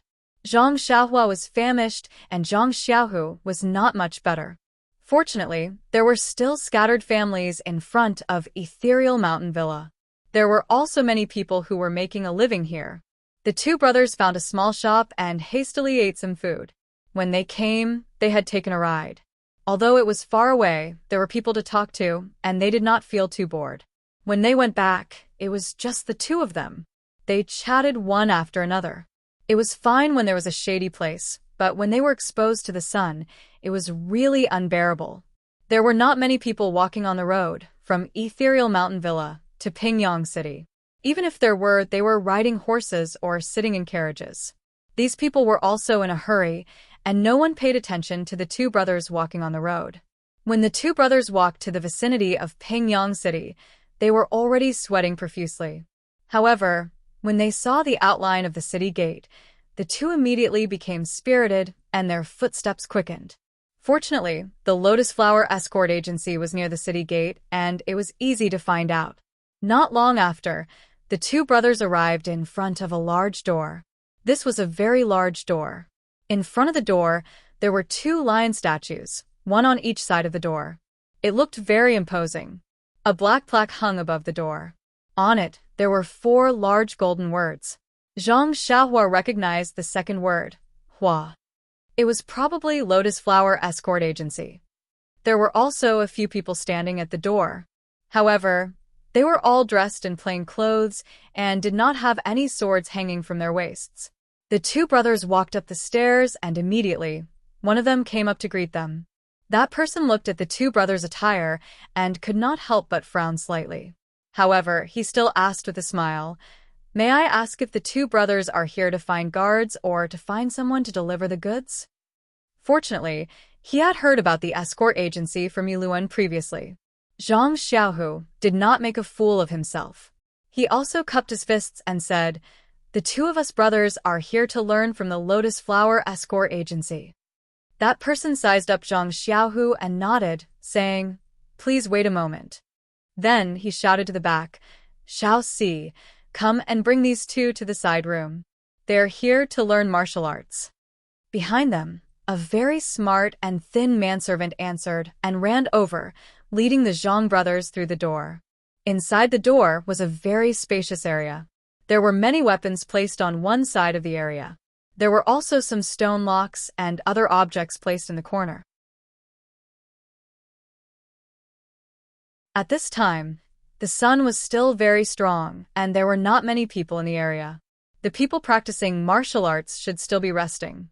That manservant brought the Zhang brothers to a row of houses on the right side of the area. He walked to the second door and carefully knocked on the door. After a while, a hoarse voice asked from inside, "Who is it?" Come in. The manservant pushed open the door and brought the Zhang brothers into the room. The room looked like a study. Behind the desk sat a man in his 40s. He was dressed like a scholar, and his eyes were hazy. It looked like he had just taken an afternoon nap. Of course, this person who was disturbed from his good sleep was not very happy. He sized up everyone and asked unhappily, "Xiao Si, what's the matter?" That manservant quickly smiled apologetically and said, "Master Wen, these two are here to learn from a master. Can you make the arrangements?" When Master Wen heard this, he waved his hand and said, "I know. You can go." The manservant smiled and said, "Then I'll have to trouble Master Wen. I'll go out now." Then he said to Zhang Xiaohu, "This is fourth master, one of the Lotus Flower Escort Agency. He's in charge of recruiting people. You can listen to his arrangements." Zhang Xiaohu cupped his fists in thanks. That manservant left and closed the door behind him. Fourth master Wen looked at the two's attire and frowned. However, he still took a book from the left side of the table and flipped it open. He asked for the two's names and wrote them down with a brush. Then he asked, "Do you want to live in the escort agency or outside?" Zhang Xiaohu said, "Of course we'll live in the escort agency." Fourth master Wen nodded and said, "That's good. The tuition fee for a year of martial arts is 50 taels of silver. Food and lodging is 30 taels of silver. The two of you will be paying 160 taels of silver. Bring the banknotes over." When Zhang Xiaohu and Zhang Xiaohua heard this, they were dumbfounded.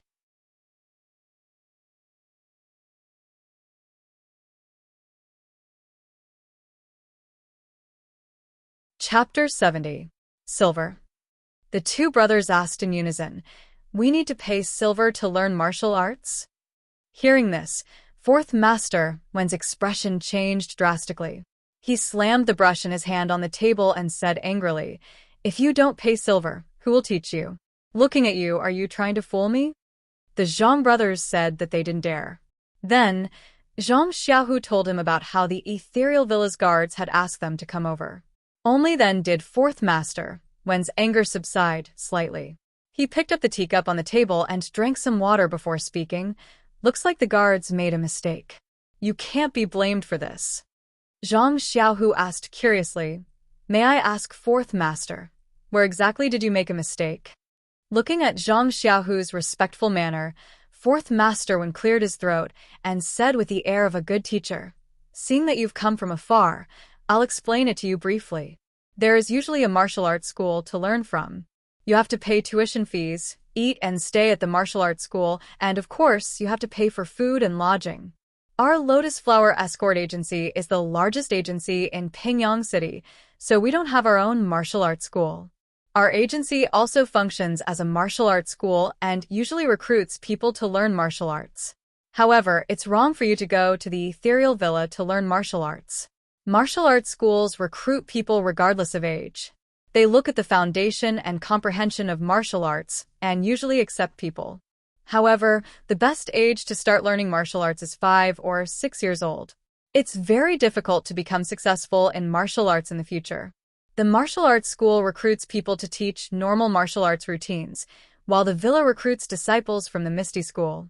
Usually, they only recruit 5 or 6 years old children.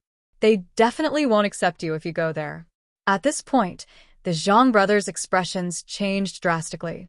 They originally thought that they would stay at the Lotus Flower Escort Agency for a while and still want to join the ethereal villa. It looked like they had thought too simply. Zhang Xiaohua asked nervously, "Then, Fourth Master, why did the villa's guards ask us to come here?" Fourth Master Wen smiled and stroked his beard, saying, "Other than recruiting people from the martial arts school, the Lotus Flower Escort Agency's main business is of course the escort agency's business.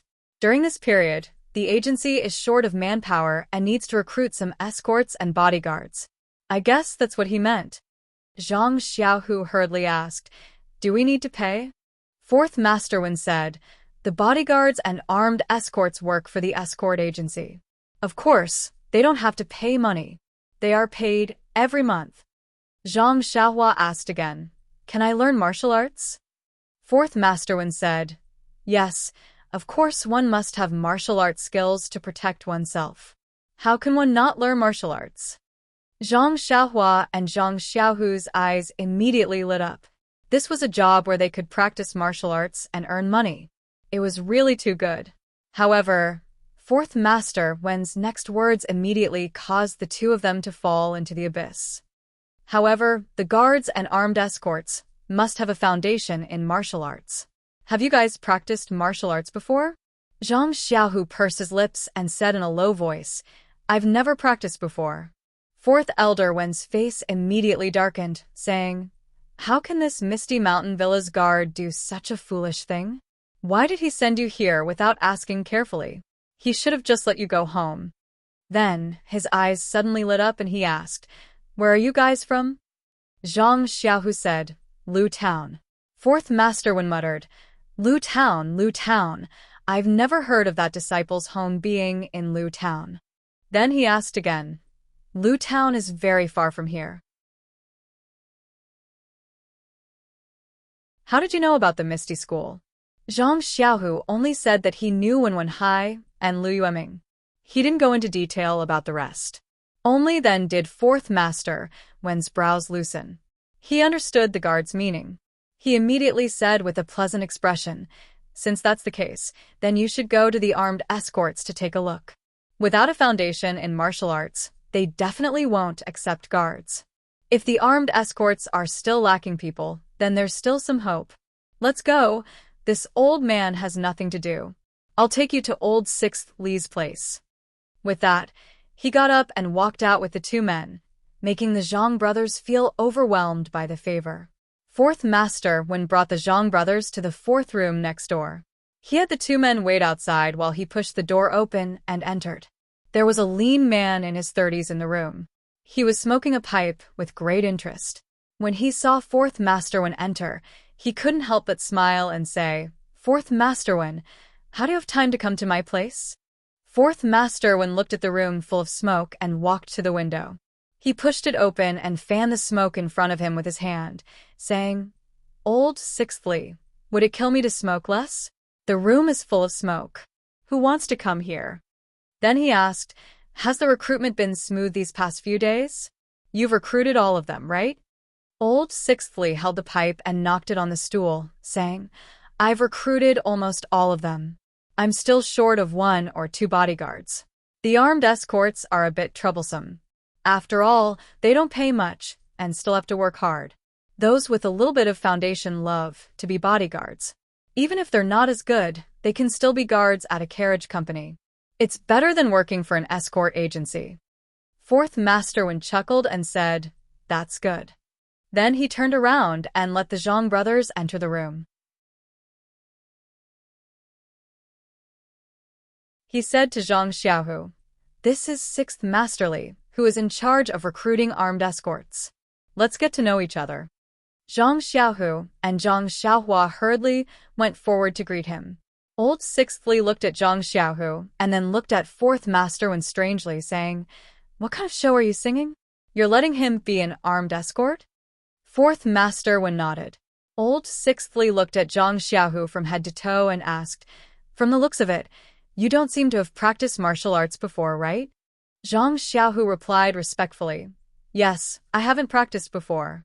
Old Sixth Li looked at Fourth Master Wen in puzzlement and said, "If you haven't practiced before, why are you here? How do you want me to recruit him? Even armed escorts are dangerous. Didn't you tell him clearly that he's risking his life?" Fourth Master Wen said with a smile, "This time, the armed escorts are not like bodyguards. It's not necessary for him to know martial arts. I know this very well. He just wants to learn martial arts. Furthermore, then, Fourth Master Wen muttered a few words into Old Sixth Li's ear. Old Sixth Li nodded repeatedly when he heard this, but in the end, he still said, "Although an armed escort doesn't say that he has to know martial arts, if his body isn't good enough and he doesn't have the talent to practice martial arts, I still can't accept him. Otherwise, if there are any problems in the future, I won't be able to explain it to those people." Fourth Master Wen said with a smile, "They're all farmers, so there shouldn't be any problems with their bodies. Take him to the martial arts training ground for a test. It's best if he can do it. If not, tell him clearly. He can't throw away his life just because he wants to practice martial arts." He turned around and said to Zhang Xiaohu, "Don't you think so?" Zhang Xiaohu nodded repeatedly. Old Sixth Li had no choice but to say to Zhang Xiaohu, "All right then, come with me." With that said, he brought Zhang Xiaohu to the square outside the house. At this moment, there were already some people practicing martial arts in the martial arts training ground. Some people were practicing their punches and kicks, some people were fighting with weapons, and some people were holding stone weights to build up their strength. Old Sixth Li brought Zhang Xiaohu to the side of the stone weights. The few people who were lifting the stone weights put them down and bowed to Old Sixth Li and company. Standing to the side, Old Sixth Li pointed at a stone weight and said to Zhang Xiaohu, "This is a stone weight of 100 pounds. Can you lift it?" Zhang Xiaohu shook his head and said, "I don't know. I've never lifted it before." Old Sixth Li said, "Then give it a try." Zhang Xiaohu nodded and walked forward. He grabbed the stone weight with his hand and lifted it with all his might. Then, he took a deep breath and imitated the way someone lifted the stone weight. He raised the stone weight above his head with one hand and then put it down. He turned back to look at Old Sixth Li. Old Sixth Li nodded and said, "It's all right. That's 150 pounds. Try again." Zhang Xiaohu looked at the slightly larger stone weight next to him and still lifted it. However, his forehead was already covered in sweat. Old Sixth Li seemed to be a little satisfied. The people who were watching the show did not have the contempt from before. After all, at Zhang Xiaohu's age, his body did not look very strong. It was not bad to lift 150 pounds without training. Old Sixth Li did not give up. He pointed to another one and said, "This is a 200 pounds. Try again." At this time, the people next to him were also stunned. This 200-pound stone weight was not the heaviest in the martial arts field. However, not everyone in this group of people could lift it when they first arrived. Only a few obviously muscular men could show their faces at the beginning. The rest could only lift this 200-pound stone weight after practicing and building up their strength. Old Sixth Li let Zhang Xiaohu try to lift it now, either to deliberately make things difficult or to see Zhang Xiaohu's potential. Zhang Xiaohu was like a newborn calf at this time. Naturally, he was not afraid. He stepped forward and weighed it first. He felt that it was very heavy. However, when he thought about his future martial arts practice, he took a deep breath as before and lifted it with one arm. Unfortunately, when he was about to lift it over his head, his arm went soft and the stone weight fell to the ground. Zhang Xiaohu's face was a little pale, but the people around him cheered and clapped. Old Sixth Li also nodded and said with a smile, "Not bad, very good." At this time, Zhang Xiaohu knew that he should have passed the test in terms of strength. Then, old Sixth Li asked Zhang Xiaohu, "You haven't practiced martial arts at all, right?" Zhang Xiaohu nodded in agreement. At this time, the people practicing martial arts next to them were attracted by the applause. Old Sixth Li pointed to a young man who had just come over. He was about the same age as Zhang Xiaohu and said, "Little monkey, come over and show us the Liuhe fist." Then, he turned to Zhang Xiaohu and said, "Watch carefully. When he finishes, repeat it for me." The Liuhe fist was a simple introductory fist technique. Under Little Monkey's hands, it was actually very impressive. It seemed that he had put in a lot of effort. Zhang Xiaohu watched his every move attentively. When Little Monkey finished, there was no lack of applause from the side. Old Sixth Li looked at Zhang Xiaohu. Zhang Xiaohu closed his eyes and seemed to be recalling. After a while, he slowly started from the first move. Although there was no momentum, it was methodical and methodical. And the more he played, the more shocked Old Sixth Li was. Everyone was also dumbfounded. He only stopped when he played 60 to 70% of the fist technique. Scratching his head, Zhang Xiaohu said embarrassedly, "I forgot the rest." Old Sixth Li said sternly, "To be honest, you really haven't practiced martial arts before? You haven't practiced this fist technique before? Please collect it. Thank you."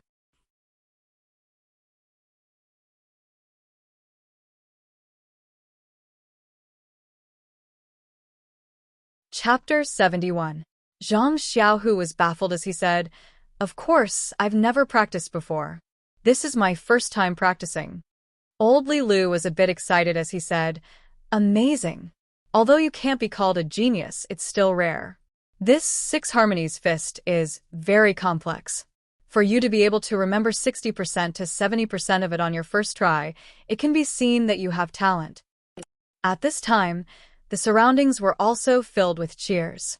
It made Zhang Xiaohu's face turn red. Zhang Xiaohua was also happy for her second brother, but she was also secretly worried. It seemed that she didn't remember that much. She didn't know if she would be able to pass the test later. Old Li Lu chuckled as he said to Zhang Xiaohu, "Come here. Let me see the condition of your bones and other body." Zhang Xiaohu obediently walked over. Old Li Lu touched Zhang Xiaohu's body here and there. Finally, he said with satisfaction, "Very good. This body is very suitable for practicing martial arts. If it wasn't for your age, you would probably be able to enter Misty School." Zhang Xiaohu's face bloomed with a smile as he asked, "Then I've passed. I can be a guard, right?" Old Li Lu smiled and said, Pass. Of course you passed. After practicing for a year or so, you can even be a bodyguard." He turned to Fourth Master Wen and said, "Fourth Master has good eyesight. You brought back a treasure for our escort agency." Fourth Master Wen said modestly, "It was just luck, just luck." Old Li Lu said to Zhang Xiaohu, "All right, let's go. You'll come with me to register. From now on, you'll be a guard of the Lotus Flower Escort Agency. Everyone else, disperse and cultivate." After saying this, he turned to leave. Everyone also prepared to disperse. At this time, a voice sounded. "What? You won't let me take the test?" Everyone stopped in their tracks. Old Li Lu looked and saw that it was Zhang Xiaohua. Zhang Xiaohu immediately said, "That's right. My brother hasn't taken the test yet. Doesn't he need to take the test?" Old Li Lu sized up Zhang Xiaohua and asked, "How old are you?"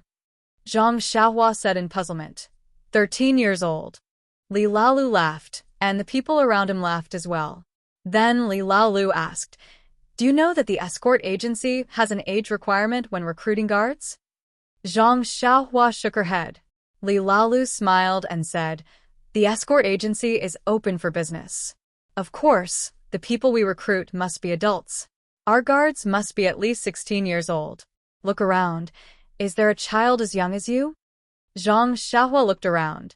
Sure enough, most of the people around her were in their 20s. Zhang Xiaohu and Little Monkey were considered young. At this time, Zhang Xiaohua couldn't help but feel that the world was so small. The Misty School's requirement to recruit disciples was around 5 or 6 years old. She was too old. It wasn't easy to find the Lotus Flower Escort Agency, but they recruited guards who were at least 16 years old. She was too young. What, what should she do? Why was learning martial arts so difficult? However, she still didn't give up. She said loudly, I'm young, but my strength isn't small. You also let me lift the stone weights. How heavy do you think I can lift? Li Laolu still shook his head and said, It's not that I don't want you, but you're too young. You can't even take care of yourself. How can you contribute to the escort agency? The escort agency's rules are like this. How can I make an exception? After speaking, he turned to leave. Zhang Xiaohu grabbed him and pleaded, Sixth masterly look. Xiaohua's strength is really great. Take a look first. Zhang Xiaohua was so anxious that she was about to cry. If it wasn't for the fact that she swore in front of her grandmother's grave that she would never cry again, her tears would have already fallen. Seeing that her second brother had grabbed onto Li Laolu, she hurriedly ran to the stone weights. She ran to the 200 gene stone weight that Zhang Xiaohu hadn't lifted and said, Look, I'll try lifting this. After speaking, she grabbed the stone weight with one hand and used her strength to lift it above her head. Li Laolu was unhappy that Zhang Xiaohu had grabbed onto him. He originally wanted to break free, but when he saw Zhang Xiaohua lift the 200 gene stone weight, he couldn't help but be stunned. When Zhang Xiaohua saw that he didn't speak, she thought that he was too light. She hurriedly threw the 200 gene stone weight on the ground. Looking at the ground, she picked up the largest stone weight and weighed it in her hand. She took a deep breath and shouted, Up! She lifted the largest stone weight with one arm. In an instant, the training field was silent. Everyone was dumbfounded.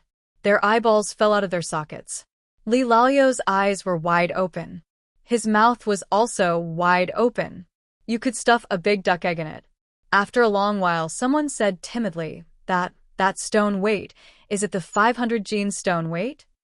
At this moment, a dignified voice sounded. What are you all doing there? You don't practice martial arts properly and only know how to watch the show. At the same time, a female voice sounded. Zhang Xiaohua? Why are you here? Everyone turned to look and saw a gray-haired old man walking out from the corridor in the backyard. The onlookers said, The third Master Chu is here. Let's hurry and leave. Hence, the surrounding crowd dispersed in an uproar. Only the small figure on the stage was left holding a large stone weight.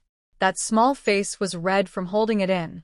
The girl walking beside the third Master Chu was Qiu Tong, whom they had met in Pingyang City in the morning. The third Master Chu walked to Li Laolu's side. Li Laolu and fourth Master went hurriedly bowed to the third Master Chu. The third Master Chu also returned the greeting. Seeing that Zhang Xiaohua was still holding the stone weight, he frowned and said, What are you doing? Why aren't you putting it down? Zhang Xiaohua did not know who he was and, of course, did not dare to put it down. Instead, she looked at Li Laolu. Li Laolu also hurriedly said, Put it down. Put it down. At this moment, Zhang Xiaohua finally let go of the stone weight and threw it on the ground. The stone weight hit the ground with a bang, sending up a cloud of dust. The third Master Chu turned to ask Qiu Tong, You know them? Qiu Tong smiled and said, Yes, this is the child I told you about just now. He helped me retrieve my money bag in the morning. His name is Zhang Xiaohua. This is his older brother, Zhang Xiaohu. The third Master Chu smiled and nodded, saying, Good child. Then he asked Li Laolu, What's going on? Why did you let the child lift the stone weight? Li Laolu hurriedly and respectfully explained the ins and outs of the matter. In the end, he said, Zhang Xiaohua's strength is really extraordinary. Not many people in our Lotus Flower Escort Agency can lift this stone weight. However, he is still young and is a child. He did not follow the rules. Third Master, please make the decision. When the third Master Chu heard that Zhang Xiaohua had lifted the 500 gene stone weight, he was also very moved. He couldn't help but look at the stone weight that had been thrown to the side, as well as the short child beside it. Chiu Tong also played the drums on the side, saying, Xiaohua is a good child. If it wasn't for him, my money bag would have been taken away by someone long ago. Although I told third uncle that I would definitely return it, I still owe someone a favor. Third uncle, please let go. The third Master Chu smiled and said, You silly girl, you're too muddle-headed. You knew that the disciples of the sect were all 5 or 6 years old, yet you still brought them to the entrance of the villa and left them there. The guards that our agency recruits are all adults above the age of 16. Aren't you making things difficult for me? Chiu Tong also smiled and said, In the morning, they didn't say that they were going to be apprenticed to a master. I thought that they were relatives from the sect who came to see their loved ones. Besides, aren't you the one in charge of the Lotus Flower Escort Agency? Can't you just say the word? The third Master Chu said, Right now, I am the one in charge. However, these rules were set by the sect leader. How can I so easily violate them? Besides, the guards are supposed to be escorts. How can a child like him go? If his life is in danger, wouldn't that be harming him? Chiu Tong lowered her head and thought about it. That was true. She could only look at Zhang Xiaohua sympathetically.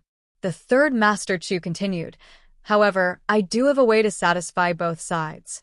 Do you want to hear it? Chiu Tong was stunned. Satisfy both sides.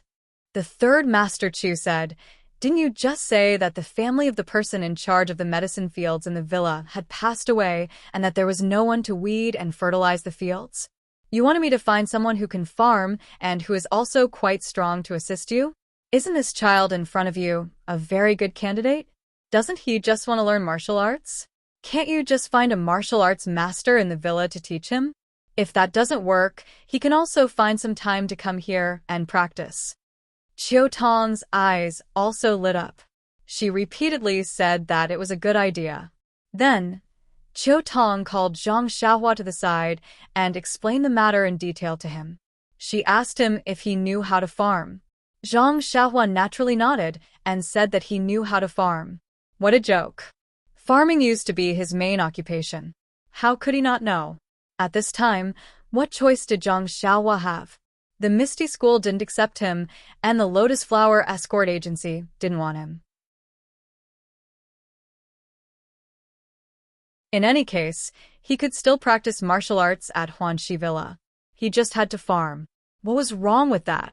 However, when he heard Chiu Tong say that Huanxi Villa would receive 5 coins a month, his heart bloomed with joy.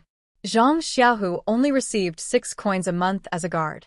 He didn't have to work hard to farm and could earn so much money. How could he not be happy? However, in the future, he would be at Huanxi Villa while his second brother would be at the Lotus Flower Escort Agency. It was a troublesome matter that they couldn't be together all the time.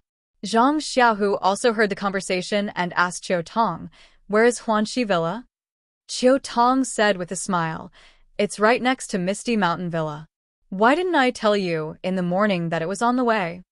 Zhang Xiaohu said to Zhang Xiaohua, Xiaohua, the escort agency isn't far from Huanxi Villa. I'll visit you when I have time. It's not dangerous to stay there. Father and mother don't have to worry. When you grow up in a few years, you can come to the escort agency to be with me.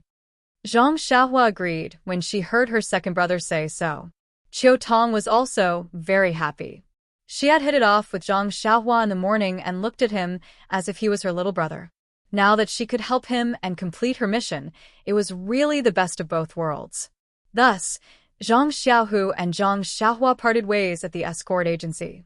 On the other side, Li Laolu brought Zhang Xiaohu to his room to handle the procedures and arrange a room for him. Third Master Chu had also heard about Zhang Xiaohu's test and told him to pay more attention to Zhang Xiaohu. He might become the pillar of the escort agency in the future, so of course, he had to cultivate their relationship well. On the other side, Zhang Xiaohua took his small bag and followed Chiu Tong into the carriage. They once again rode out of the city to the eastern suburbs. Please collect it, thank you.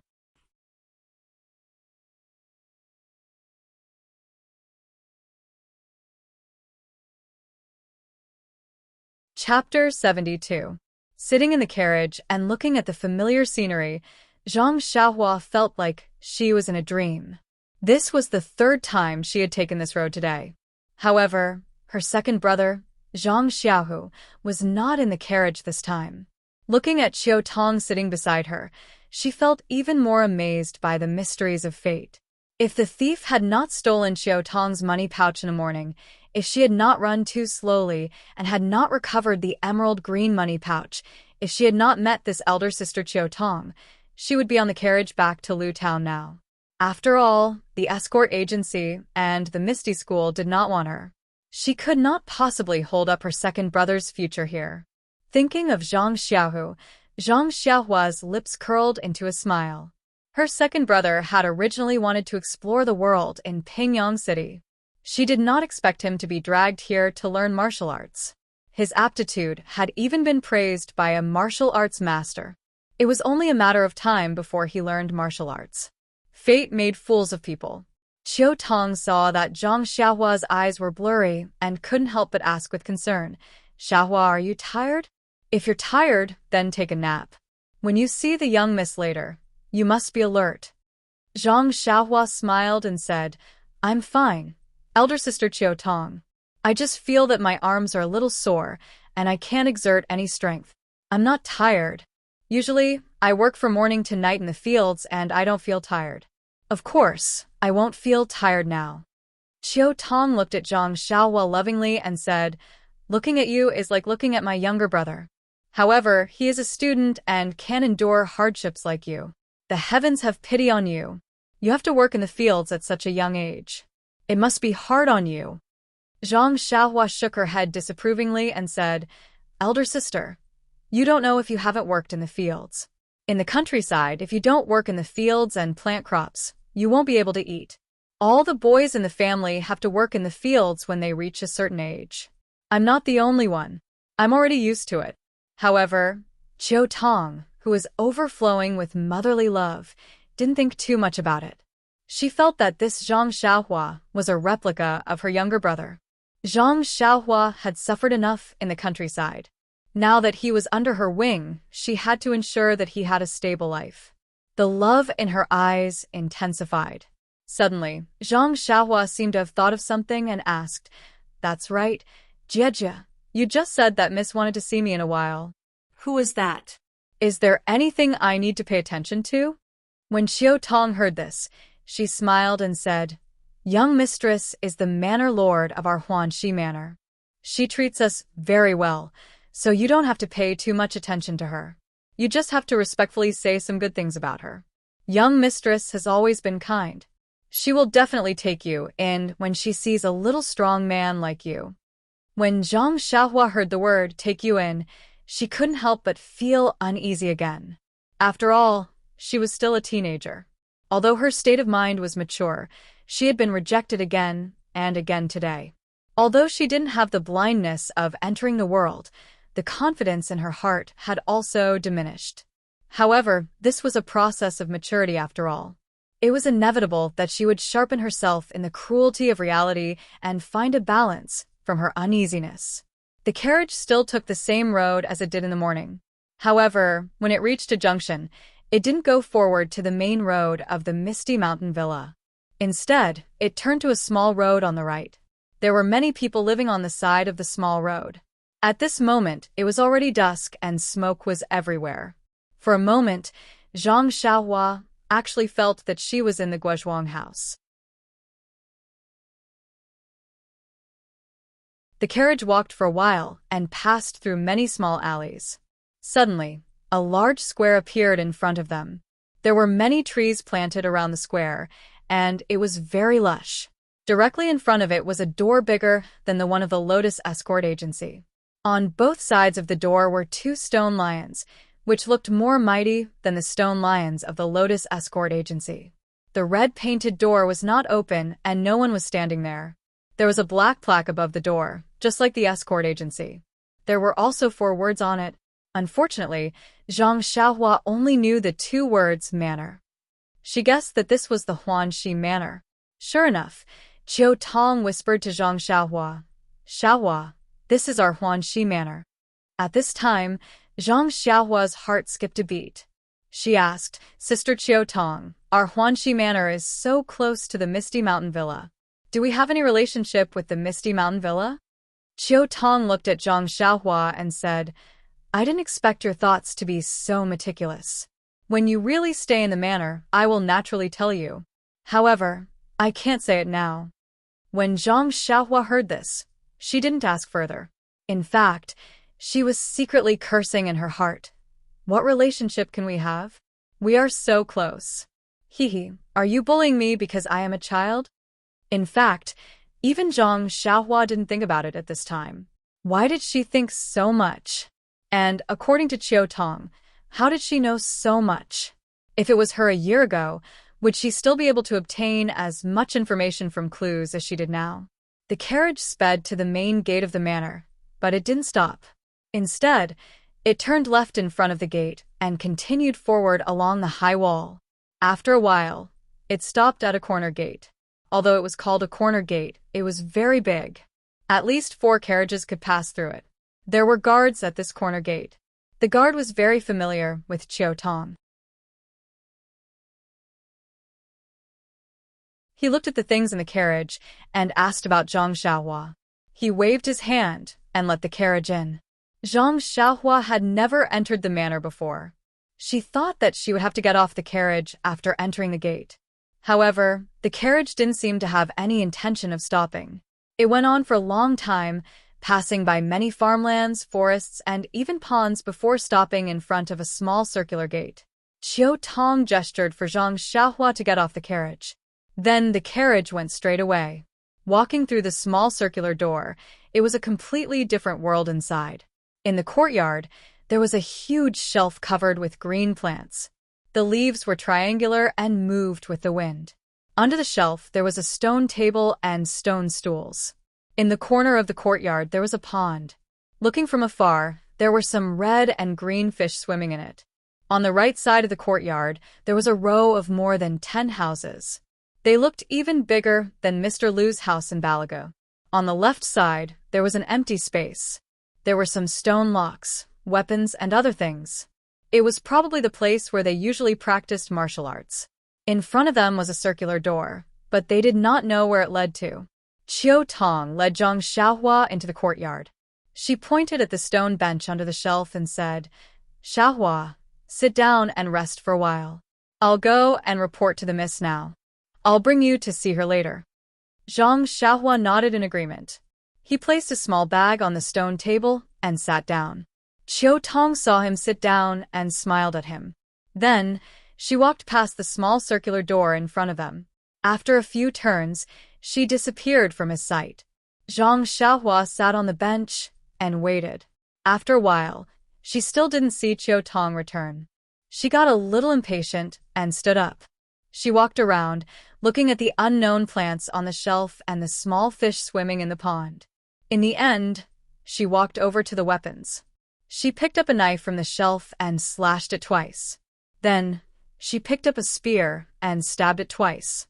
Zhang Xiaohua also fiddled with a few other weapons that she didn't know the names of. Just as Zhang Xiaohua was fiddling with the weapons with great interest, she suddenly heard a cough. Then, someone said sternly, "Put the weapons there. Don't touch them." Zhang Xiaohua was so frightened that she quickly put the hammer-like thing back on the shelf. Then, she turned around and saw a tall, red-faced old man standing by the small gate. He was about 50 years old and had a white beard and hair. He stood there with an air of authority. The old man strode over and asked sternly, "Whose child are you? What are you doing here?" When he got closer, Zhang Xiaohua saw that the old man's left sleeve was tucked at his waist. Only his right hand was exposed. He was actually an old man with only one arm. Zhang Xiaohua quickly replied, "My name is Zhang Xiaohua. Big sister Chiao Tong brought me here. She said she wanted me to plant herbs." The old man was even angrier when he heard her.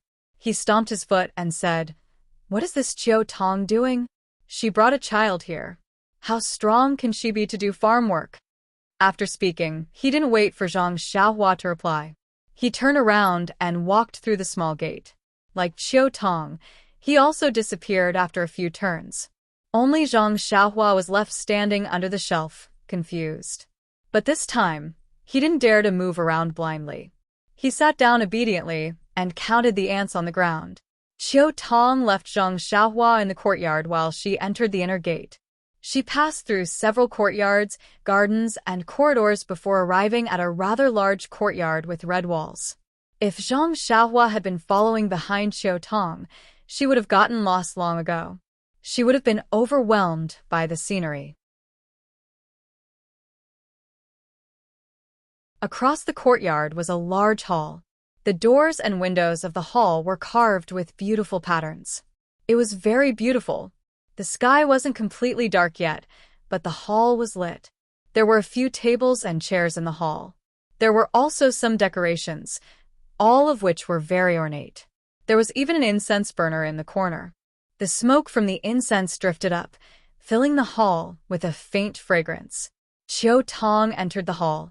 Seeing that there was no one, she went to the side room. Still, there was no one. She had no choice but to go out and search elsewhere. Not long after, Qiu Tong accompanied a girl in her 20s through the door. The girl was dressed in a red robe commonly seen in the Jianghu. A sword hung at her waist. Her black hair was casually curled and draped over her shoulders. Her skin was very fair and smooth. She had a pair of phoenix eyes and beautiful eyebrows. She looked very valiant and didn't have the weakness of an ordinary girl. She was probably the manor lord of Huanxi Manor. The girl asked as she walked, "What's wrong? You didn't find anyone familiar? But you can't find someone who's new here.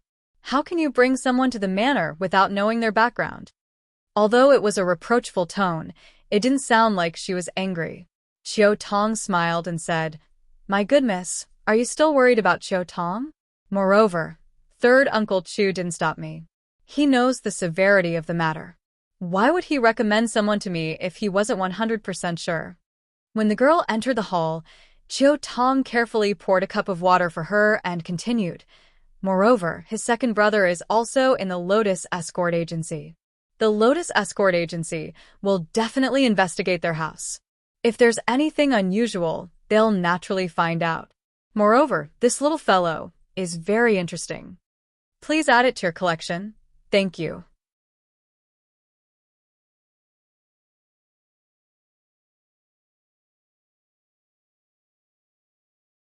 Chapter 73.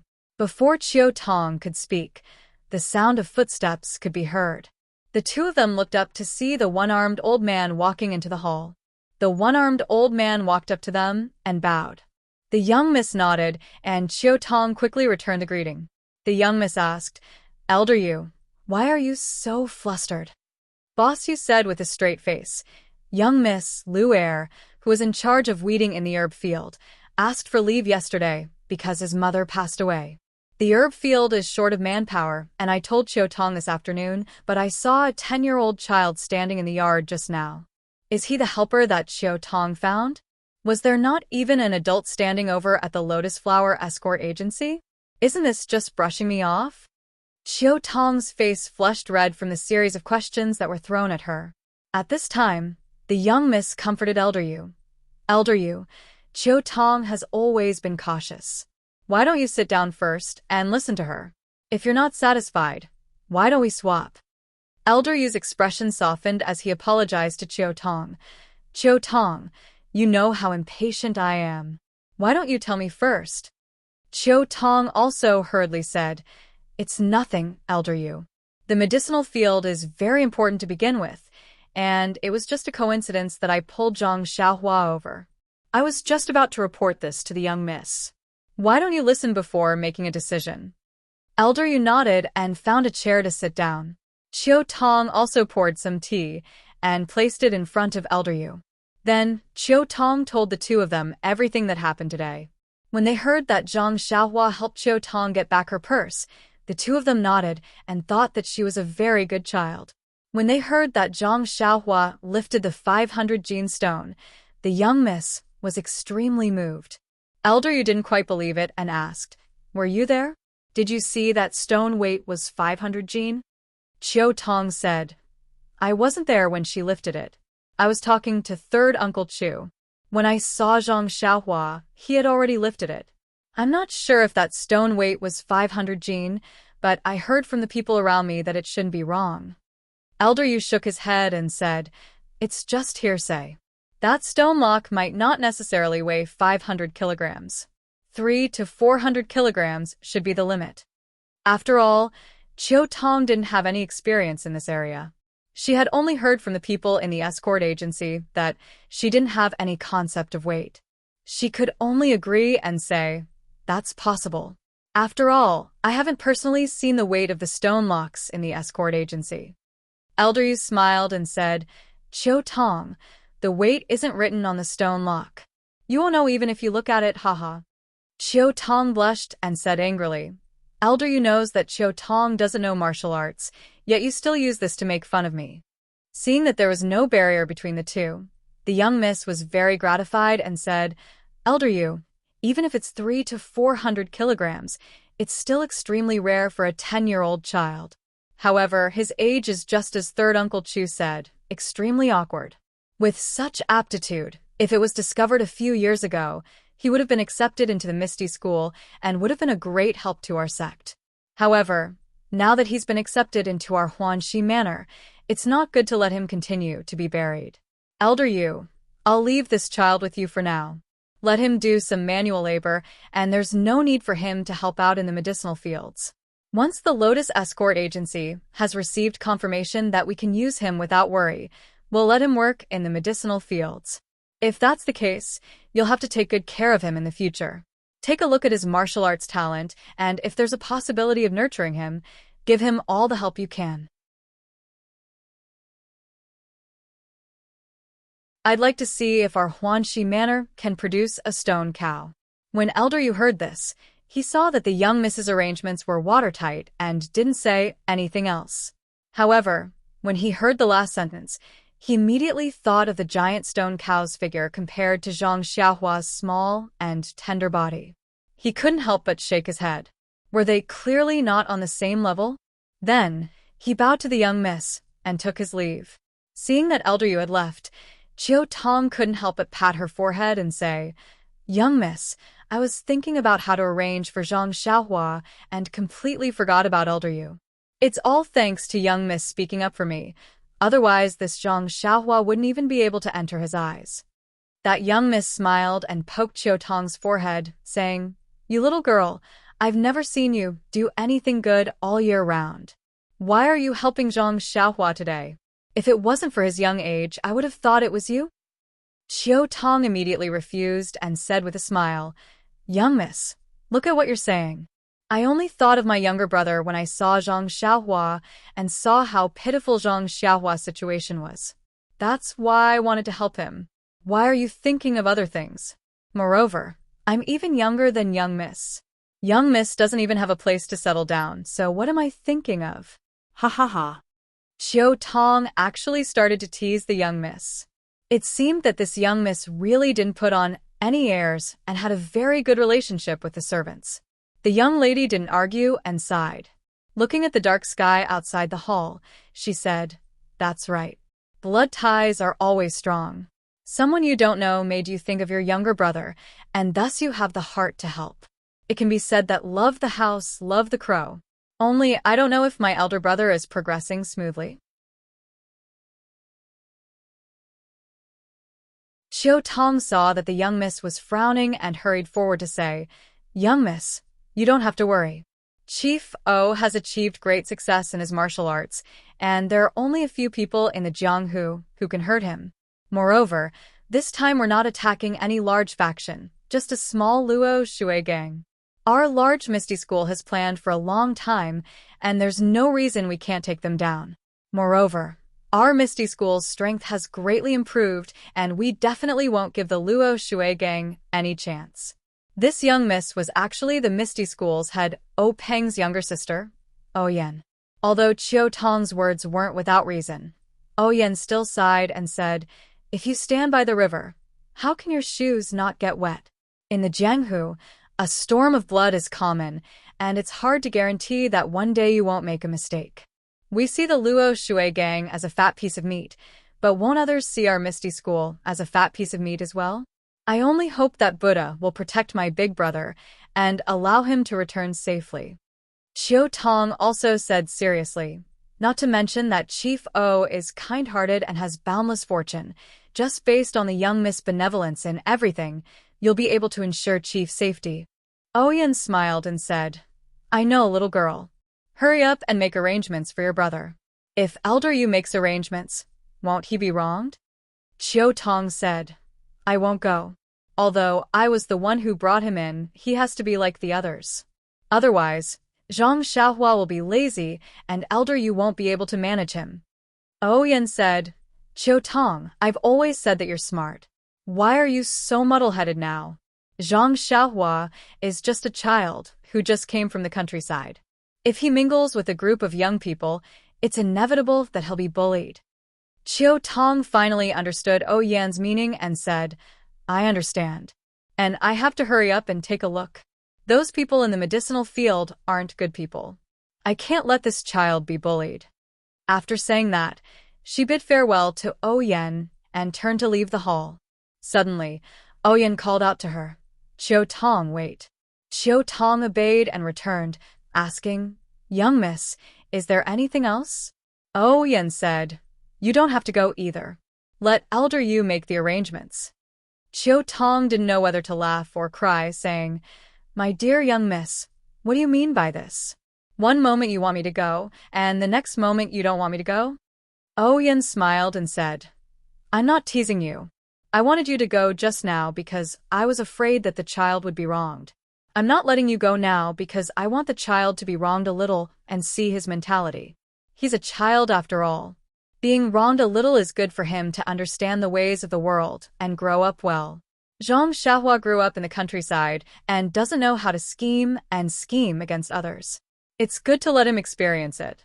Isn't there a saying that, when the heavens are about to bestow a great responsibility, they must first torment the heart? Xiao Tong nodded thoughtfully. She was secretly happy for Zhang Xiaohua in her heart. The young miss must have meant that she wanted to nurture Zhang Xiaohua well. It was also an opportunity for Zhang Xiaohua. Thus, she gave up on the idea of going out and stayed to chat with Oyen. Zhang Xiaohua's heart couldn't help but be in a mess after Elder Yu's harsh words. He didn't know whether to sit or stand. He was afraid that the hateful one-armed old man would come back and tell him that he should leave. Huanxi Manor didn't want someone like him. Then where should he go in this boundless night? Just as Zhang Xiaohua was worrying about his gains and losses, there were noises and footsteps outside the door. Zhang Xiaohua hurriedly stood up and carefully looked at the small round door. Not long after, the light of a fire could be seen. A group of people holding torches or lanterns walked into the small courtyard. The person at the front was a young man who was as thin as a bamboo pole. He was in his early 20s and wore a green robe and a small hat. He held a lantern in his hand. When he saw Zhang Xiaohua standing under the shelf, he couldn't help but be stunned. He walked up and asked, Who are you? Before Zhang Xiaohua could reply, the group of people had already entered the courtyard.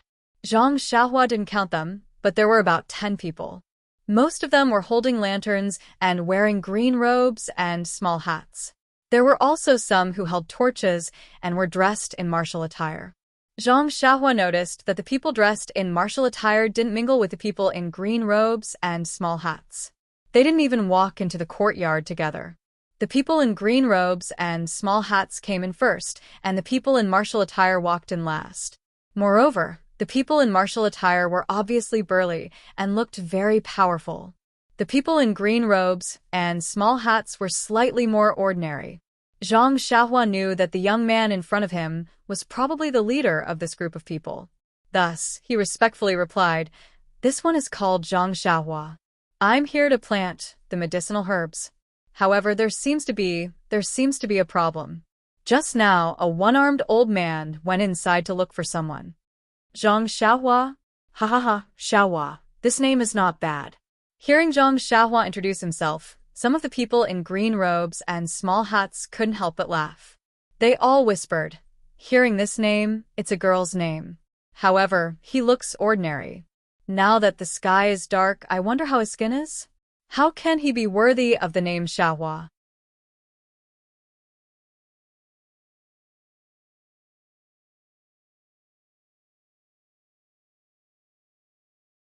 Chapter 74.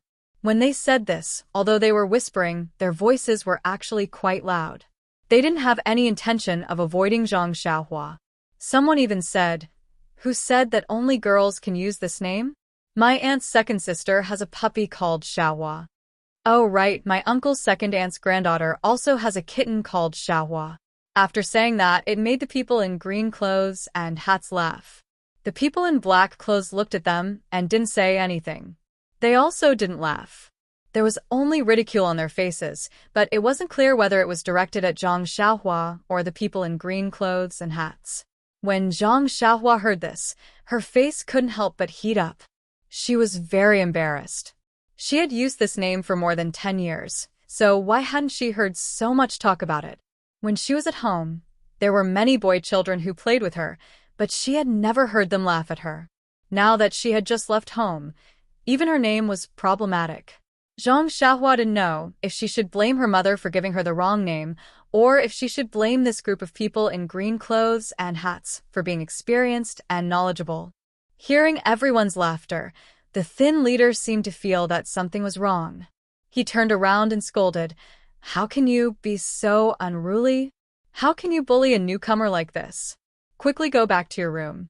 Those people curled their lips, and with a face full of ridicule, they relaxed and returned to their rooms. It was as if meeting Zhang Xiaohua had lifted their tiredness. When the people in black clothes saw that they had all left, the simple middle-aged man walked over and patted Zhang Xiaohua's shoulder. He didn't say anything, just smiled, and led them back to their rooms. Zhang Xiaohua noticed that their rooms were connected to the rooms on the right side of the courtyard. When the thin bamboo-like young man saw that everyone had left, he also walked forward with an apologetic smile and said, "Hello, Zhang Xiaohua. My surname is Tian and my name is Chengxi. Everyone calls me Brother Xi. I'm the manager here. Those people just now didn't know anything, so please don't mind them. They don't have any bad intentions. They were just bored in the villa and wanted to have some fun. If you get along with them for a long time, you will know. Right, Elder Yu? Oh, that one-armed old man. How did he arrange for you?" Zhang Xiaohua gratefully looked at the smiling young man and said, "I haven't said anything yet. Elder Yu hasn't returned yet. I don't know what to do with me." Tian Zhongxi said, "Why don't you come with me first and stay in my room for a while until Elder Yu comes back?" Zhang Xiaohua hesitated and said, "That's not good. I'll wait here." However, Tian Chengxi picked up Zhang Xiaohua's small bag from the stone table and did not allow him to hesitate. He said, "Let's go. It's okay. It's already dark and the wind at night is very cold. Don't catch a cold. If you get sick before you start farming, wouldn't it be very bad?" After saying that, he walked away. Zhang Xiaohua helplessly followed behind, but his heart was filled with gratitude. Tian Zhongxi's room was the first in the inner door. It was a very simple room with a table and 2 chairs. There were 2 Kong beds in the room. One of them had a bedding while the other had a cabinet. There were also some items on the ground that seemed to be placed neatly. Tian Zhongxi placed Zhang Xiaohua's bag on the table and poured a cup of water for Zhang Xiaohua from the teapot on the table. He said with a pleasant expression, "Drink some water first and wait here. If it's not enough, pour yourself. I'll go wash my face." Zhang Xiaohua thanked him and took the teacup. He hadn't had a sip of water since lunch. He was so thirsty that his throat was smoking. He didn't stand on ceremony after taking the teacup and drank it in one gulp. Then, he poured another cup and drank it in one gulp before putting down the teacup. Tian Zhongxi handed the teacup to Zhang Xiaohua and took out a copper basin from the door to wash his face. While Zhang Xiaohua was waiting for Tian Zhongxi to return, he heard a shout from outside. Zhang Xiaohua, where are you?" Zhang Xiaohua knew that something was wrong and quickly ran out. As expected, the one-armed Elder Yu was shouting loudly in front of a stone table under the shelf. Zhang Xiaohua ran in front of Elder Yu and said, "Hello, Elder Yu. I'll be sitting in Brother Shi's room for a while. Elder Yu's old face was still stiff as he said, "And since you know that I'm called Elder Yu, then you should know that I'm in charge of the medicine field. I don't care who brought you in, but since you're here, you have to listen to me. The higher-ups haven't assigned you any work yet, so you should first familiarize yourself with the environment." At this moment, Tian Zhongxi also walked over with the copper basin. Elder Yu called out to him, "Zhongxi, come over. You guys already knew each other just now, right? This is Zhang Xiaohua from the Lotus Flower Escort Agency. Don't assign any tasks for now. Familiarize yourself with the environment first. You can make the arrangements." When Tian Zhongxi heard the words Lotus Flower Escort Agency, his face couldn't help but twitch. However, he quickly put on a smile and said, "All right, Elder Yu, don't worry. I'll properly familiarize Zhang Xiaohua with the environment." That Lu heir left in a hurry and didn't even put away the bedding in his room. "Why don't we let Zhang Xiaohua stay on Lu heir's Kong bed?" Elder Yu nodded and said, "You can make the arrangements as you see fit." When he finished speaking, Elder Yu didn't even look back as he walked into the inner door and quickly disappeared. Tian Zhongxi then brought Zhang Xiaohua with him to a room. The moment Zhang Xiaohua entered the room, she smelled a strong stench of stinky feet.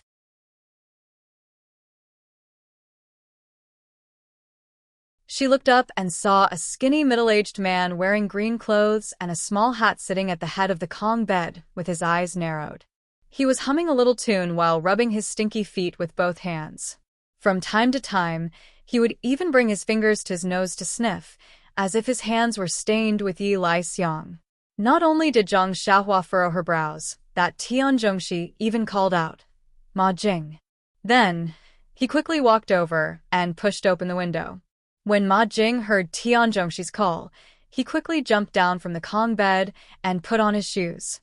He rubbed his hands on his clothes and said, "Brother Shi, why did you come to my room? What's the matter?" Tian Zhongxi didn't walk over, but stood by the window and furrowed his brows as he said, "Ma Jing, it's not that I want to criticize you, but you're already in your 30s and you're still like this. No wonder you can't even find a wife." Ma Jing wasn't happy and said in a strange tone, "Brother Shi, can you not always talk about this? No one wants to marry me, because no one has discovered my golden inlaid jade. I'm an inner beauty, unlike those pretty boys who need careful and deep communication to discover it."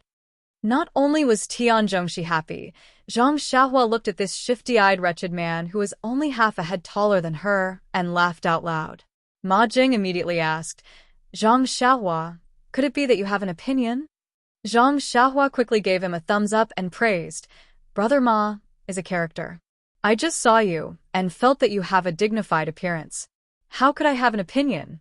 I'm just thinking about how to learn from you in the future." After saying this, a layer of goosebumps appeared on her skin. She thought to herself, "These flattering words aren't something an ordinary person can say. I'm new here, so it's better to be careful. This place isn't like the Guozhuang house.